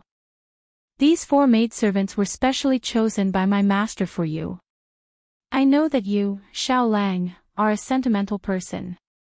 That waterhole blueprint was taken advantage of by my enemy. If I give you copper coins, wouldn't it be tacky? In addition, I know that you don't have many people in your house, so I sent these 4 maidservants to you. Xiao Lang, please don't refuse." The fatty's words were sincere, but Li Wangyu really wanted to tell him, "We can be tacky, Brother Cho, this is really inappropriate. Brother Cho, please take these 4 maidservants back." "No, how can I take back a gift that was sent to my door? If this matter were to spread out, where would my Cho family put their face? Xiao Lang, please don't mention this matter." The fatty shook his head like a rattledrum. The 2 of them were like this, one didn't want to accept, and the other insisted on giving. They had a battle of words for a long time. Li Wangyou's mouth was dry, but he still didn't dispel the fatty's idea of giving gifts. "That's enough, stop arguing. Leave them here." The beautiful superior's cold voice sounded, making Li Wangyu feel as if he had heard the sound of nature. But before Li Wangyu could speak, the beautiful superior spoke again, "Humph, but I will personally take care of these 4 maidservants. You don't have any objections, right?" On the surface, she was asking for Li Wangyou's opinion, but the coldness in her voice made even the fatty to the side couldn't help but shiver. This woman, what a strong aura. "No objections, I don't have any objections." Li Wangyou's head was the same as the fatty's, shaking it very quickly. Sometimes, a man's desire to live was very strong. Su Chongqing coldly snorted and led the 4 maidservants to the rear courtyard. The little maidservant, Perrin, made a face at Li Wangyu, then lifted her skirt and ran in. The old housekeeper was also very sensible. Seeing that Li Wangyu's expression was not good, he quickly said to go to the kitchen to boil water and make tea and quickly left the central room. This made the fatty confused. What was going on? Why was the atmosphere in the Li family so strange today? Although he could see that the relationship between Li Wangyu and Su Chongqing was unusual, the fatty thought that he had given Li Wangyu a few maidservants. Why would Su Chongqing be angry? Wasn't it normal for a man to have 3 wives and 4 concubines? What's more, this was not a marriage, but just a few maidservants. In the eyes of the Tangs, maidservants were just the property of the family. No mistress would be jealous of the relationship between the master and the maidservant. Oh, of course, there was no such thing as jealousy in the Tang dynasty at this time. This word would only appear after Pai Lupi gave the vinegar to Fang Xianling. Li Wangyu was sure that his beautiful boss was jealous. He seemed to be a little happy that Su Chongqing was jealous of him. If this was known by his colleagues in the company in the future, who knew how many glasses would be broken? However, when it came to jealousy, Li Wangyu sympathized with comrade old Fang. How similar would the situation he would encounter in the future be to his current situation? The two of them were in the same boat. Pai Lupi rewarded Fang Xianling with beauties from the western regions, but Fang Xuanling's wife refused. Pai Lupi, who had lost face, was burning with anger. He summoned Lady Fang into the palace and asked her to choose between drinking the poisoned wine and allowing Fang Xianling to take in a concubine. In the end, Lady Fang resolutely chose to drink the poisoned wine. After drinking it, she found that it was vinegar that Pai Lupi had people prepare. The word jealous was passed down for hundreds of generations. Poor comrade old Fang was the model of a man with a rake in his ears. In Sichuan, the word rake in his ears meant a man who was afraid of his wife. After Fatty Cho Kun gave the gifts, he shamelessly stayed in the Li family again. Last time, he left reluctantly because he had to rush back to Chang and to send the blueprint to his father for the water wheel. The Li family's delicious food, the Li family's bathroom and hot showers made Fatty very reluctant to leave. This time, after returning to Chang and for a few days, Cho Yuanliang had found a carpenter to build a small water wheel. After confirming that the effect was very good, he hurriedly asked his son to give Li Wangyu a gift to express his gratitude. After Fatty shamelessly settled down in the Li family, the originally sparse Li family immediately became bustling with noise and excitement. Su Chongqing naturally wouldn't make things difficult for the 4 maidservants sent by the Cho family. She was just being careful. After bringing them to the backyard, she gave them a beating and assigned them their duties. Although the little lass Perrin had long been free and was a good person, she still stubbornly wanted to take care of Li Wangyu. Su Chongqing could only helplessly agree. The 4 maidservants sent by the Cho family were sent to the Li family. There was no need to think about warming the bed. Cutting grass, feeding the horses, cleaning, washing clothes, and cooking, these were the daily tasks. The family of 4 became a family of 10 plus the resident Fatty. The originally small house with 2 entrances actually felt a little crowded. Li Wangyu wondered if he should hurry up and earn money to expand the residence. Why were there suddenly so many people in the house? However, he didn't have time to think about this matter these days. The transformation of the saline alkali soil had already reached the final stage. He was busy directing the men in the village to work in the fields. He could be considered very diligent. Li Wangyu had some difficulties in choosing what to plant after the saline alkali soil was improved. Chapter 95. Li Wangyu was struggling with whether to plant rice or sorghum in the improved saline alkali soil. Sorghum was widely planted in the Tang dynasty. It was drought-resistant, water-resistant, saline alkali resistant, and barren resistant. It was very suitable for farming in the improved saline alkali soil. The sorghum that Li Wangyu planted was not to be used for food, but to be used for wine. Sorghum straw could also be used to feed livestock. It was a very suitable crop for his 300 mu of land. But rice also seemed to be very suitable. Low-alkaline rice was still very expensive in the future. Li Wangyu planned to use the three-dimensional paddy farming technology of the future to plant it. Li Wangyu remembered that there was a big farmer in his village who raised catfish in the paddy fields. As a result, every catfish raised in the paddy fields weighed 2 to 3 caddies. The harvest per mu was more than 700 caddies of catfish and 1,000 caddies of rice per mu. One had to know that 1,000 caddies was equivalent to 10 dawn of grain. In the Tang dynasty, the grain yield per mu was less than 1 dan. The difference was too big. Li Wangyu was very clear about the benefits of three-dimensional paddy farming. The fish ate the pests and weeds in the paddy fields and could also loosen the soil. The fish excrement could make the soil of the paddy fields fertile, creating a good environment for rice to grow.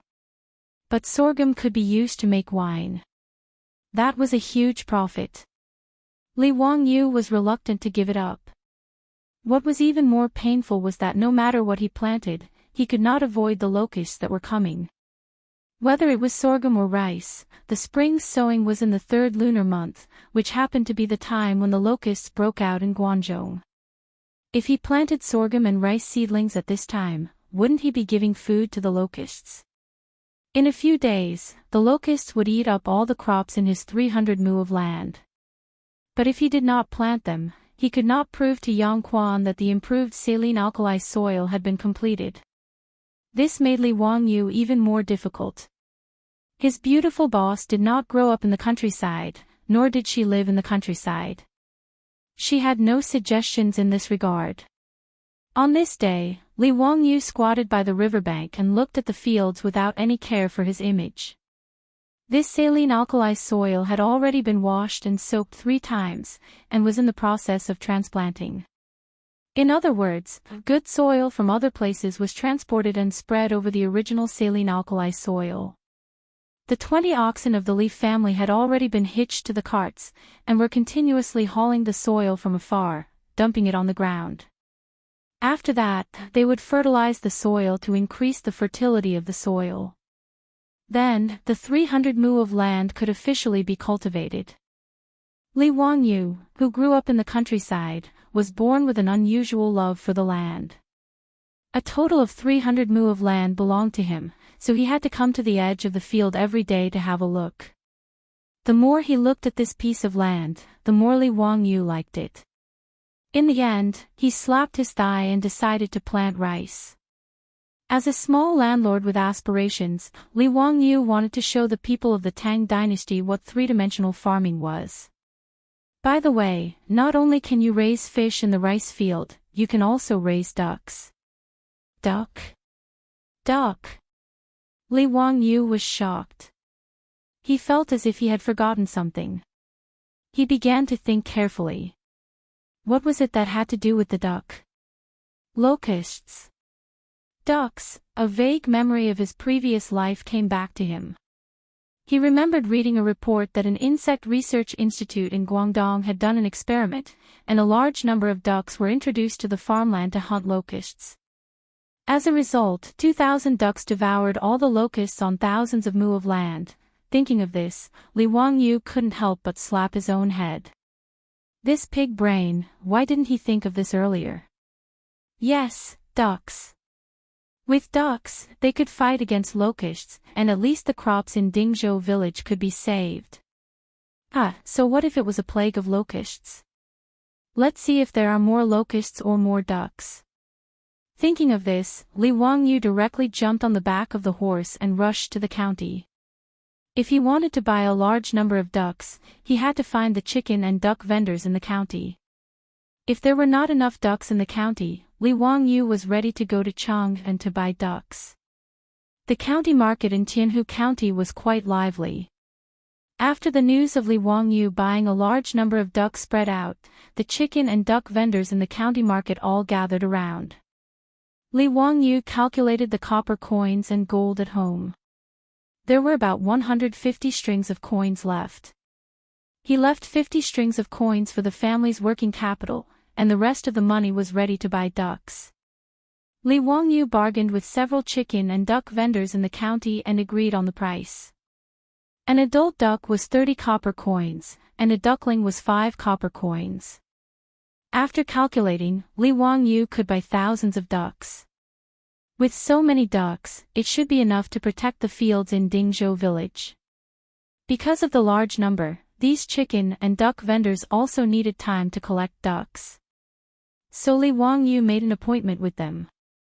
10 days later, the vendors would send the ducks to Dingzhou village. At that time, they would exchange money and goods. He came out in a hurry and forgot to bring copper coins. There was no way to pay the vendors. Li Wangyu felt a little embarrassed. When he was about to ask them to go back to Dingzhou village with him to get money, someone recognized him as Li Xiaolang from Dingzhou village. What Li Wangyu didn't expect was that after someone recognized him, these vendors actually said that there was no need to pay the deposit. The ducks would be delivered in 10 days. Li Xiaolang from Dingzhou village, how can we not trust him? That's right, Li Xiaolang is a literary star who came down to earth. How can he deceive us? No need to pay the deposit, no need to pay the deposit. The ducks will be delivered in 10 days. Xiaolang, last time your village had a pig slaughtering feast. This time, you bought so many ducks. Are you going to eat a duck slaughtering feast? Bah, you foodie. Dingzhou village only has more than 100 households. How can they eat so many ducks? It must be Xiaolang who has other uses.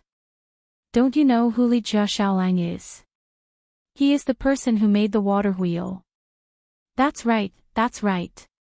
I specially went to Dingzhou village to see that water wheel. TSK, it's amazing. It doesn't need any manpower and it automatically carries water. I heard that Yang Mingfu has begun to recruit craftsmen to promote this water wheel in the county. Li Xiaolang has done a good deed for us. Our village's chief also said that he wants to burn incense for you, Xiaolang. When these words were said, Li Wangyu's face turned black. Are they thanking me or cursing me? Is there anyone who would burn incense for a living person? In short, the conversation in the market was getting more and more crooked. Some people had already begun to discuss whether the Li family's ancestral grave was emitting smoke. Li Wangyu could only quickly ride his horse and run away. No matter which dynasty, no matter if it was 1,000 years ago or not, the Chinese people's ability to gossip was still so valiant. He couldn't help but admire it. However, Li Wangyu was still somewhat happy in his heart. Hearing so many people praise him, it showed that they had a good eye. The only regret was that no one praised him for being handsome. After settling the matter of purchasing the ducks, Li Wangyu rode back to the village. He still had to communicate with his beautiful boss and the village chief. Otherwise, when thousands of ducks were delivered to the village in 10 days, would he have to raise them himself? Chapter 96. Li Wangyu forgot to inform Su Chongqing that the ducks could kill the locusts. He hurried off to the county to purchase the ducks. After returning to Dingzhou village, Li Wangyu hurried to report this to his beautiful boss. The family's finances were now managed by his beautiful boss. If Li Wangyu wanted to spend money, he had to inform Su Chongqing first. Regarding this, the old butler kept shaking his head. He thought Li Wangyu was too useless as the head of the family. How could he let a woman manage the family's finances? Li Wangyu, on the other hand, thought it was reasonable. Not to mention, the projects that his beautiful boss handled were all worth hundreds of millions. Li Wangyu didn't see any problem with this woman managing the family's finances. Weren't all men in his previous life like this? Furthermore, he had a business administration student from the University of Pennsylvania helping him manage the family's finances. What was there to worry about? Su Chongqing was shocked when he heard that Li Wangyu planned to use more than 100 strings of copper coins to purchase the ducks. However, after listening to Li Wangyu's explanation, his beautiful boss nodded immediately. She agreed with him. As the saying goes, if you're poor, you should take care of yourself. If you're rich, you should help the world. Since Li family had the ability to take care of the village, naturally, they had to do it. Li Wangyu, on the other hand, was worried that the old villager wouldn't agree to rearing the thousands of ducks in the village's fields. Guanzhong Road was mainly used to grow wheat. It was considered a dry land. To rearing thousands of ducks in the fields, the farmers might not agree. Li Wangyu naturally couldn't tell the old villager that the ducks were reared to eat the locusts. Everyone in the Tang dynasty believed that the locusts were released by the locust god. Who would dare to kill them? Their worries were not unfounded.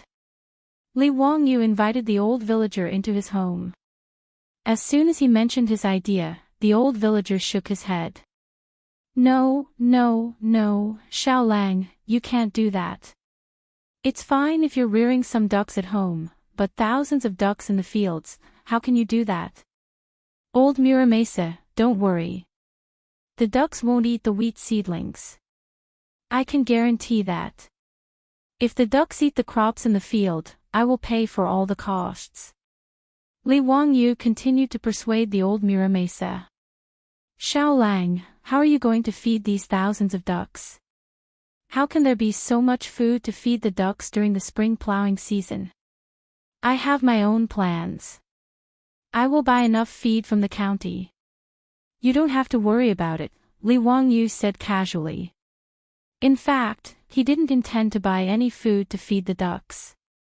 He just wanted the ducks to catch locusts to eat. When the plague of locusts came, the locusts would cover the sky and cover the earth. Even the ducks might not be able to eat all of them, so there was no need to worry about starving. That won't do either. There are thousands of ducks. Who are you going to let loose for you?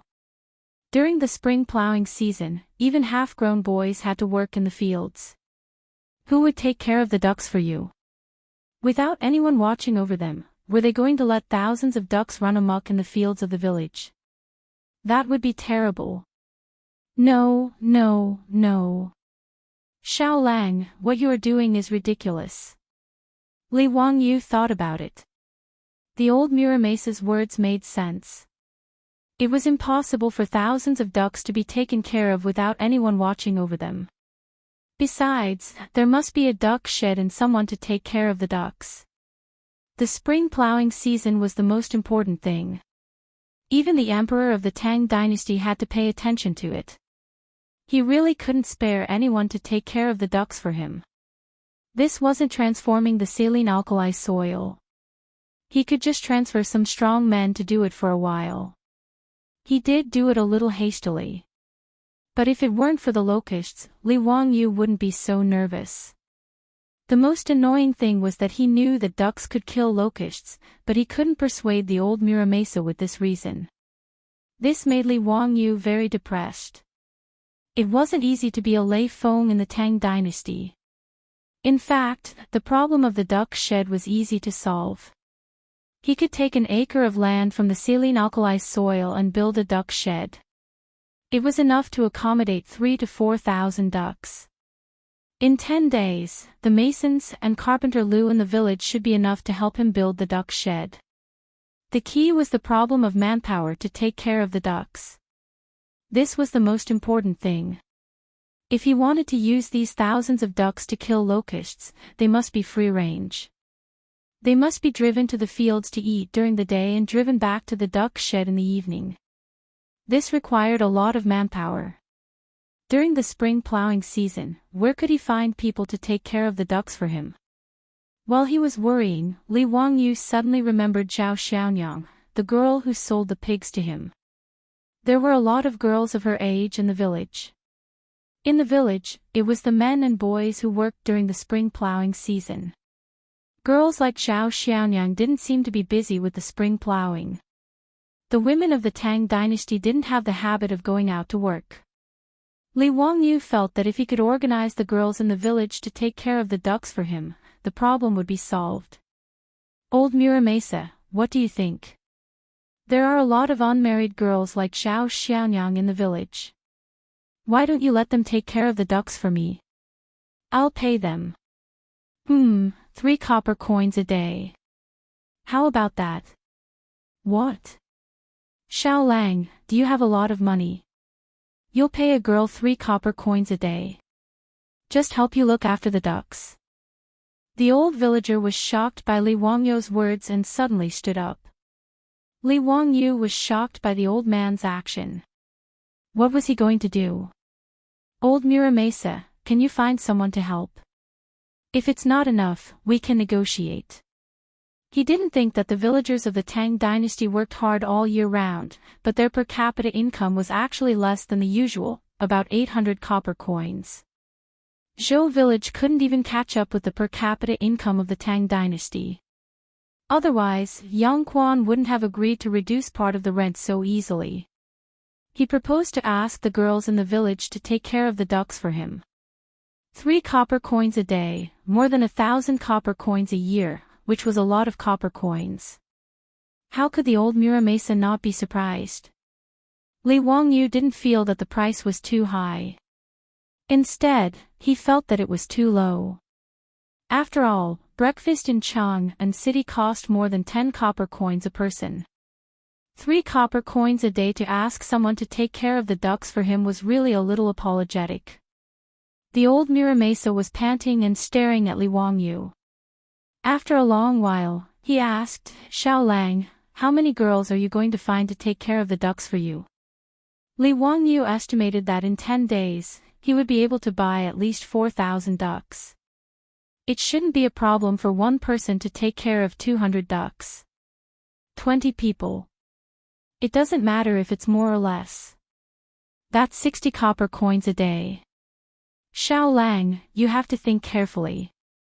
The old Muramasa still wanted to persuade him. In his opinion, it was too wasteful. No problem. Old Muramasa, help me contact them. Let them come to me in 10 days. The old Muramasa's lips trembled, but he didn't continue to object. The matter of raising ducks in the village field was settled. He couldn't object. Who wouldn't pay a girl 3 copper coins a day to take care of the ducks? Li Jia Xiaolang also said that if the ducks damaged the crops in the field, he would be responsible for the compensation. He was not afraid that the farmers in the village would disagree. Seeing that Li Wangyu insisted, the old Muramasa left and went to help him find suitable candidates to take care of the ducks. After the old Muramasa left, Li Wangyu and Su Chongqing looked at each other and saw the helplessness in each other's eyes. The labor cost of the Tang dynasty was really low. In fact, Li Wangyu was not unwilling to pay more. However, if he gave too much, it might not be a good thing. As the saying goes, a small amount of rice owes a debt of gratitude. Li Wangyu was really worried that rashly offering high salaries to the girls in the village would cause some unnecessary trouble. Dingzhou village suddenly became lively because Li Wangyu suddenly wanted to raise ducks. Chapter 97. In the view of the farmers, only an idiot wouldn't be willing to pay their daughters 3 won a day to help with the ducks. Although Zhao Hanyang had earned about 8 strings of copper from selling the 2 pigs to Li Wangyu, she had raised those 2 pigs for almost 2 years. In order to raise the pigs well, she and her mother had to wake up early and work late every day to gather pigweed and feed the pigs. It was very tiring. If it wasn't to sell to Li Wangyu, but to other pork merchants, the 2 pigs would at most be sold for 5 strings of copper. Now, just by helping the Li family with the ducks, she could earn 3 won a day. Her annual income was always more than enough to support the family. This matter caused Dingzhou village to boil over. The villagers who received the news almost stepped on the threshold of the old village chief's house to make it lower. Anyone who had an unmarried daughter would come over after the farming season to chat about daily life. In a roundabout way, they brought up the idea of having their daughters help the Li family with the ducks. Even when the old village chief's wife and daughter-in-law went to the river to wash clothes, they would be harassed by many of the village's wives. The meaning behind their words was that their daughters were honest and diligent.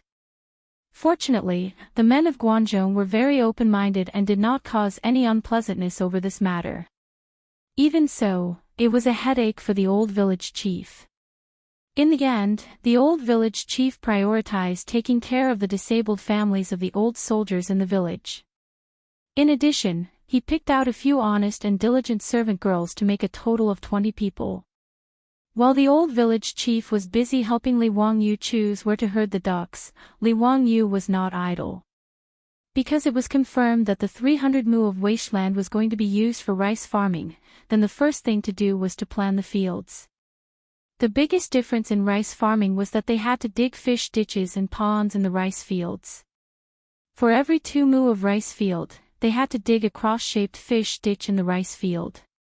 These fish ditches had to be 2 meters wide and 1 meter deep to store water and raise fish. Right now, there were about 40 people in the village helping Li Wangyu manage the saline alkali soil. After the 300 mu of wasteland had been washed and soaked and fertilized, it had completely changed. Any farmer could tell that the saline alkali soil had really been improved and turned into a good land for planting crops. Oh my God, this saline alkali soil has actually become a treasure. When the old village chief said that Li Jia Xiaolang wanted to manage the saline alkali soil, I thought that Xiaolang's brain was damaged. TSK. Li Jia Xiaolang is really capable. I heard that this piece of land was given to Xiaolang by the county for free. Isn't it? I have to say, scholars are indeed different. They even know about such things. In the future, no matter what, I have to tighten my belt and let my child go to school to learn how to read. Look at this water wheel. In my opinion, the county only gave 10 cows and took away Xiaolang's water wheel blueprint. That's not generous enough. They should at least give him 20 more cows. Several farmers squatted on the ground and looked at Li Wangyu not far away. Their eyes were full of admiration and envy. Speaking of which, since Li Wangyu came to Dingzhou village, these farmers who were illiterate had changed their catchphrase to let the children go to school. This was a small contribution from Li Wangyu. Xiaolang, what are you going to plant on this piece of land? Wheat or sorghum? It's almost time to start farming. A farmer asked Li Wangyu. Li Wangyu pointed to the field and gestured to them. I want to plant rice. I need several brothers to help me dig some ditches in the field. He pointed to the field and told the farmers how to dig ditches. What? Xiaolang, are you joking? We know about planting rice. There are also irrigated fields nearby for planting rice. But why do you want to dig such deep ditches? Isn't this a waste of land?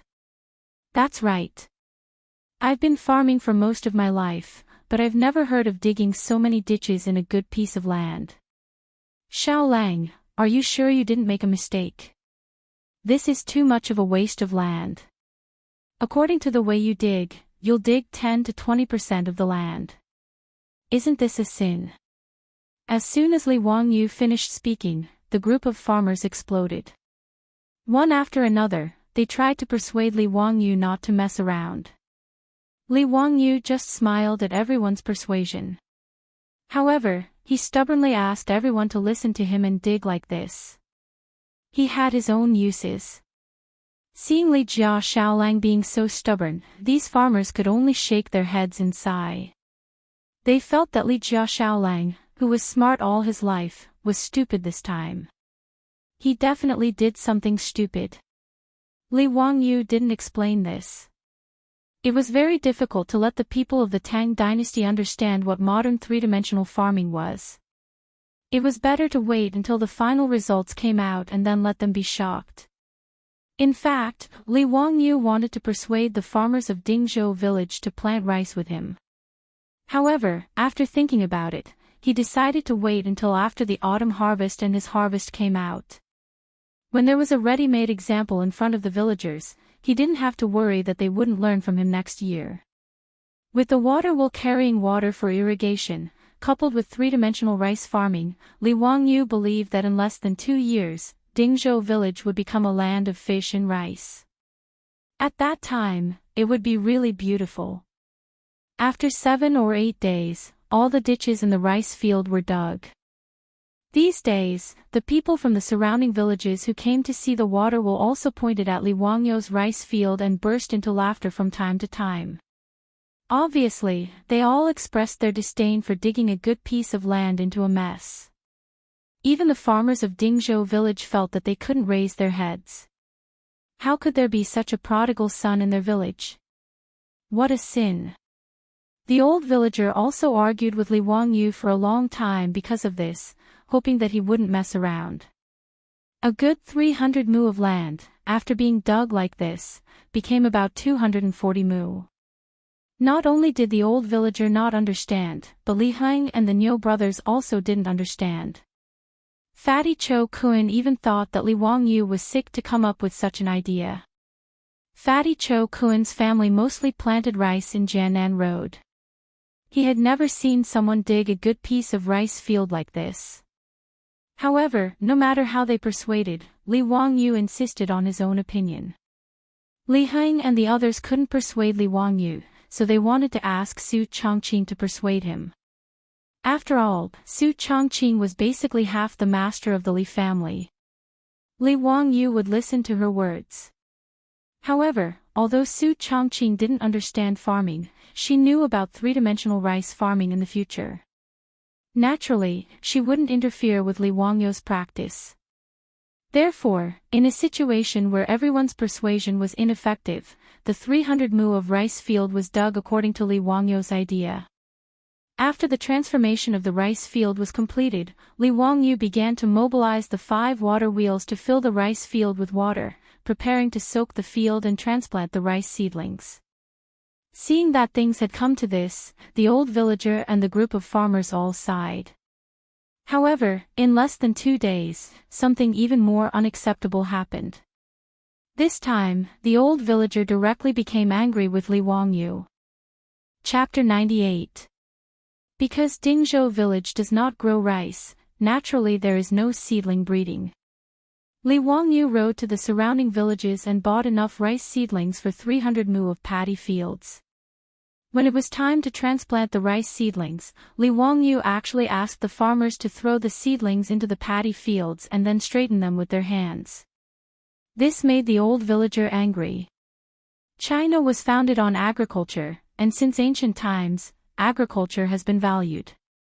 Rice seedling transplants must not be treated carelessly. Although 300 mu of paddy fields now belong to the Li family, Li Wangyu's excessive request made the old villager dare to go against Li Wangyu. Li family kid, aren't you messing around? Although I have never planted rice before, I know how to plant rice seedlings. How can you mess around like this? Li Wangyu was speechless. The reason why he asked the farmers to throw the seedlings was of course because he had his reasons. Throwing seedlings to plant rice seedlings did not need to manually transplant seedlings one by one. Instead, it needed to go through the process of throwing seedlings to the ground. The seedlings were thrown with soil, and the seedlings were buried shallowly into the soil. Throwing seedlings was an advanced rice planting method in the future. It saved time and effort, and the seedling survival rate was high. After throwing seedlings, the seedlings would basically take root in 1 or 2 days, and new leaves would begin to grow in 3 days.